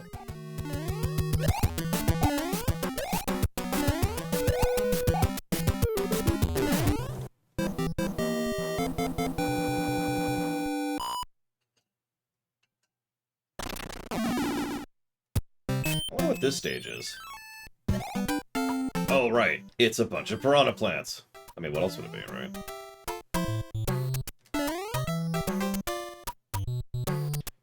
Some of these jumps are a lot meaner than they look.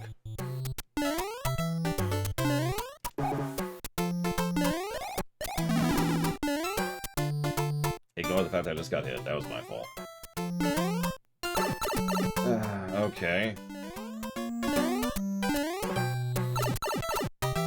But each one of these little mini stages also does this. Gives you a little power up for doing it. It's effectively an escalation of the Hammer Brothers concept. I don't know why I said effectively. It is literally an escalation of the Hammer Brothers concept. Favorite Miyamoto created series? Well, what are the Miyamoto created series? Give me a list.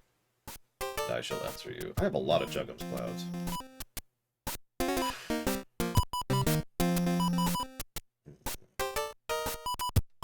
No.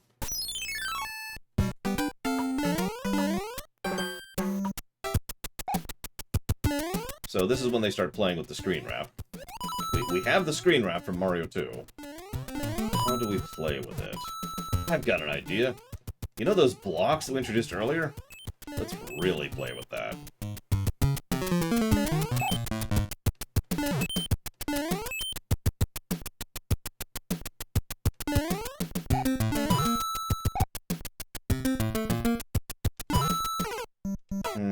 Well, I'd probably go with Zelda, Colin Paluzzo. Then Mario. And I'd be comfortable stopping there.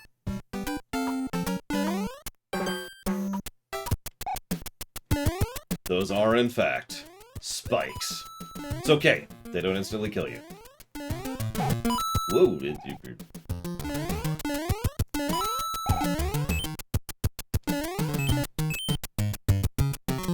I mean, they would have killed me because I was small. But, you know, duh, right?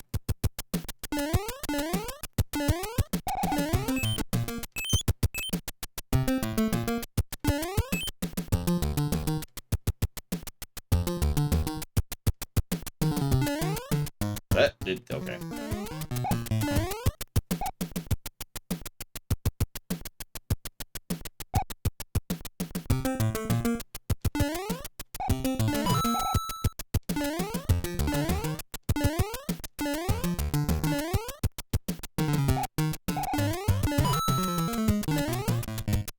So how long did it take you to figure that one out first time you played this?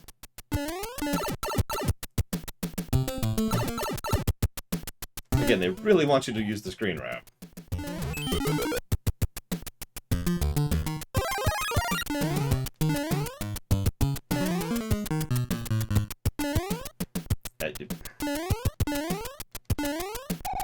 Ah! Let me just lose all my progress here, don't mind me.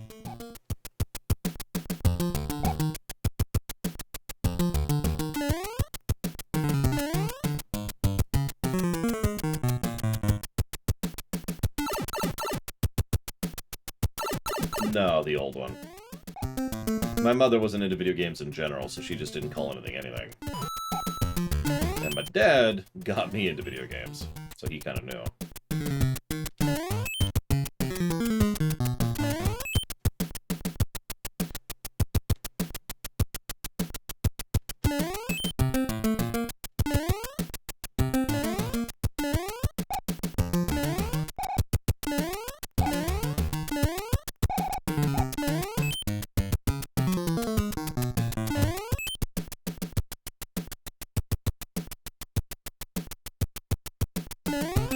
How many of you like to screw up this jump right here? Which I didn't. But, yeah. See you around, Milkor Blade. Have a good one.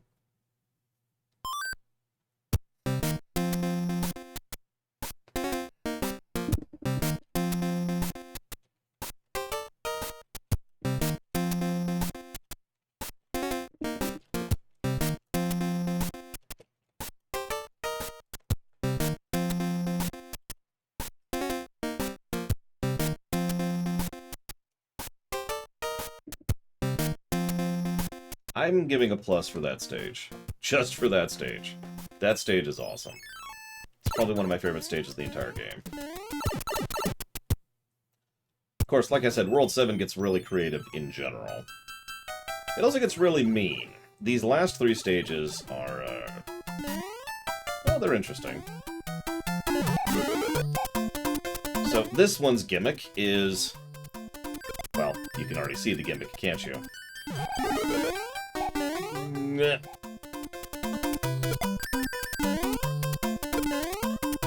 And they throw different things in your way each time. So we're going to take that hit, because there's no choice. There we go. Ironically, being smaller makes this a little bit easier. And that's that stage. We're really playing with the themes by this point.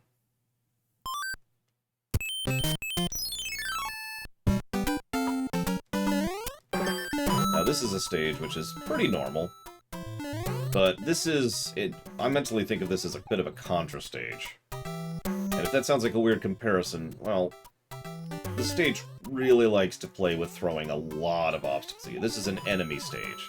I forget what that's properly called in game design terminology, but this is a stage where they throw lots and lots of enemies at you, and that's the stage. As opposed to the Muncher stage, which is more of a gimmick stage. We got a bunch of stuff. Let's burn one of these. Well, I think it's specifically like an enemy gauntlet or something like that. Mario games usually don't do enemy gauntlets, so this was kind of a thing for me. I say don't normally do, that's a bit of a misnomer, obviously, because even Mario 1 had enemy gauntlets. Looking at you, World 8 from Mario 1. Enemy. All the enemies. Notice most of these enemies you can't jump on either.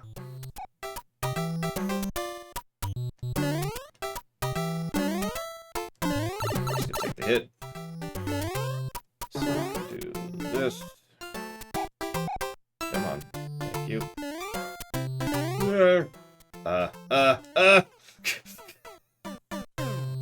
We, kind of got pushed into a corner there. Let's do... I want to save that for that other level. We don't have a lot of power-ups I'm willing to use here. I guess we'll use the P-Wing. So, this is what a P-Wing does. It gives you infinite flight. Now, we deliberately lost it because I've been deliberately not using a P-Wing this whole playthrough. Now, I didn't deliberately die, but I did deliberately lose it. I do want to save at least one P-Wing for the future.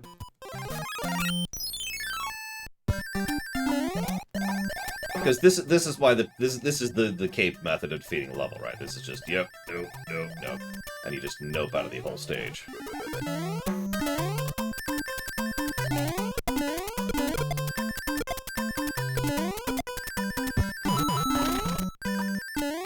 I'm gonna not get hit. I'm just gonna not use the P-Wing here. My jump arc is completely screwy because of that. Because I'm technically doing a fly jump each time. No. And as usual, they do plan for you being able to fly through their stages. Because, of course, they do. Maybe this is a non-Mario game? There we go.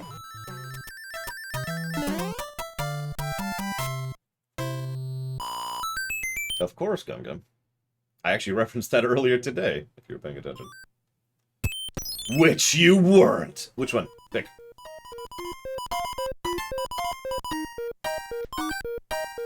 Got it. I didn't mean to do that. That's the same thing I did earlier on accident. So this is the other big maze of the game. How many of you used to get lost in this stage? This whole stage is all about running out the timer and defeating you with the timer. Because there's a lot of different routes through this stage. And multiple valid routes. And a lot of dead ends. Like that.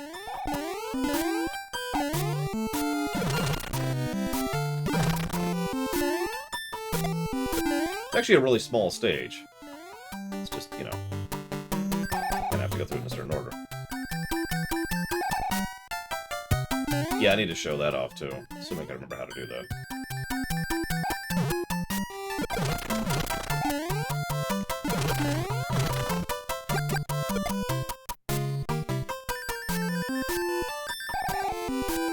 You can also clip through the walls here. I'm gonna try to do it, like, once. Oh, okay. Worth a try. There are other aquatic things, levels, but there's, like, 2?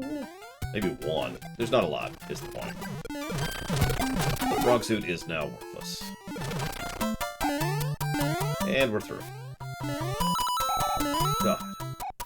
What I love is one of the easiest places to get to is over there on the other side and be like, ah, because you can see the pipe right here. Notice that unlike the earlier Fortress stage, they do give you a full 300 seconds for this one, or 300 counter, rather. So it's not seconds. And then we come to the hardest Fortress stage in the game. We're probably going to die here a few times.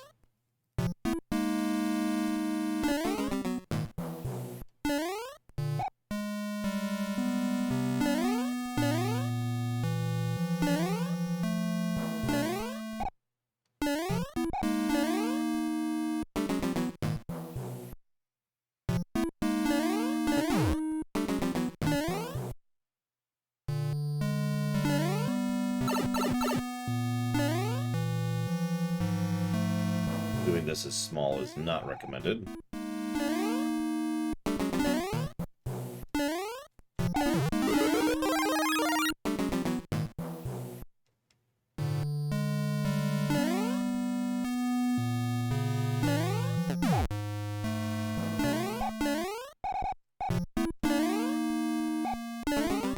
And then one of the hardest jumps in the game. No, seriously. Ugh.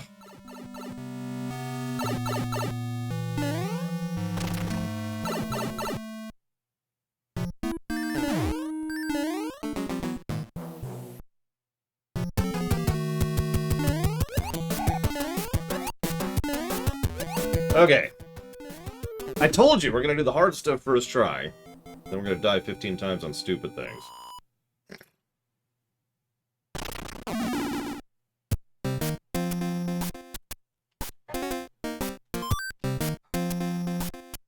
Yes, Columpalooza. I will give you all my money to be able to participate in that just once. No, I haven't. No, I have showed off Juggum's Cloud. Yes, I showed that off earlier. The only thing I haven't shown off is the anchor, which I probably won't, because I mean, I haven't even got an anchor.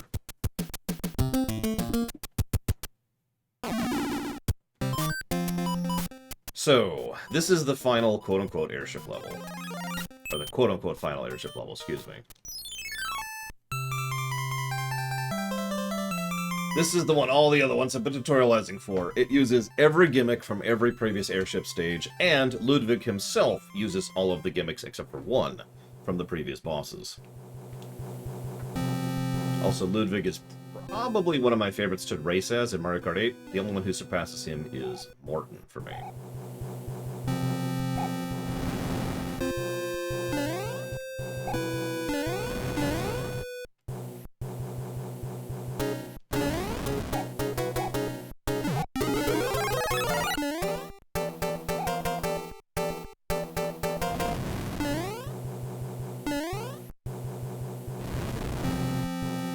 Notice a lot of the platforms are much smaller than what we're used to so far.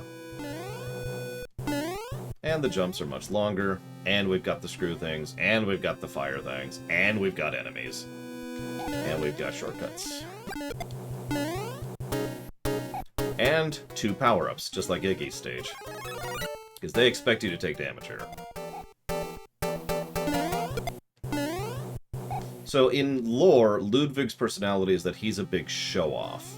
And not in a bad way, he's just like a showy personality, like Metaton, for example.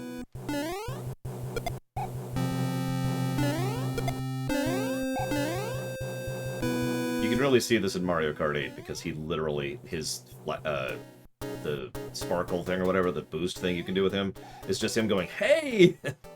Like gesturing at the screen.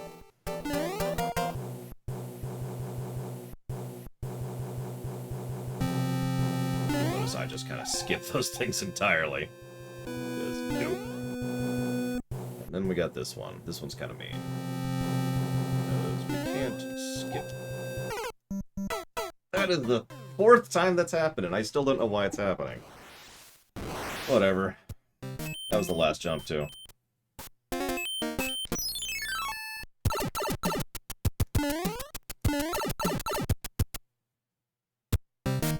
Alright, where did it end up? There it is.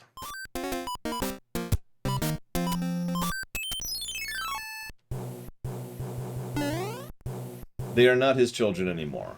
They were originally not his children, and then they were his children, and now they are not his children again. Because Bowser Jr., damn it, we need to prop up Bowser Jr.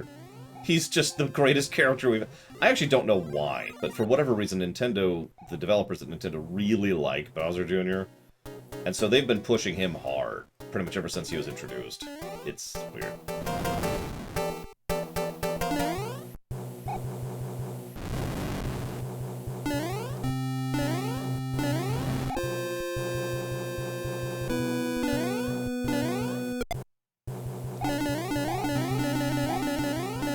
I mean, not that I'm anti-Bowser Jr., it's just I find nothing interesting about him, really. Last I checked, no, Delbar. As recently as the most recent Paper Mario... sorry. The most recent Mario & Luigi game, aka the second most recent Paper Mario game. They once again codified it and made it nice and clear. Generals. Not kid. And actually, now that I think about it, in the Mario & Luigi 3 remake, they also mentioned that, because you play as Bowser Jr. Well, Bowser Jr.'s mother is this stork that brought him one day, because sex is verboten.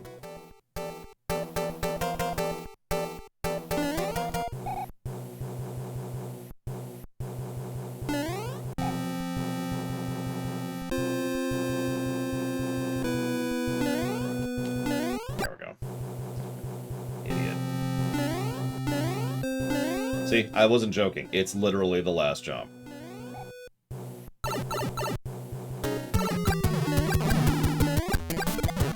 Oh, that's bad. That's extremely bad. But we managed it.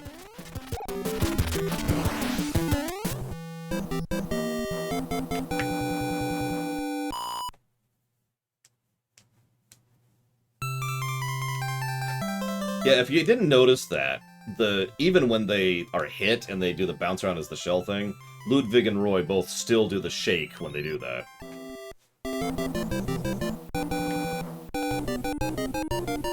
Well, that's it. We beat the game. Oh, well, no, that's not true. But there is a letter from the princess. So I'm probably going to get some hackles for this.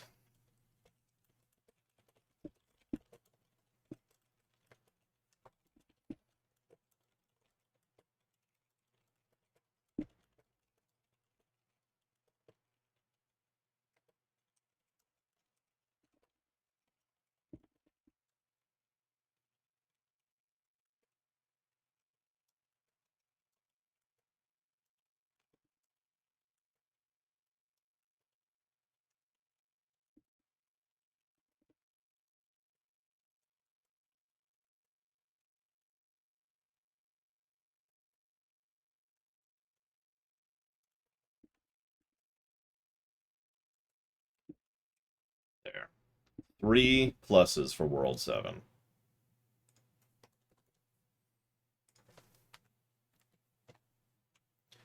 Okay, let's see what the letter is. I kidnapped the princess while you were running around. She's here in my castle if you dare to try and rescue her.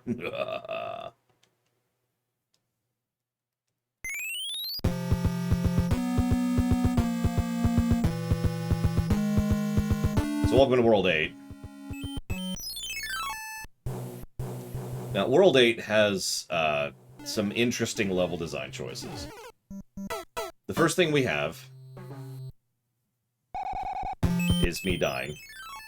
First thing we have is a side-scroller. And by a side-scroller, I mean an auto-scroller. I always use the wrong term there. It's nowhere near as bad, Dr. Winter. So remember I mentioned gauntlets? The first 3 stages in World 8 are gauntlet levels. Of different varieties.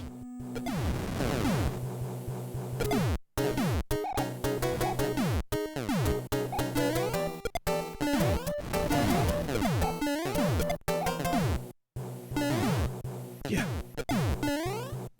So I want everyone to go ahead and start guessing now. How many hands do you think we're gonna get?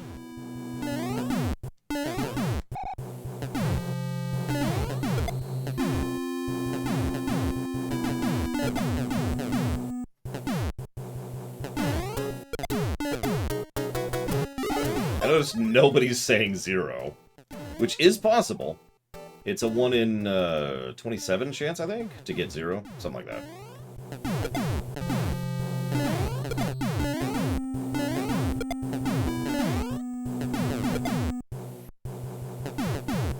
As a kid, I used to amuse myself by thinking that the little propellers were actually drilling into Mario's feet as he stood there like, ah! Because I'm a weirdo.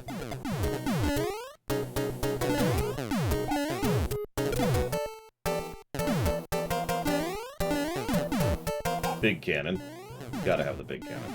And of course, Darkland is a bit black. Yes, it's Darkland.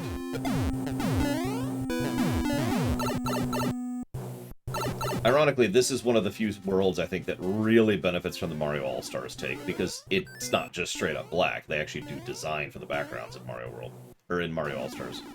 So, okay. So, who wants me to show off the cheese strat for this level?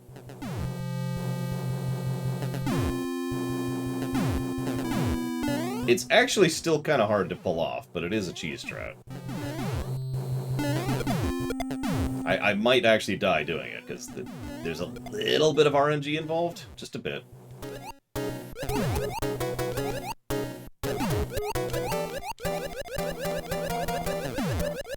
So every time it pushes you down, you have a chance to just die, because it pushes you below the kill plane. So you notice I'm swimming really rapidly down here to make sure that it doesn't push me into that kill plane.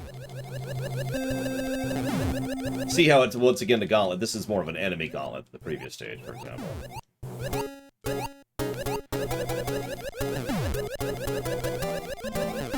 Oh god!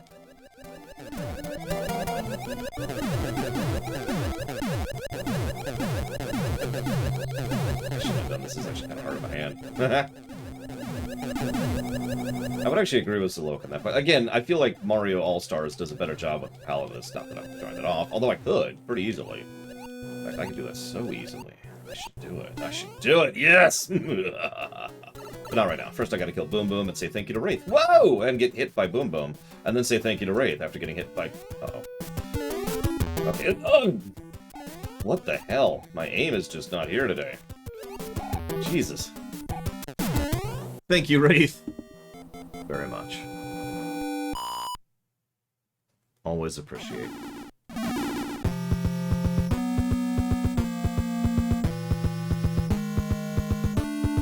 Resident Evil 8. You got it.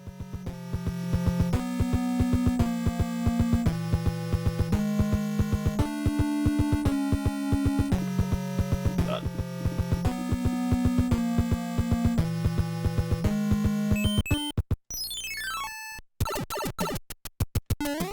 I do like the overworld song here, but we're still not at my favorite song. Like I said, you see those?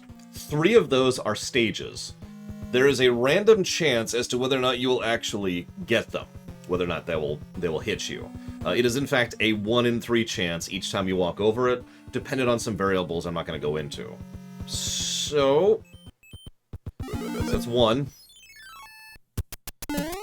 Now, ironically, some people who are not speedrunners actually want to deliberately provoke these. You're probably thinking, why? Well, in keeping with Mario 3's overall design, just like those Piranha levels, each one of these rewards you a leaf. So this is 3 guaranteed leaves, if you can do this. So we got 1 by random design. Yeah, you can also just straight up enter them, which is what we're going to do in a moment here.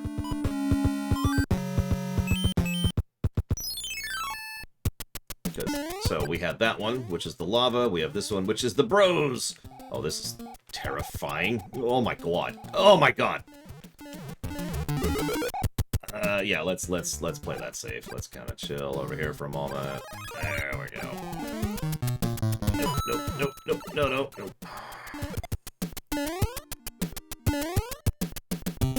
Boomerang, and then there should be a sledge, and we're done. No! Okay. We're okay. We made it! Thank you, Chris Vilkier. Always appreciate.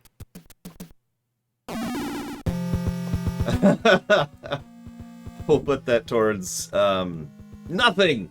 Unless you want to put it towards something. Thank you.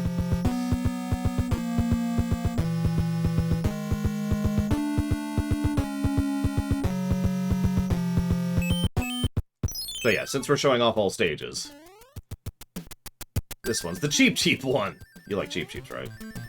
Well, I don't like cheap cheeps. I'd rather die than fight cheap cheeps.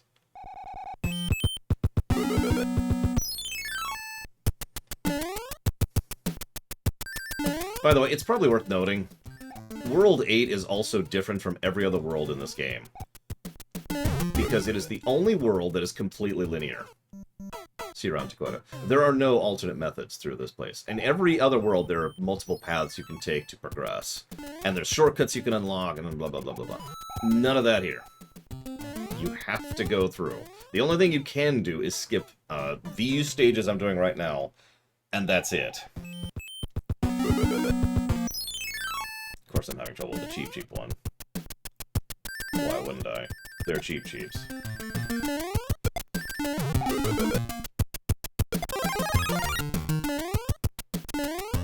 We all know the cheap cheeps are the bane of anybody who's ever played a Mario game before.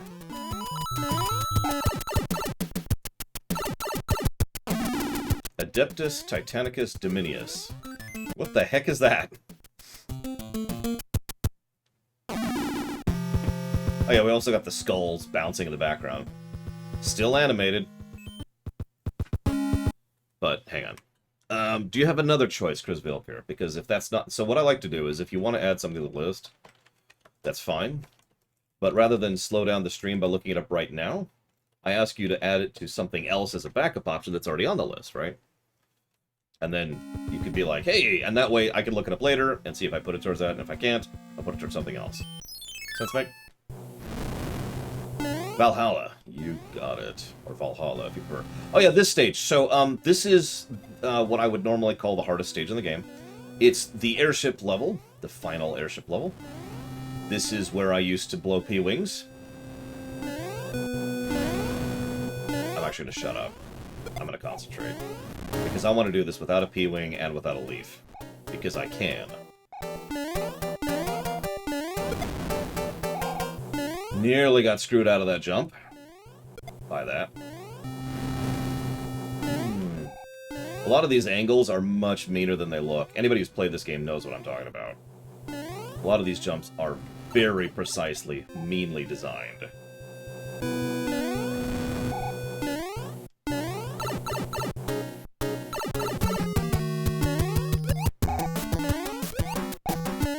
But I'm awesome. Oh! I was clenching that entire time.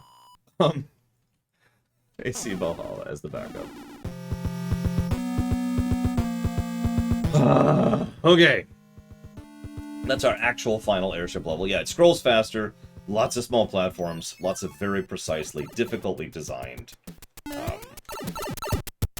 jumps. Just oh yeah, and now it's actually dark land. And we have our first stage. We haven't actually had a stage yet, if you're paying attention. It's the first stage of the game. I mean, the world, rather. Don't worry, it's mean. I should just blow a thing here.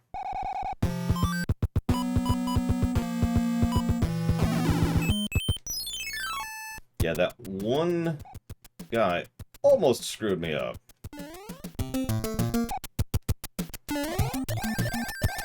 mind me. Actually, I don't want to do that. I want to go down here, don't I? Yep, right here.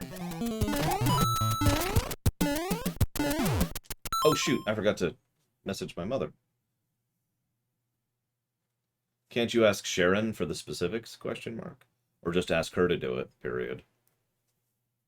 There's got to be some way to connect it, period. Come on. There we go. Nice and cautious.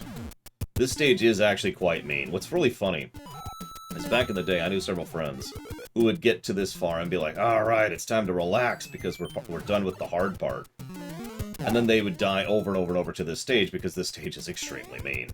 This stage is pretty much lost levels. Like, straight up.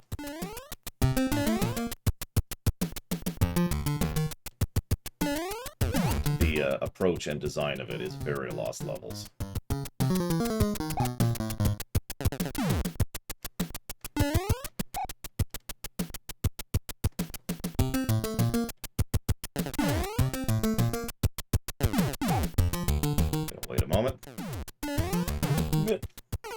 And every now and again, it just doesn't jump. I've never figured out why.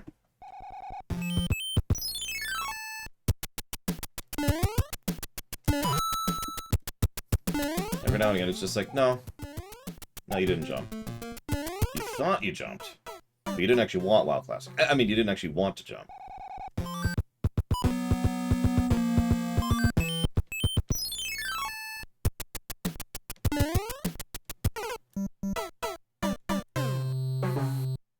I mean, that's true, Hazardous. I mean, Lost Levels actually came out, so...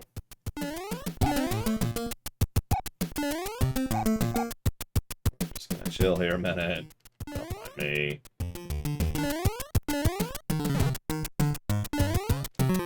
Yep, okay. Kind of clipped the ledge there for a second. Yeah, I'm trying to resist the urge to just P-wing through this, because I want to get through the whole game without P-wing. I did the hardest stage in the game without a P-wing, for God's sakes. As usual, I'm just going to keep dying over and over to silly stuff. I mean, I guess this is a hard stage, so it's not silly, but... In fairness, I made my way all the way through the stage, and then died to my jump input not going through, so... That's kind of whatever. I would say Lost Levels is not worthwhile, personally. There's not really anything interesting or noteworthy about it. That hasn't been done a lot better in more recent games, even by the actual developers. If you liked Mario 1 a lot, but wish the levels were more unfair, well, then it's the thing for you.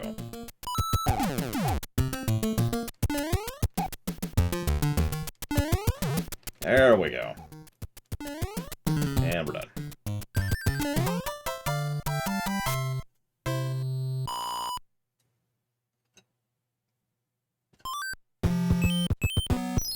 Lost Levels isn't even on the list, and I don't anticipate it will be anytime soon. So, I'm going to show off this stage proper. We've got this kind of barren, gray scale desert thing going on.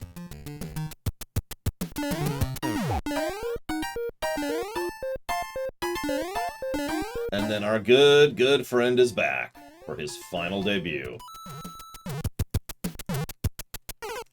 And then we're dead.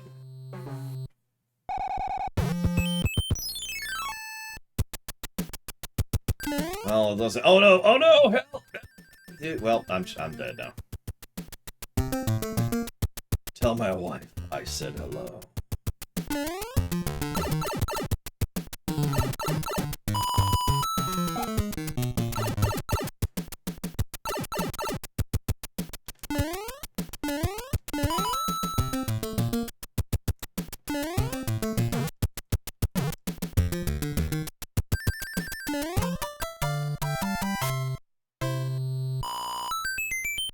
I mean, I agree with that, Computer Kid. Even ignoring the fact that it wasn't much of a step forward like Mario 2 was, the fact of the matter is, the market was not ready for that. As I've said several times, we were still recovering from the crash here. So this is the first of two fortresses. This is probably the more interesting fortress, I think. Hang on, which one is this one? Yeah, this is the more interesting one. This is an idea they've played with a few times. The back and forth. There's actually two sides to this fortress, and we can go back and forth between them as we go through it. Now, one side has lava, so you can tell why I love that particular aspect of it.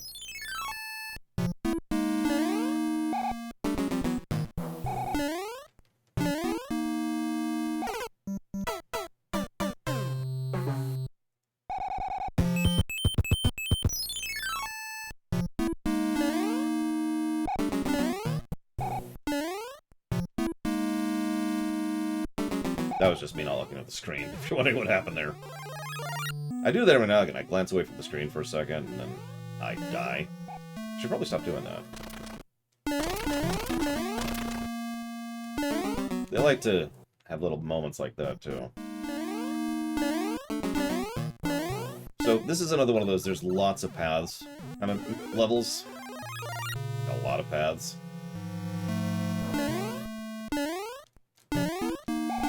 But, ugh. Okay. I'm gonna go a specific route. I would go back to the beginning as if I hadn't actually done any of World 8.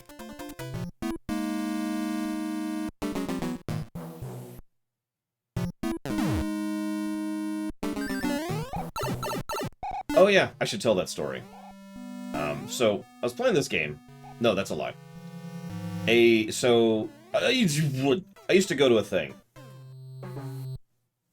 Who would... You're just dying at that point, Gum Gum. That's stupid. I wouldn't do that for any amount of money. Unless I could immediately give it to my family, in which case that's different. Anyways. So, back when I was a kid, I don't know if this is still a thing. I legitimately have no idea. There was a thing you'd do, where after school, while you waited for your parents to get off work, you'd go to an after-school club, right? There are a few types of those. But one of the ones I used to go to was pretty chill. It had a couple of arcade games set up, and I hesitate to call it a PC.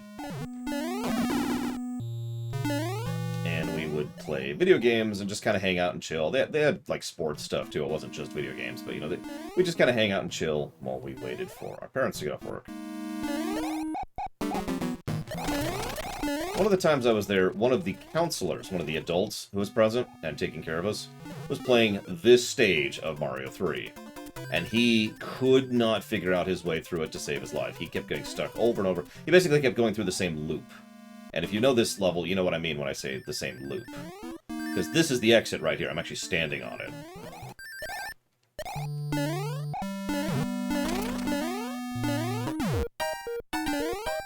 There, see? And so he just kept going through the loop over and over and over. And he kept getting really frustrated. And I was like, why don't you try that door over there? And he got so mad at me for suggesting that. Now, I know I'm backseating, but I didn't suggest it for a while in my defense. And I didn't do it like a dick. I wasn't like, hey, dude, you're a moron. I was just like, oh, why don't you try that door back there? And he kept not doing it, and he kept not doing it, and he kept not doing it. And then he died from a timeout. Then he got back in like, oh, there's got to be some way through this stupid level. And, you know, I suggested it one more time, like, well, you know, maybe you should suggest going through that. He's like, all right, fine, I'll go through that. And as you can see, that's the end of the level. You'd think he would have been happy about that. No, he was pissed. He did not like that at all. So this is the final auto-scroll thing. In fact, this is the second to last, or third to last stage, excuse me. Or is this the second last? But yeah, the Super Tank. It's a very long stage. It's a long stage for Mario 3. It is, in fact, the second largest stage in the entire game. The only one that's larger is Bowser's stage itself.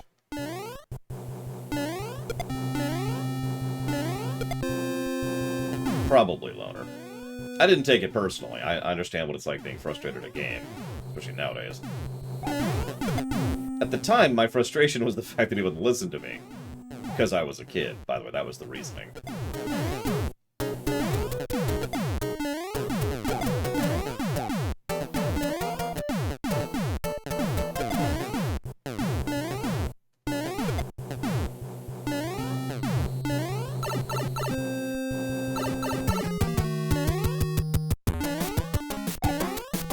remember that computer kid.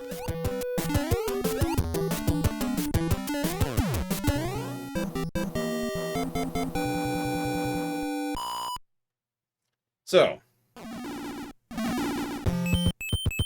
Bowser's Castle. Okay, stupid admission of the day. I always wondered what's up with these mushrooms, and I started thinking maybe these are like some kind of royal treasury thing that he stole from the Mushroom Kingdom. And then I thought, wait, no, maybe this is actually the Mushroom Kingdom he's converted into the Dark Land, like he's poisoned it.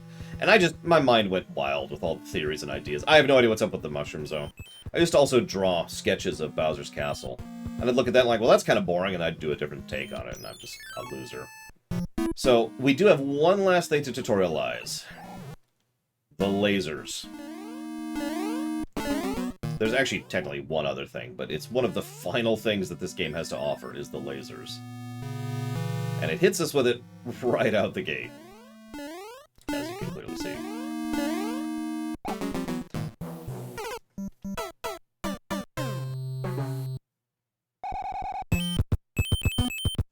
Oh yeah,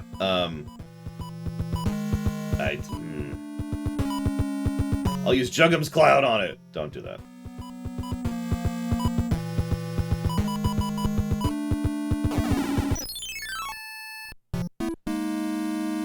When I was a kid, one of the things I would try to do is beat this stage with the frog suit.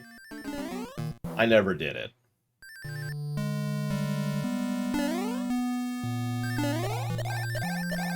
The way Cloud works is it allows you to skip a stage. It acts as if that stage isn't there. For the purposes of progression. I gotta at least try to show this off. There we go. So, that's how you skip that whole section. Here we go, top, of course, because top is the hardest. We're gonna fail at going at top, of course. Now we got this. We got this. We just need to be a little more cautious. We're just gonna do this.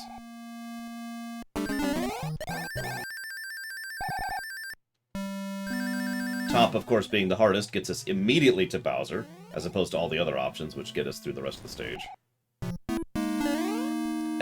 Depends on how you define the word glitch. That's actually a prevention of a glitch, because if that push you to the right feature wasn't there, you'd be soft-locked.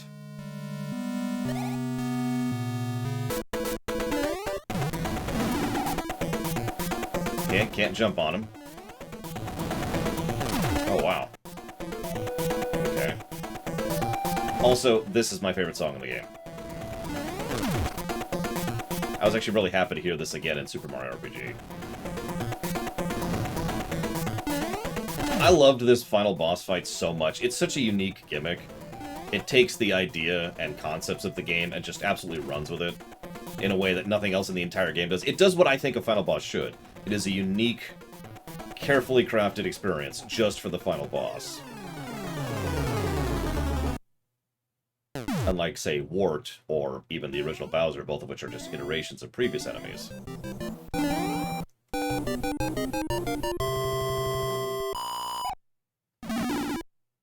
Time. This is also essentially the beginning of the Mario series becoming a little bit self-aware. Just a little bit. But this would be a trend going all the way to Odyssey. Thank you, but our princess is in another castle.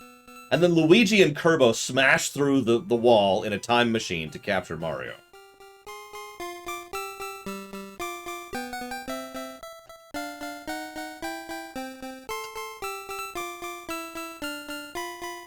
No, you don't do anything. You can't skip the stage Space created to win. That's the whole point. Grassland.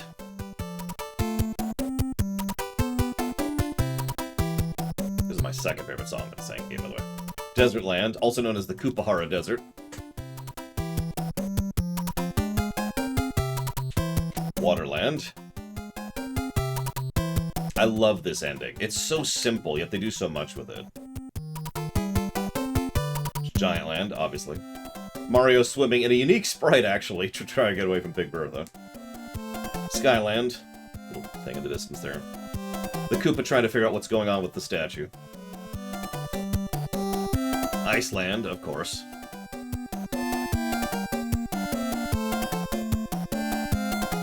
Pipe Maze, aka Screw You. And Darkland.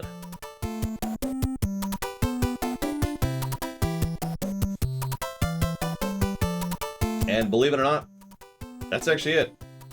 That's the end. And this just sits here in loops. What I used to do is I used to just leave this sitting for a minute every time I beat the game, which was semi-frequently, because I used to replay this game all the time. And just let it sit and enjoy the music for a bit, you know? Enjoy the moment. Before we do our audit, I want to do something else super quick. Just super quick. Give me one moment, please. Indulge me. I mean, you don't have to indulge me.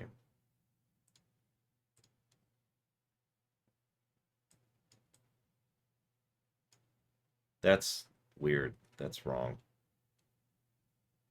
Why is that size?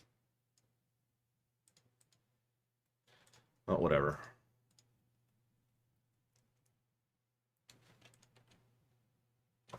Should be right here. Hello. It's taking longer than I thought it would. Like, already. There we go. Why is that offset? That shouldn't be... Look at that. That's offset in time. That's very strange. Does it work over here?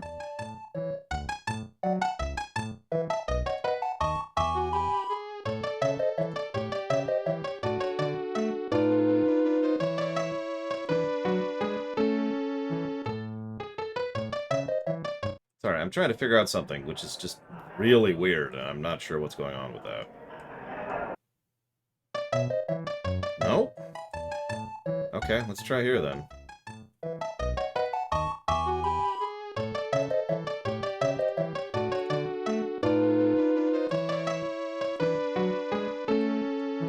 One moment. There. Okay, whatever. I'm not going to argue. It's working. That's the important part.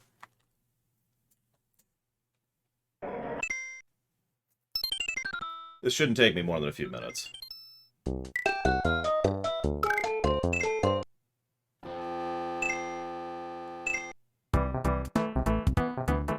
I forgot to change the music for this.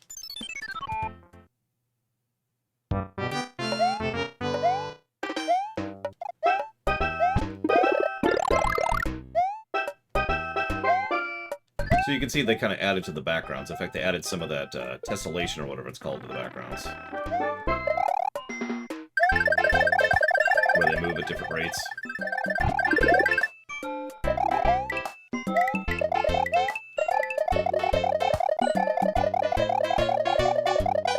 Yeah, some of you may or may not remember, the origination of the Chimera run came out of testing how offset Mario 3 and Mario 3 and All-Stars was. And we played both simultaneously with the same input.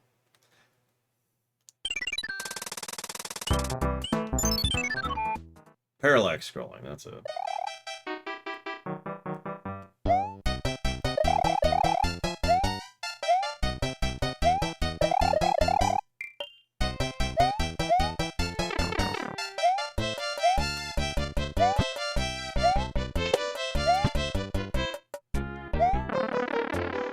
Yeah, what's funny is there's actually two copies of this. There's one that's Mario 1, 2, and 3 plus Lost Levels, and then there's one that's Mario 1, 2, 3 Lost Levels and Mario World.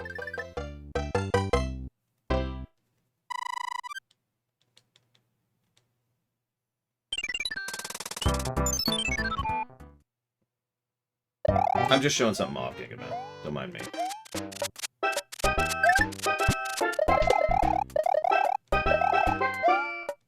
I mean, I think they did some good stuff with it, but admittedly, it's not... This isn't what I would call a remake. This is a remaster. Now, don't mistake me, it is a good remaster. But this is a remaster.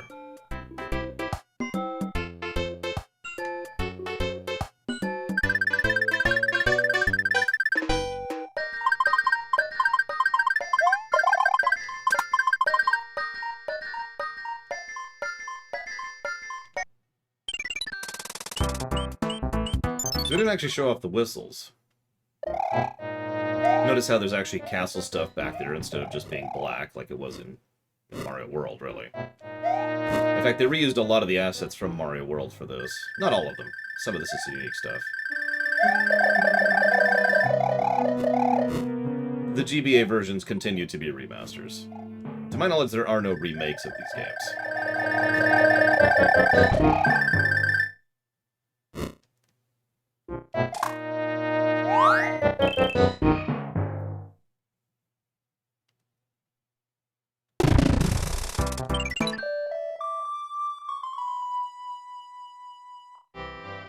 So, we can access 2, 3, or 4. Now, what I used to do, until I figured out how this worked, is I used to go to 2, and then get the whistle in 2, and then use the whistle from 2 to get to 7, and then use the whistle in 7 to get to 8. You don't actually have to do that. You can just whistle here and go straight to 8.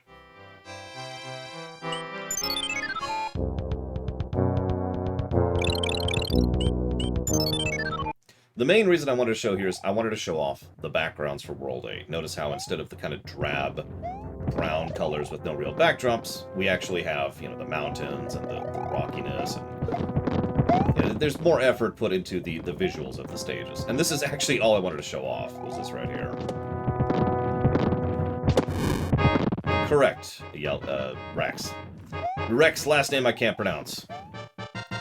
Yaldabaoth? Yaldabaoth? Anyways. Why? But yes, it also comes from Zelda 1. So who's copying who? Anyways, this is all I wanted to show off, because, you know, Zillow brought it up. We also have a save feature, but that's neither here nor there. Do the ships... Well, hang on. Let me finish this stage really quick.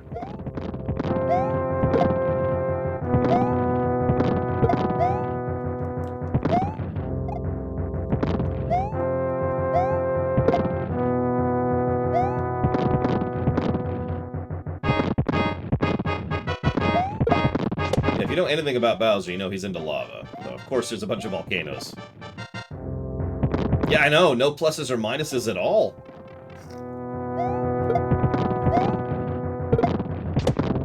No, we do need to do our audit, and we do need to decide what we're going to do with World 8 in terms of score.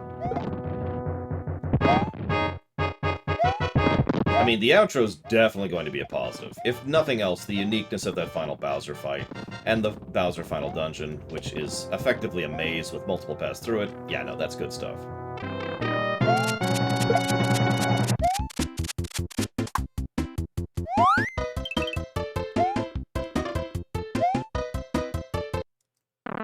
I'd have to keep going a bit to get to that point, so look. So, okay, here's the ship level. It's the same backdrop, apparently. I couldn't remember. No, I have not space created. And I never will until it's funded. I don't even own it yet. Now, if it ever comes out on the Switch... I actually admit I do prefer the All-Stars graphics. I'm back and forth on the music. Some songs I prefer in the NES original, some songs I prefer this version of it. They're actually using the Mario World sound font for all the All-Stars music, so it kind of depends on if you like Mario World's music, I think.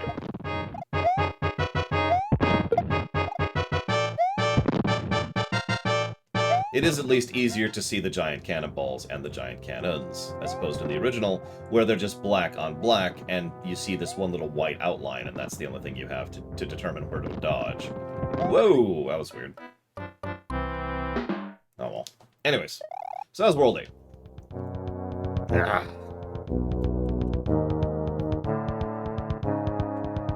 No, right, Darts Monster? I mean, he had to have done something, right? Ugh. That's true, Rex. Yaldabaoth? That sounds like what I said earlier. So, let's pull up the audit sheet. I mean, that was true in the original NES as well, Gigaman, so that makes sense.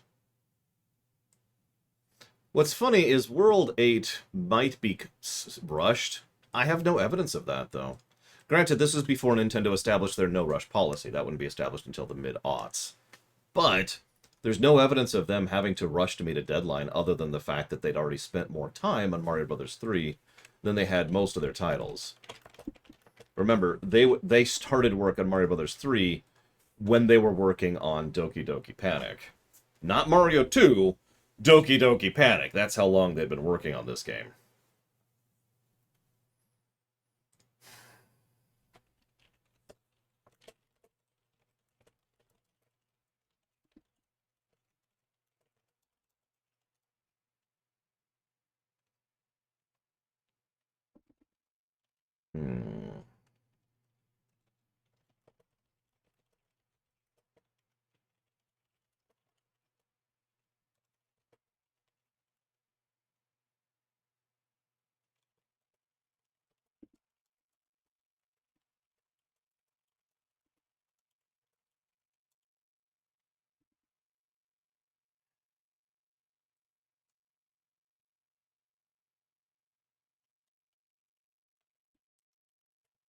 Why would you say that, Space Created to Win? That's a very odd question to ask. What makes you think that?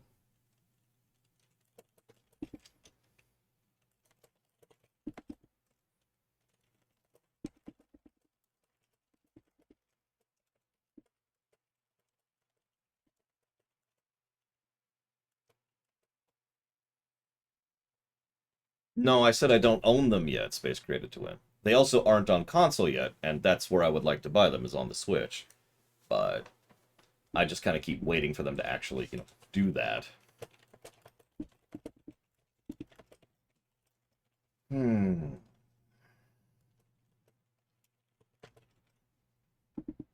All right, so story. I don't think we could give any other pluses to story, to be completely honest. But we'll run through the audit just in case we somehow change our minds.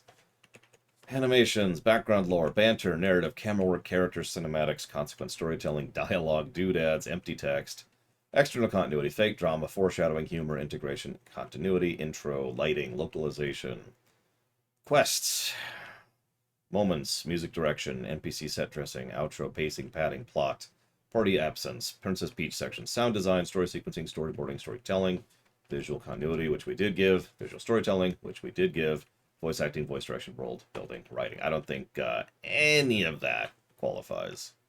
So, no.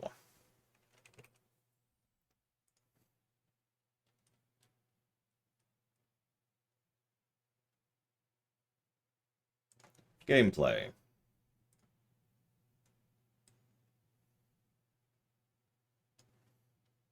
Not really, Shihali. I'll admit that I didn't even think of it as a surprise as a kid. I'll admit it. Let's see here.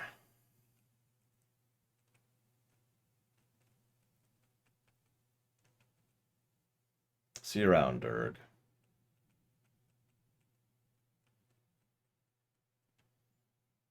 Hmm.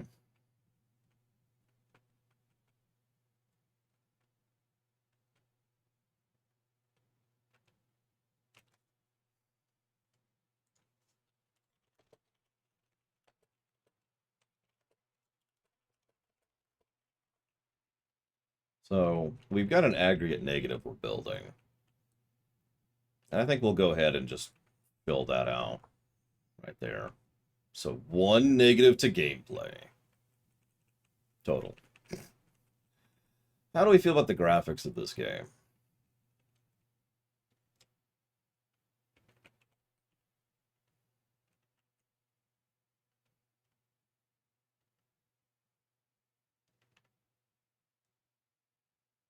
Hmm.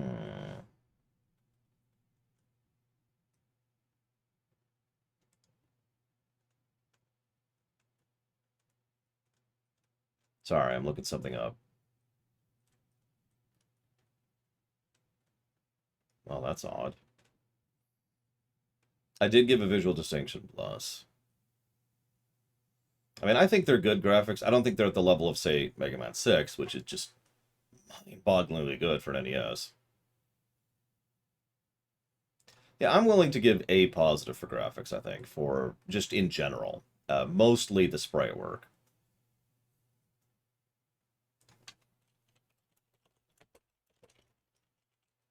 Oh, I know, Computer Kid. I'm just saying. It still counts. It doesn't matter when it came out. Their graphics are better in Mega Man 6. Nevertheless, I do think we should give a graphics plus. We're going to do that. Hmm. I'm debating enemy variety because there is a lot of enemy variety in this game. It would be easy to talk me up to 2 pluses for enemy variety. What are we thinking? In case you're wondering, this is how many enemies are in this game. Literally, this is all of them.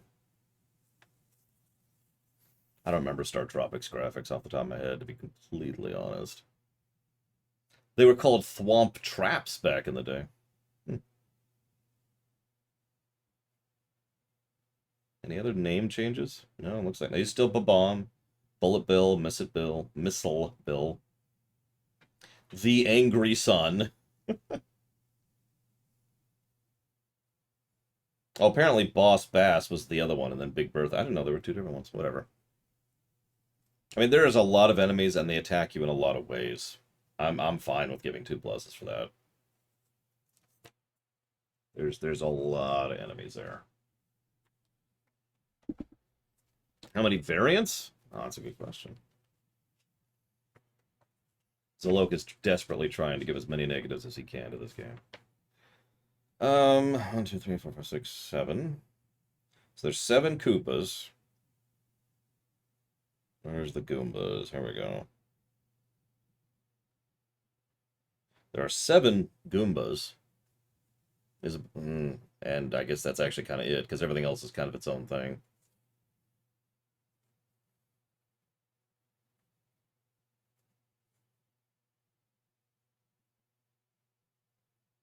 Although the Goombas don't count either, because there is a pretty distinct difference between a Paragoomba, a Micro Goomba, and a Pile Driver Goomba, and the Karibo Goomba. All of those are pretty different enemy styles, even if they look different. Even if they're all Goombas, they're still fairly distinct enemies in how they attack. The Koopas are a little less distinct.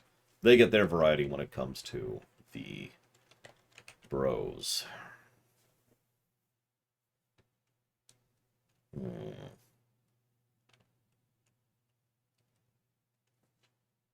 Yes, it's literally called the Pile Driver Goomba.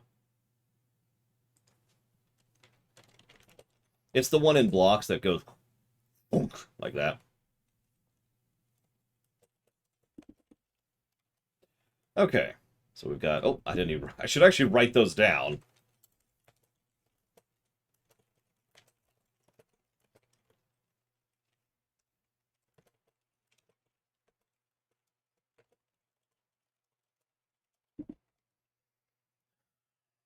Okay. Graphics, we gave the 1. There's no intro. Itemization. We gave a full 3 pluses for itemization, and by God, I stand behind that. Here's another interesting one. How do we feel about the power-ups in this game? Now, I have a thought on that, but I do want to hear your thoughts first. Because power-ups is how we define kit for this stuff.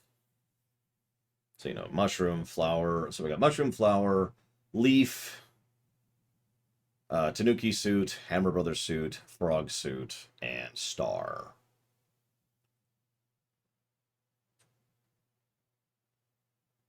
I disagree with that completely, Computer Kid. I can think of several Mario games that have better power-ups than this one. Nevertheless, it's a decent variety. Part of the problem is that Frog is not super great, except when it is. Part of the problem is Tanuki is hard to get a hold of, and part of the problem is Hammer Brothers suit is very hard to get a hold of. There's only a few sources of Hammer Brothers suit in the entire game.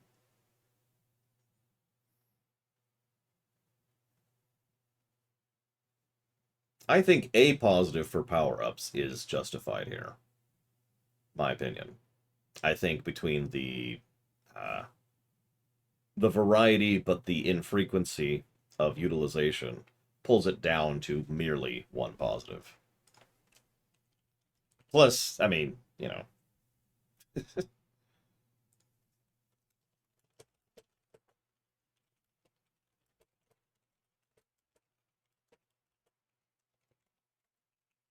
We gave many pluses for stages, so we're just going to do that. There's no real mid-mission checkpointing. There's none of that. There's no mod support. There's no options. We did give a plus to the outro because it's good. We technically gave a plus to overworld design because that's what it is. There's no pacing or padding problems. There's no Princess Peach sections. Replayability. Now, we have yet to give a Mario game that isn't Odyssey a replayability positive. That's actually an oversight, because I need to give replay pluses to both of these. Write that down. But either way, we have yet to give a full replayability positive to Mario. How replayable do we think Mario 3 is?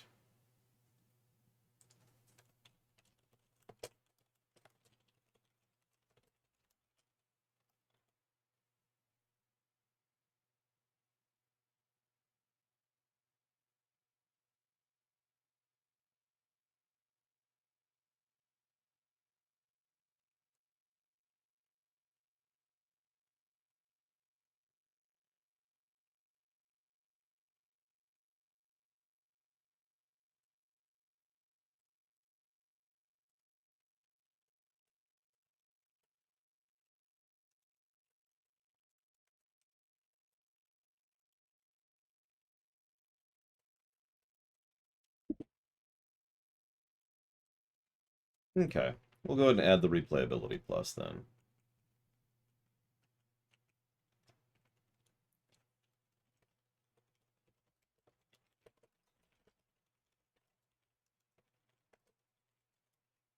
Yeah. Have some P-Wings. Go nuts. Let's see. How we feel about the sound design? I gave that one, right? Yep, there it is. And that's it, actually. Yep.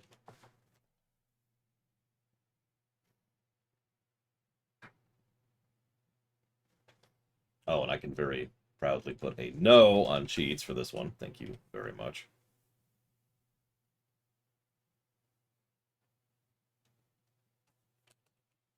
Oops.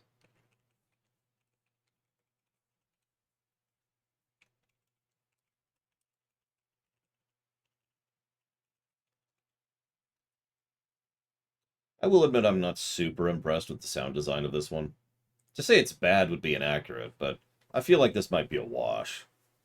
There's not a lot done to indicate things other than the usual. You know what I mean? It is sound design, and that's about it.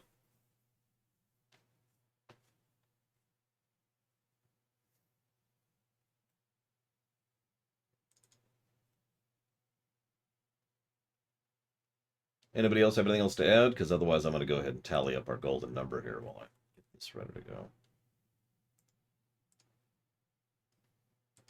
A lot of people donated for this one, but our next game, not a lot of people donated for.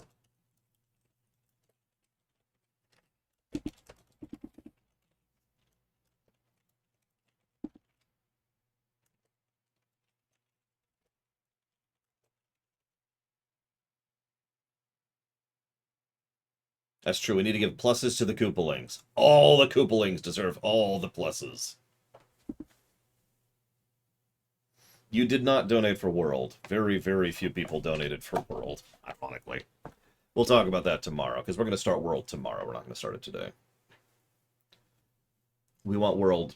We want to spend the whole day on World.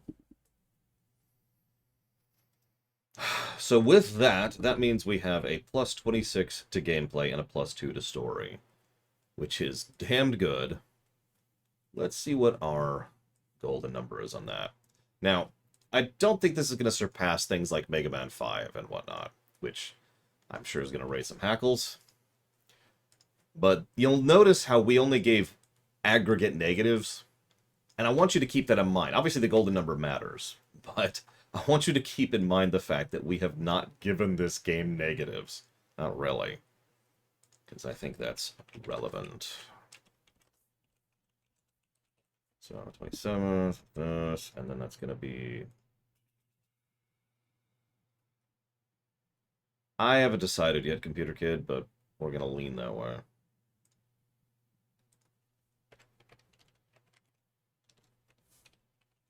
Yeah, a 96% ratio on positives is absolutely insane, to be blunt. Yes, that's nice. Sorry. Yes, that's nice. Formula issues. Come on. Okay.